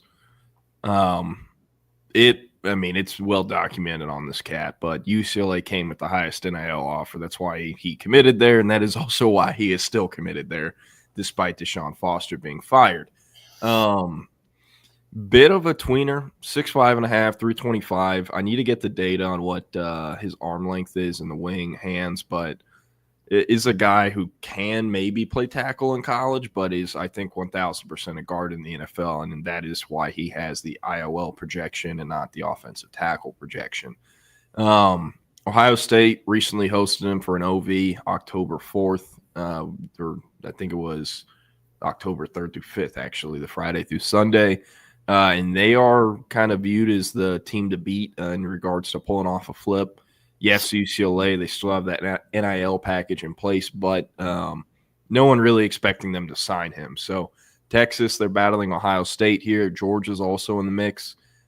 Since Texas doesn't play a home game till November and he plays for one of the better programs in Florida, he might not be able to make it to campus due to being in the playoffs until late November. So if Texas is going to get him to campus, it's probably going to happen for the Arkansas game on November 22nd or the Texas A&M game on Black Friday. And that Black Friday game versus Texas A&M, that'll be the final weekend anyone can take visits. The final weekend anyone who is signing early in the 2026 class will be able to take visits because the following Wednesday after the Texas A&M game is signing day on December 3rd. So they obviously have a deadline to get them to campus. And also, is it against whoever the new UCLA staff is to keep the same NIL deal or rev share deal, whatever, on the table to get this guy? No, they can very much do this. Whoever the UCLA hire is going to get hired next month or right before signing day in December. They're not going to have time to get a bunch of actual difference makers or talented guys. So they will try to hold on to him.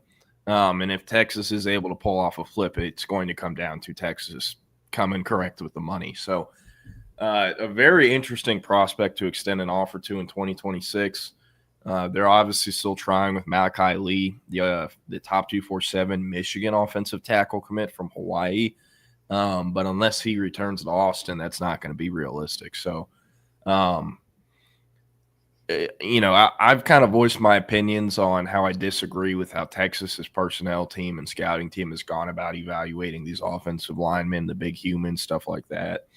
And if this is a recruitment where you only win because you paid the most and are probably overpaying, is it worth it? I don't know. I would lean no. So it'll be interesting to track. Obviously, provide some tackle versatility. Texas needs tackle more than guards, but still needs guards. But that is pretty much the latest on Micah Smith. Other thing I wanted to talk about that I found very interesting. Was working on a 2027 quarterback story. Texas, they have extended 3 offers to quarterbacks in 2027. One is Peyton Houston, the LSU commit out of the Shreveport area. They are not actively recruiting him. They were not really in the race for his commitment. They were on the graphic, but you get the point. The other prospect who has an offer but is committed elsewhere is Brady Edmonds, who is committed to Ohio State from the Los Angeles area.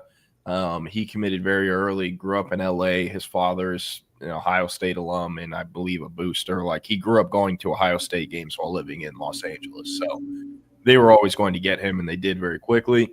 So the lone uncommitted QB target is Kavian Bryant, the top-tier dual sport athlete out of East Texas, playing at Palestine Westwood. has football offers, basketball offers, you name it, and is currently ranked just outside of 5-star territory. I believe he's like our number 40 overall prospect and number 3 or 4 quarterback.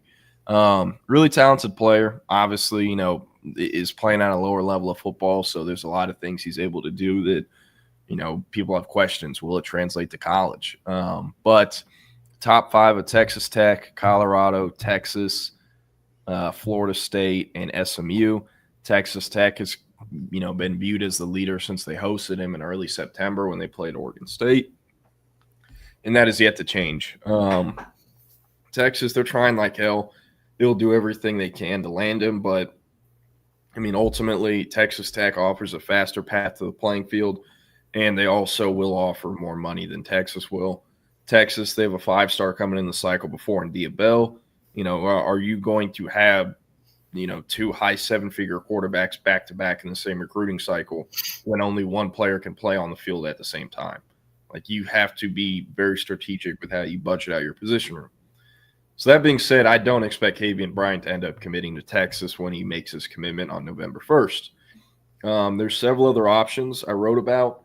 But before I get into that, you're probably like, hey, the 2027 QB isn't that important. Diabell's coming in. He's the 5-star. Like, Texas, just try to sign a body, kind of like they did to Trey Owens, who has not really played and appears to be on the way out. This is so much more important in 2027 than it was in 2024. I get the similarities. Arch Manning, the 5-star number 1 player, Diabell, the 5-star, number 10 player, whatever. But the margin for error is much, much, much smaller recruiting a QB the cycle after Diabell than it was for Arch Manning, and let me tell you why. So Diabell, he's been on American Heritage varsity. He's been on their varsity squad since his 8th grade year. In the state of Florida, you can play on a varsity high school team as an 8th grader. It is completely legal. Brandon Ennis did it at the same high school. So on varsity since an 8th grader, was on varsity as a freshman, but did not become the actual starter till his sophomore year. He was behind a kid as an 8th grader and as a 9th grader. He's behind a kid that eventually ended up at ULM. I think he's starting for ULM right now. So he's been the full-time starter since his sophomore year. However, his junior year was cut short due to an injury, happened before playoffs. His senior year, he only got to play 2 games before an injury. So he's been a 3-year starter, has been on varsity for 5 years, but he has only started 26 games. You're like, well, 26 is a, fair amount. Well, I pulled up all of the other stats for Texas's quarterback takes. Yes, Quinn Ewers, I know they got him out of the transfer portal, but we're counting him for this exercise just because, we are. So you can see Diabell tied second, same amount of starts as Trey Owens, and he's tied behind KJ Lacey and Arch Manning, who both had 42 starts. Quinn Ewers had 25, Malik Murphy had 21. We're going to look at the pass attempts now. Like, starts are always important. It is an important threshold, one that the NFL, college, everyone looks at. But pass attempts is usually, the more exact measurement. You can measure reps, experience, the amount of times they've obviously thrown the ball. And, it might not matter a ton to y'all, but pass attempts is very important. There's a strong correlation of being able to play earlier if you have a higher number of pass attempts out of high school or out of college for the NFL. For example, Jackson Dart led the entire 2021 cycle in pass attempts as a high school quarterback.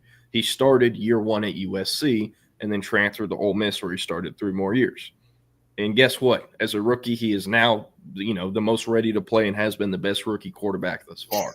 I think it's fair to say. Like, these things matter. The amount of reps matters.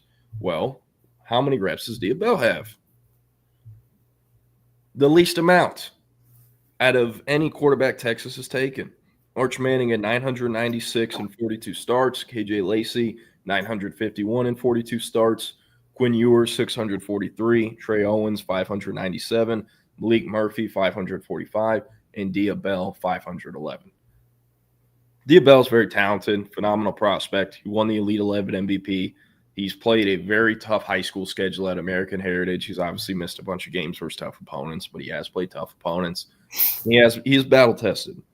But the fact that his last 2 seasons have been cut short due to injury, along with the fact that he's arriving at Texas with the least amount of pass attempts out of any scholarship quarterback take of the Sark era, you can see why there's a lot less margin for error for the 2027 QB take. Like, you won't know this till years down the line, but like Texas cannot really, I think it'd be very bad of them if they were to go get another guy kind of similar to Trey Owens that ends up kind of just getting passed up and passed over by whoever the eventual 28 take will be. So yes, I could see Texas going for a longer term kind of project guy, but they have to have a better hit rate with getting their 27 QB target than they did in 2024 with getting Trey Owens, who again appears to be kind of out the way. So the QBs that I wrote about, I think they should look at, obviously, Kavian Bryant. We can skip past him. Well, I separated this into 3 tiers. Kavian Bryant's in the first tier. The other QBs in the first tier, Gunnar Rivers in Alabama, the son of Phillip Rivers. Texas is recruiting him. I checked in with someone today, waiting on a text back to confirm. Have not offered. Might hear differently later today. Really? More knowledge, they have not offered. Yeah. So, but they're also like information's very hard to come by. The kid does not have a Twitter account. He does not post offers. Very little information comes out. Like they're managing it exactly like Arch Manning's recruitment. The other tier 1 QB I have, Colton Nussmeier, younger brother of Garrett Nussmeier, the LSU quarterback, and the son of Doug Nussmeier, New Orleans Saints offensive coordinator, longtime NFL assistant, and former NFL QB. He has LSU, Florida, Georgia, and Alabama kind of as his top 4. LSU has the commitment from Peyton Houston, but they're still recruiting Nussmeier, which is interesting because they want to sign 2 2027 quarterbacks. I don't really see any world where Peyton Houston wants to be part of a 2 QB class. But if he is, it's because he and whoever the other quarterback is has fully accepted one of them is going to be in the portal within a year. So in the portal era, does it make sense to take 2 quarterbacks anymore? I don't think so, no. I don't think so. But at the same time, LSU, they did not take a 2025 QB because they lost Bryce Underwood right before signing day. And they still don't have a 2026 QB committed. Yeah. So they kind of have to try to take 2, or they have to go get a depth guy in the portal at some point. Yeah. So, yeah. And then with Gunnar Rivers, less is known about his recruitment. The schools that are known that have offered is Auburn, Boston College, Miami, North Carolina State, and South Carolina. But there are, you can assume he has other offers. Those are just the known ones. In tier 2, I have Will Menkel. He's a 3-star from Chandler, or he plays at Chandler in Chandler, Arizona. It is the same high school that Dylan Raiola attended in the second semester of his sophomore year of high school and his junior season. So Texas, they have some connections there. They were obviously recruiting Dylan Raiola with an emphasis before they got Arch Manning. So there's some connections there. It's an interesting offer list: Arkansas, Boston College, Kansas, K-State, Kentucky, Minnesota, North Carolina, Oklahoma State, SMU. Those are the only Power 4s, but he's been really good as a junior. And UNC, K-State, Minnesota are kind of the schools at the front. But I like him, and he's a guy who will finish is very likely to finish ranked higher than he is now. Hank Hendricks.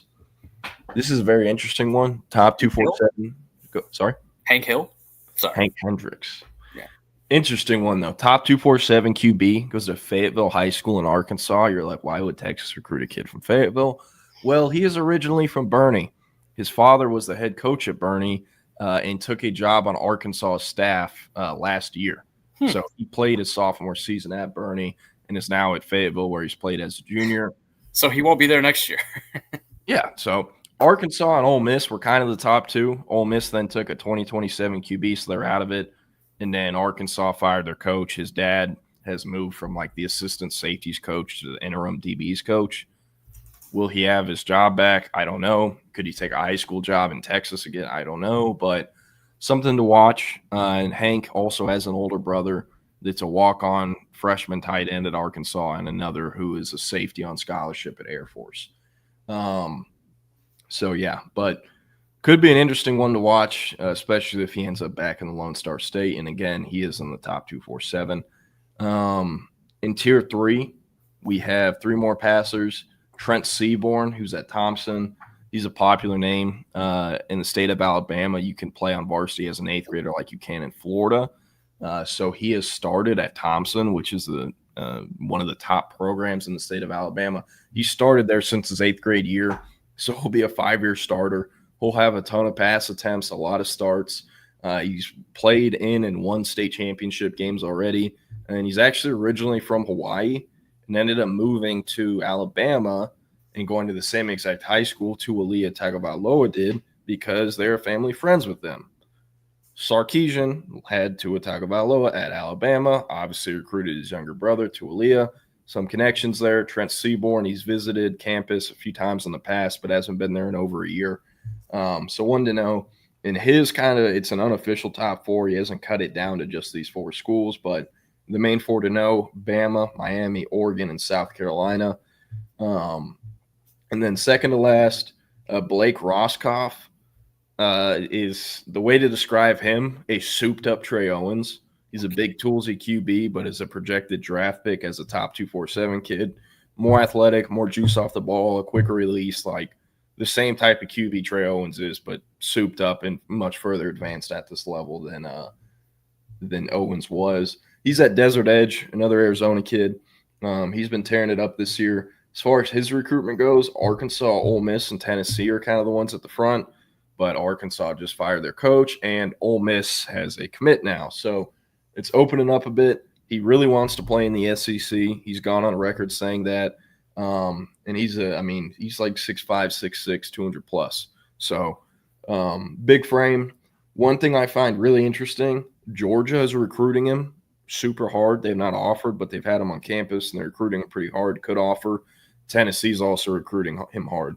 What do those 2 schools have in common? They have a 5-star committed in 2026. So does Texas. Like, if this is the longer-term developmental upside guy, could really be one to watch because, a lot of NFL traits with him, probably going to finish ranked higher than he is right now, and he is a top 247 guy. So I think he could, be the one. He makes a lot of sense. Last but not least, Malachi Ziegler out of Benton. Super athletic, kind of upside kid, but mostly a camp thrower or project prospect up to this point. Had 65.5% completion percentage as a sophomore, only had 900 total passing yards. There, he's in a run-heavy offense. They went 0-9-1, didn't win a game last year. This year, however, stepping it up, it's about 1,700 yards, 60% passing percentage, though. So not great, but he's camped at Texas in the past and would be very much a project long-term upside take. And that's kind of it. There's a few other options, but no one's super interesting. But just wanted to hit on this because, man, with the pass attempts and the injuries with Theo, like, you can't really afford to have a total whiff in 27. They have to be very smart about this when it comes to the budget and just the future of the program. So, I don't know. Thought it was important and wanted to hit on it. Pick a guy from every tier. I would go tier 1. I'd go Gunnar Rivers. I think if they were going after Nussmeier, they would have done it by now because he has never visited Texas. No, I'm saying you. Like you are Brandon Harris. You are Steve Sarkisian. Pick a guy from every tier here. Kavian is without question the pick. Let's put Kavian out of the conversation for now. Yeah. I would go Nussmeier, tier 1. Okay. I think he's the better player, the best prospect. Tier 2, I'd go Hendricks. I think he's better than Menkel. Tier 3, I would go Blake Roscoff over Seaborn and Malachi Ziegler. So, yeah. And no Sark in Texas. Milwee has stopped by his high school once or twice in the past, but they have not gotten Lil Nussmeier to campus. Maybe they do one day. Arch Manning has a relationship with his older brother. Sarkisian, I know, has some form or fashion of a relationship with their father, just some coaching circles. So, yeah, but there's that. Gonna hit on some of these questions, comments, and then gonna get into some coaching carousel talk. Antoine asked, does Cohen Brown redshirt? I think the answer is yes. Maybe some special teams value, higher floor, bit of a kind of lower ceiling compared to other prospects, but I would say yes, just redshirt, especially because the entire Texas receiver room can't come back next year. And they'll probably also get a difference maker out of the portal. Antoine said, can we admit Jaden Blue is a difference maker? 14 touchdowns, consistent big play threat. I feel like I've been saying this every week. They don't have a Jaden Blue on this roster. Open field, make you miss threat, and open field, take it to the house threat. They don't have that. They have consistency with Wisner. He made some guys miss versus OU, gets a lot of claps for that, but they don't have the speed threat out of the backfield. And one thing I think is interesting with Wisner, you can make the argument his 3 best games have come in rivalry games. OU back-to-back years, the A&M game on Black Friday last year. Like, a lot of players, they fold like a chair in big games. Trey Wisner does not. He rises to the occasion. Sometimes you need those kids from departments, man. Yeah. Sometimes you need him. He's the energizer, buddy. I agree with you, Nathan. It is funny that anytime UCLA wins or does anything, they slap the OC on the graphic when he's not even the interim head coach. But oh well. I did see this, Jake Bayless, the video that Pablo Torre put out on Bill Belichick, Jordan Hudson. Didn't watch the full episode, but saw the 6-minute clip. Yeah. Where she's like telling people how she's telling graphic designers how to do their jobs by calling it Adobe Photoshop and just saying like click, click, click, delete. It's really easy. And you can just see them just losing their minds out of frustration. Like UNC, I know it's a bad look for them if they fire him after 1 year, but like I think it's much better to rip off the Band-Aid and end this shit show now than have to put up with it for however many more years are on that contract.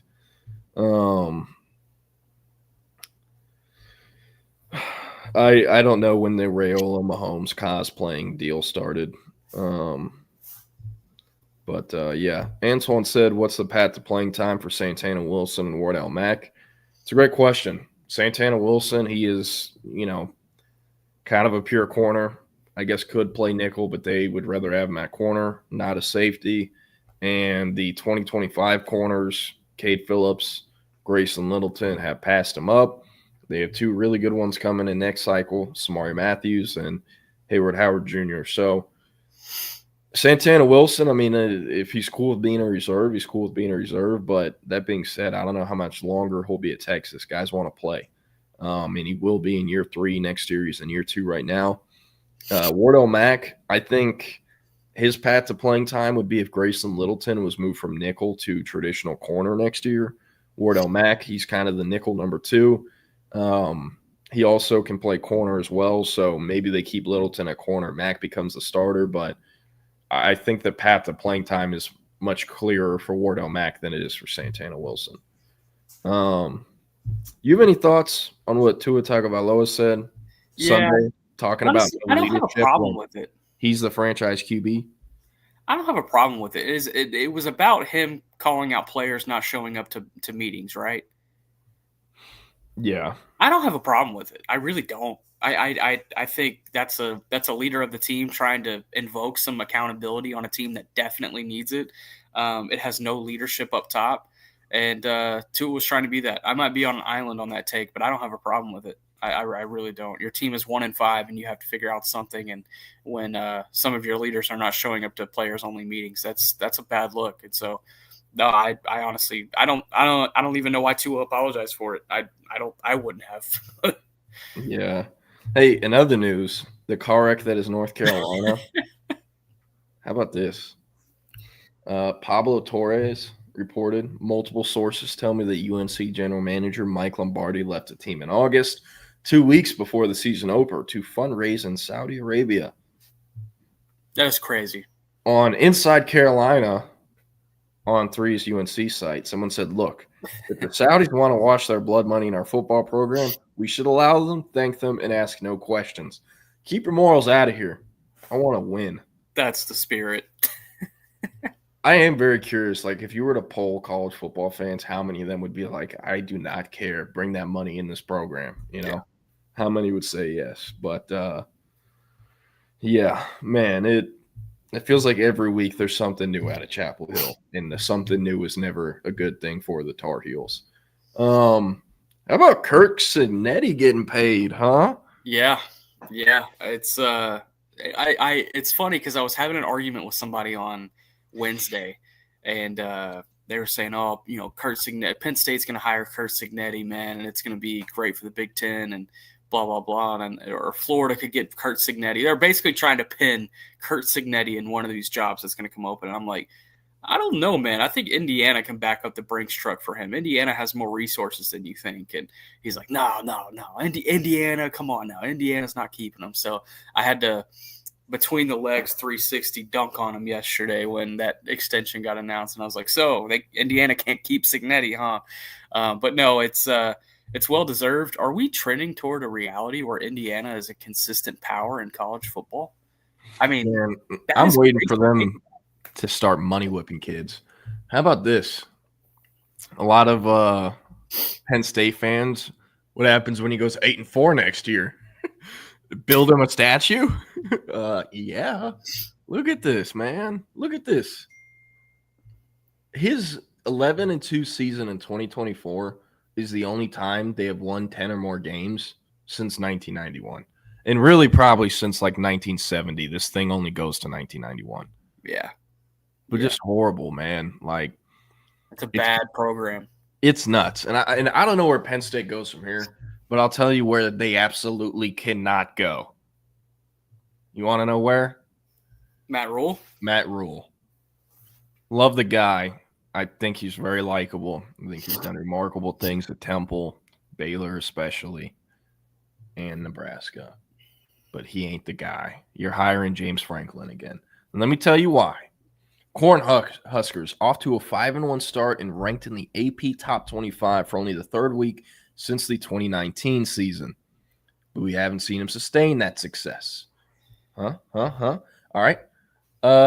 Here's Rule's record against ranked teams. Yes, James Franklin was fired after losing as a huge favorite against UCLA and Northwestern, but the biggest knocks against him for most of his Penn State tenure was his inability to win the big games. Well, Matt Rule is 2-23 all time versus ranked opponents.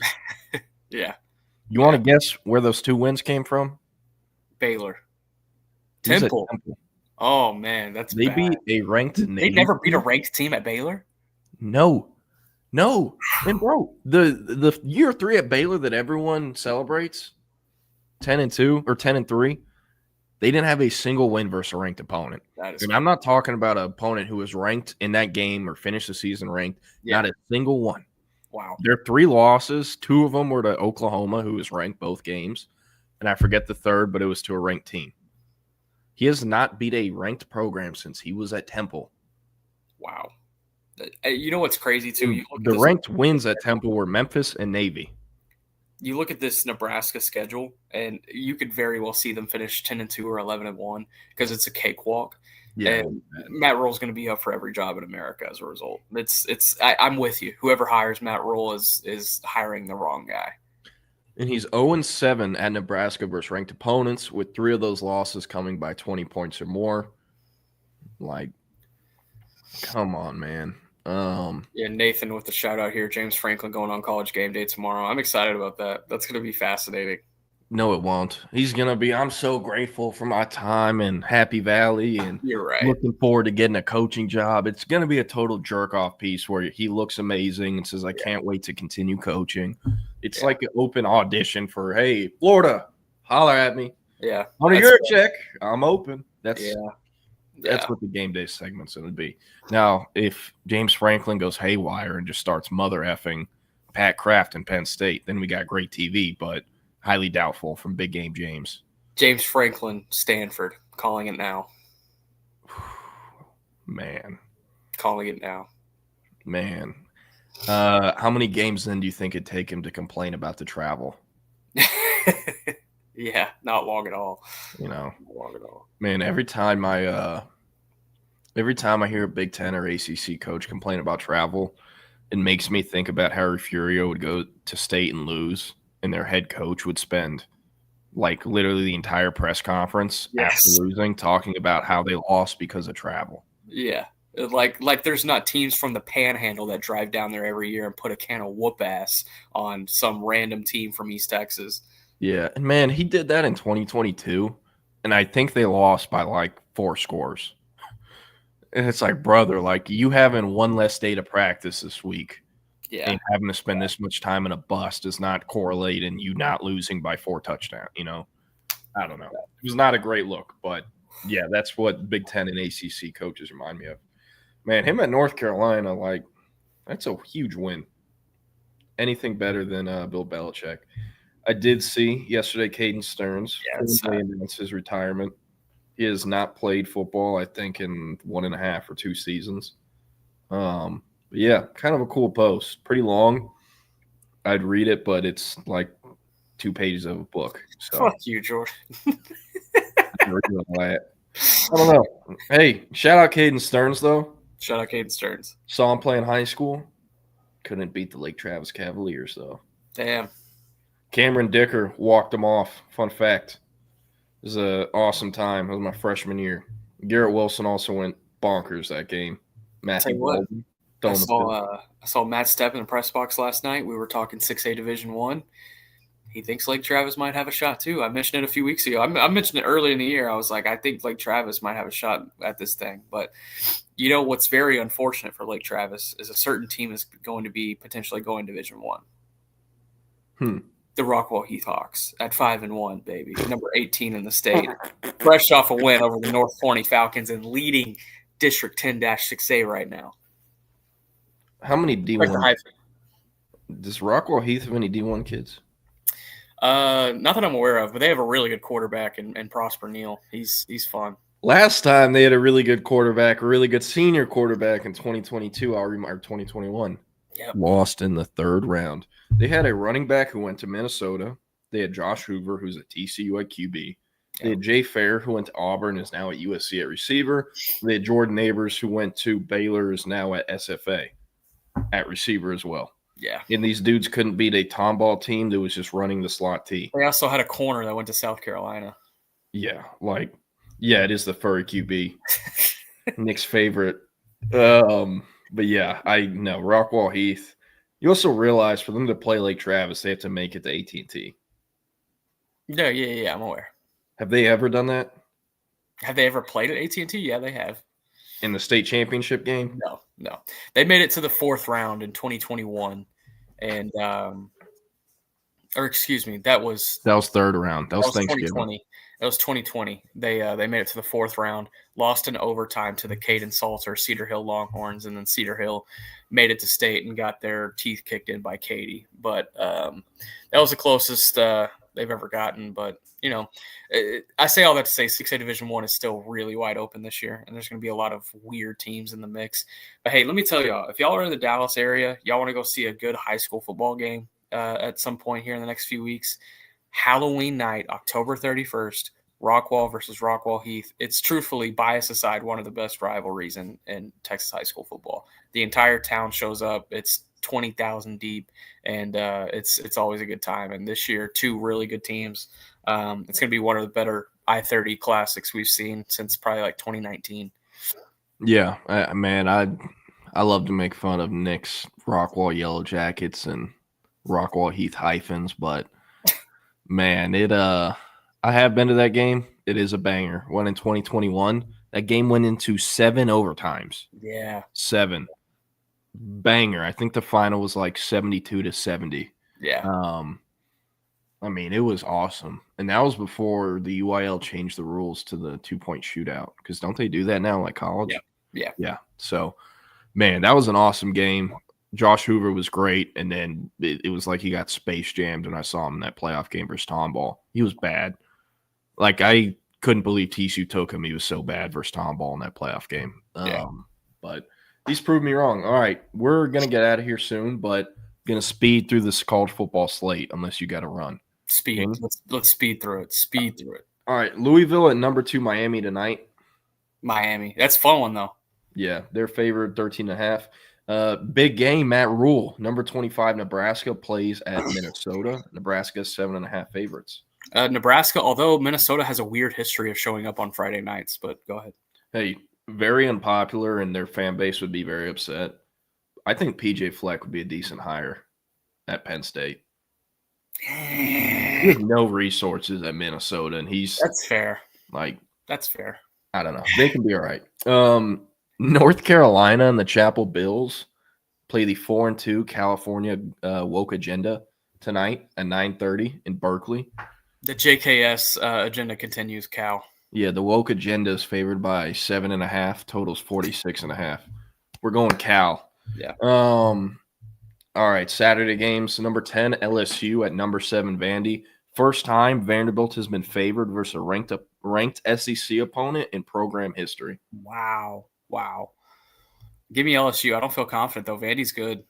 Vandy by 1.5 is the line for those curious. Number 12, Georgia Tech at Duke. Duke favored by 1.5. Duke. 5-1 Washington at 4-2 Michigan. Michigan favored by 4.5. Michigan. Washington's 5-1. Yeah. Interesting. Or no, Washington's 5-1. Michigan's 4-2. Yeah, no, that's what you said. Washington being 5-1. That's interesting. Yeah. Arizona at Houston in the Barf Bowl. I got Houston covering. Houston. Arizona by 1.5 though, which is weird. Baylor and TCU. At TCU. Although I think it's going to be a banger. Yeah, I'm very excited for that one.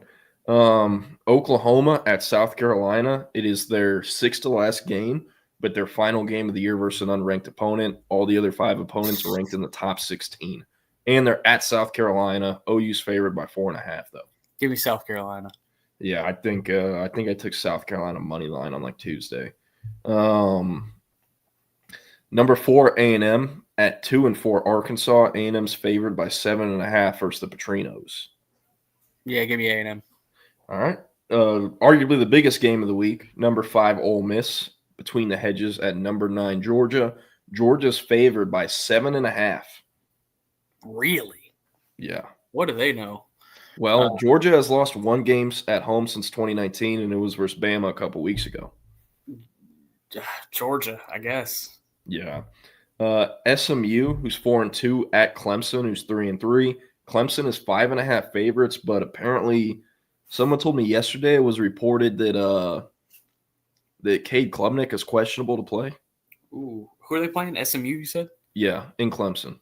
Give me the Stangs in a redemption game. Yeah, if Klubnik plays and is healthy, though, and is playing well, they're screwed. SMU is like legitimately one of the worst pass defenses in the entire country. Not even Power 4, but the entire country. Yeah. UNLV at Boise State. Sneaky banger. Yeah, UNLV. Man, at Boise, give me Boise. They're I watched favored. UNLV play Air Force last week, and Air Force ran up and down their throat. Boise State's 13.5 favorites. Wow. And UNLV 6-0. UTSA traveling up north to our neck of the woods to play the 5-1 North Texas Mean Green. UNT 3.5 favorites. Call. Oh yeah. Number 7 Texas Tech going to Tempe to play Arizona State. Tech favored by 7.5 in the biggest Big 12 game this weekend. Tech easy. Yeah, I bet on Tech to cover the spread every single week. They've made me some money this year. Shout out to Joey. 4-2 Mississippi State at 2-4 Florida. Florida's favored by 9.5. It has been widely reported Billy Napier is very likely to get fired on Sunday. Rather win or loss. They have a bye week coming up, so it's the time to do it now. Florida's favored by 9.5? Yeah. Give me Mississippi State. I don't know. That's wild to me. Yeah. Texas at Kentucky. Don't pick the winner because I know who you'll pick, but you think Texas covers? It's 13.5. I think they do. All right. This one would be a total bar fest. 3-3 James Franklin less Penn State at 4-2 Iowa. Iowa's favored by 3.5. The total is 40.5 points. That is gross. Give me Iowa. Maryland at UCLA is a sneaky banger. There's going to be like 10 people there. Actually, it might be 20 since they've won some. Number 11 Tennessee at number 6 Bama. Bama's favored by 8.5. It's a night game in Tuscaloosa. Bama. Number 20 USC at number 13 Notre Dame. Notre Dame 9.5 favorites. Notre Dame. By the way, USC, since joining the Big Ten, has not covered a single away game outside the state of California. Yeah, so the Notre Dame 9.5 is risky, but that being said, might take it. Pitt at Syracuse. Pitt.